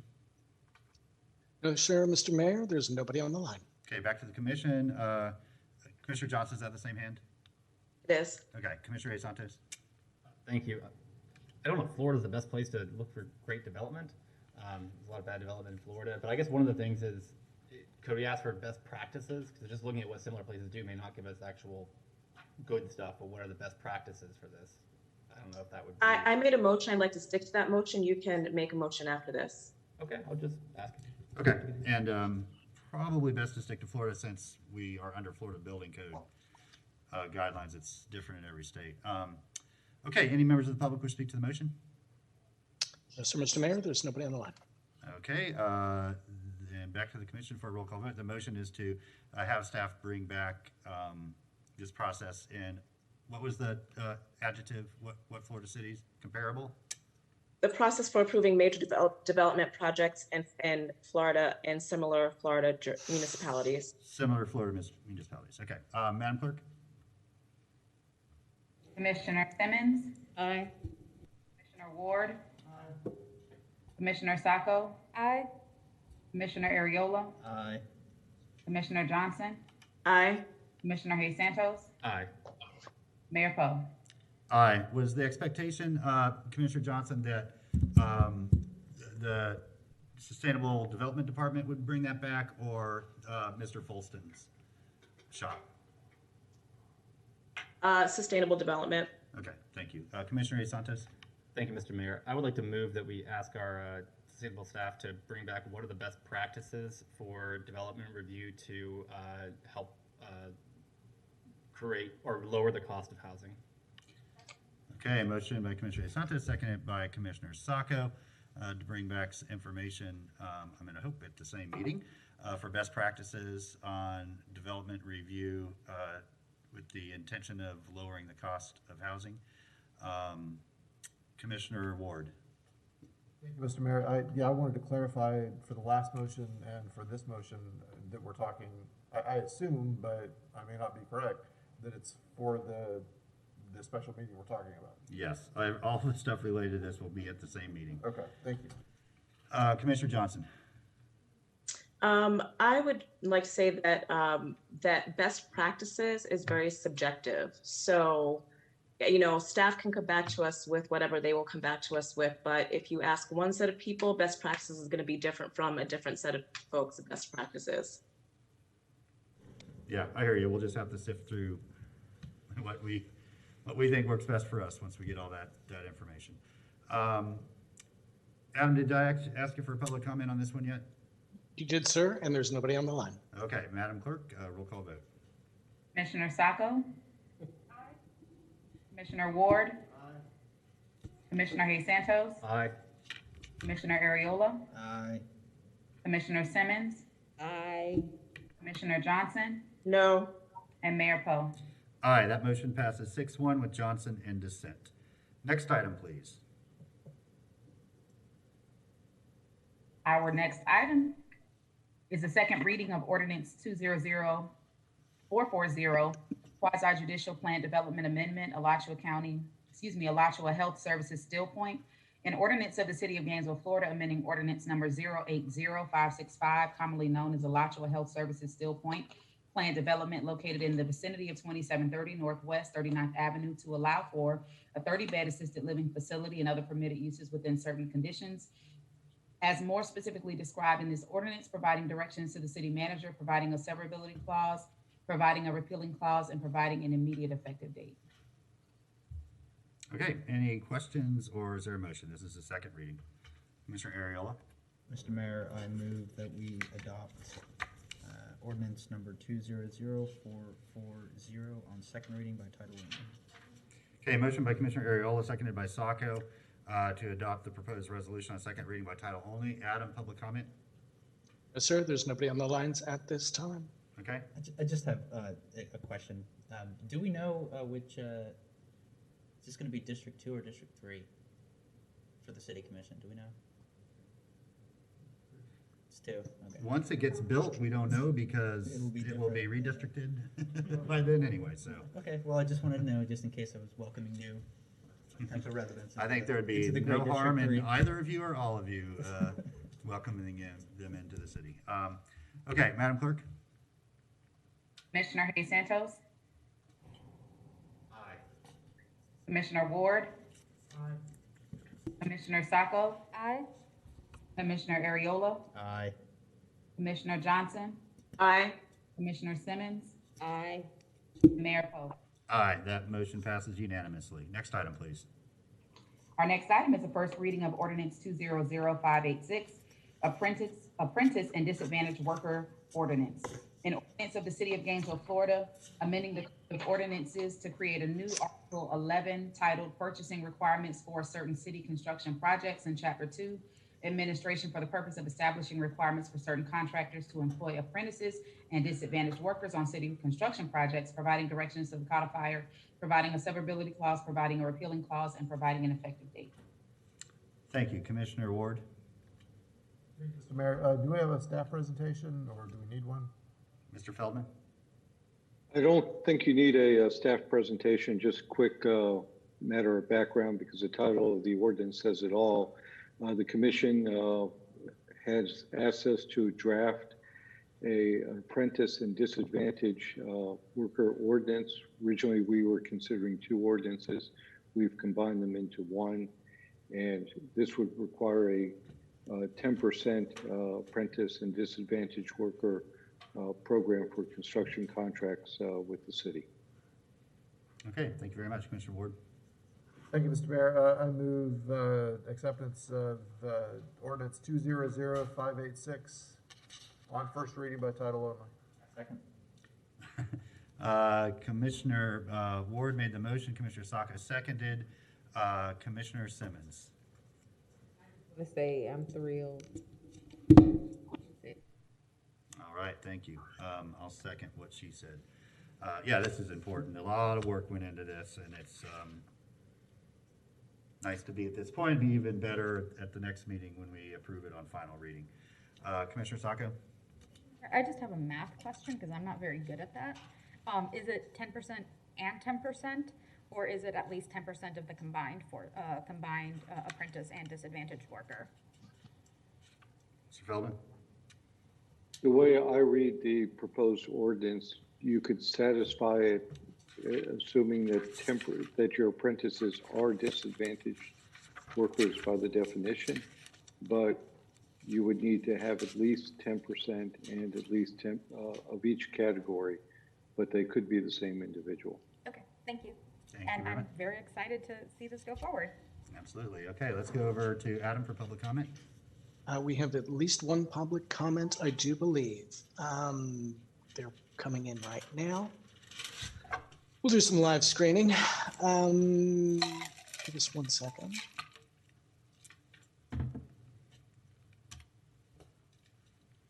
All righty, we've got two callers. It looks like Mr. Tattersall is the first on the line. Jeremiah Tattersall, you have 3 minutes.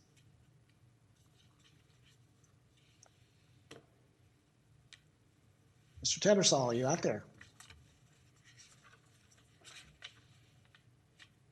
Yes, Yep, we hear you.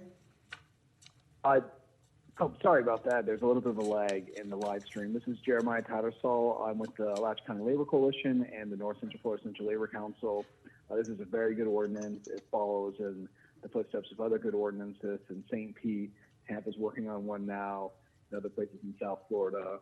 This is us showing as a community that we want disadvantaged workers and certified apprenticeship programs to be centered and to be supported through so people can get these careers, get these hours they need to graduate, and get back to work after having, some disadvantages with whether it be Social Security disability or previous convictions or anything like that. And I just want to thank the commission for all the hard work they all did on this to bring this good ordinance forward.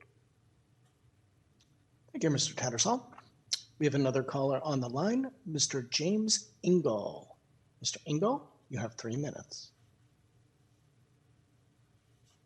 Thanks. I just wanted to call also in support of this.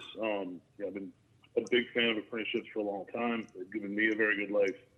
And I think, having some requirements for apprenticeships is a big step forward for the city. Also, the ability to give disadvantaged workers a needed second chance, I think is very important. And mostly this is just making sure that the money that we spend as a city, we get the biggest positive impact from. not only are we going to get the building that we need built, but we're also going to make sure people are trained in our communities. And we're also going to make sure people that need a second chance get that second chance. And I think getting those kind of multiple benefits out of the same dollar, it just makes a lot of sense. Also wanted to say we had a couple of apprentices who really wanted to be here tonight, but it was class night, so we went a little bit later than they were able to attend. And did have a letter from one of them that let you know the apprentices weren't able to attend because of our wonderful registered apprenticeship program is giving us a great career opportunity for a very low price.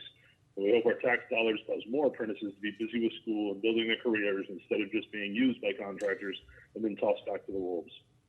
In 7 years of working before I got into this program, I never made more than $13 an hour. In 3 years in this program, I've gone from $13.50 to $20 an hour. And that's just another piece of evidence that these programs are extremely beneficial and effective at moving people up the class ladder. So thanks for listening to both me and my apprentices this evening. Thank you, Mr. Engel. At the moment, we have one more caller, Mr. Nathan Scott. Mr. Scott, you have 3 minutes.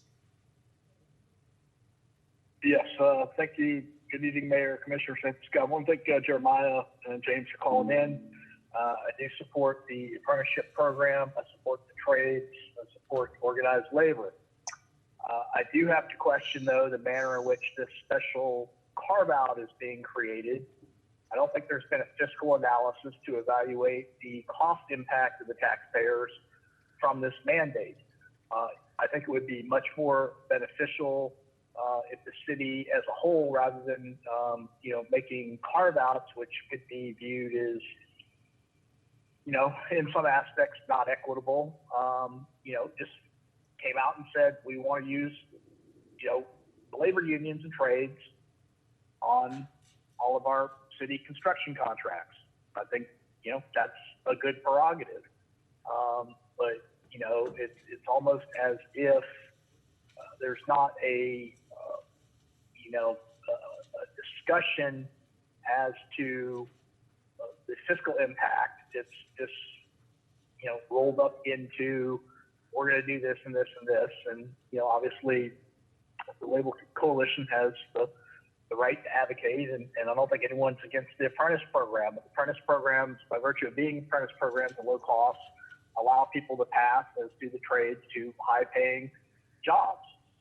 And, there should be plenty of jobs available for the trades, because those talented people and those skills are lacking because people aren't going into the trades. That's the benefit in itself of having the apprenticeship program. It provides qualified workers. City has other ways to support that, but those skills are already in demand. So I'm not exactly sure, why the city feels the need to do this, but I think there's better ways to accomplish the end means to that goal. But certainly you should evaluate the fiscal impact, because again, at every meeting, every single meeting, you're spending more and more and more money that you don't have. I'm not sure that you guys are even aware of the cumulative impact of your actions. I'm sure Mr. Feldman, the city manager, cringes every time he has to sit through one of your lengthy meetings, and you hire more and more consultants and spend more and more money. But you can't do everything, no matter how well-intended, commissioners. You don't have the resources for that. Your community cannot sustain that financially. GRU customers can't sustain it financially. So please, at least identify the fiscal impact. And if you want union construction, then just come out and say it. Let's make it across the board. That's going to be the city's preference. But, thank you. Appreciate it. My pleasure. Mr. Mayor, that was our last caller. The floor is yours. Okay, back to the commission. Commissioner Ward. Mr. Mayor, I'm glad to hear that all three of our callers support labor, and would point out that nowhere in the ordinance does it require that those apprentices have to be union apprentices, and there are plenty of contractors in town who don't hire union apprentices but do hire apprentices. So I am pleased with that piece of it. I'm also obviously pleased with the disadvantaged worker piece of this. It's important that we here in Gainesville not only that we give more than lip service to a belief in the trades and in good education for the trades, and that we believe it's important to get people into or back into the workforce at a good living wage, and that's what this does. And I appreciate all my colleagues for being a part of this, and staff and neighbors who have been a part of this as well. It has been a long 3 years bringing it forward, and I very much look forward to the second reading in a few weeks. Thank you. All right, thank you. With that, Madam Clerk, roll call vote. Commissioner Simmons? Aye.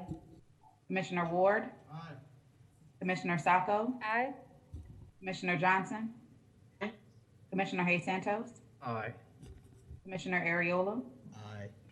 And Mayor Poe. Aye, that motion passes unanimously.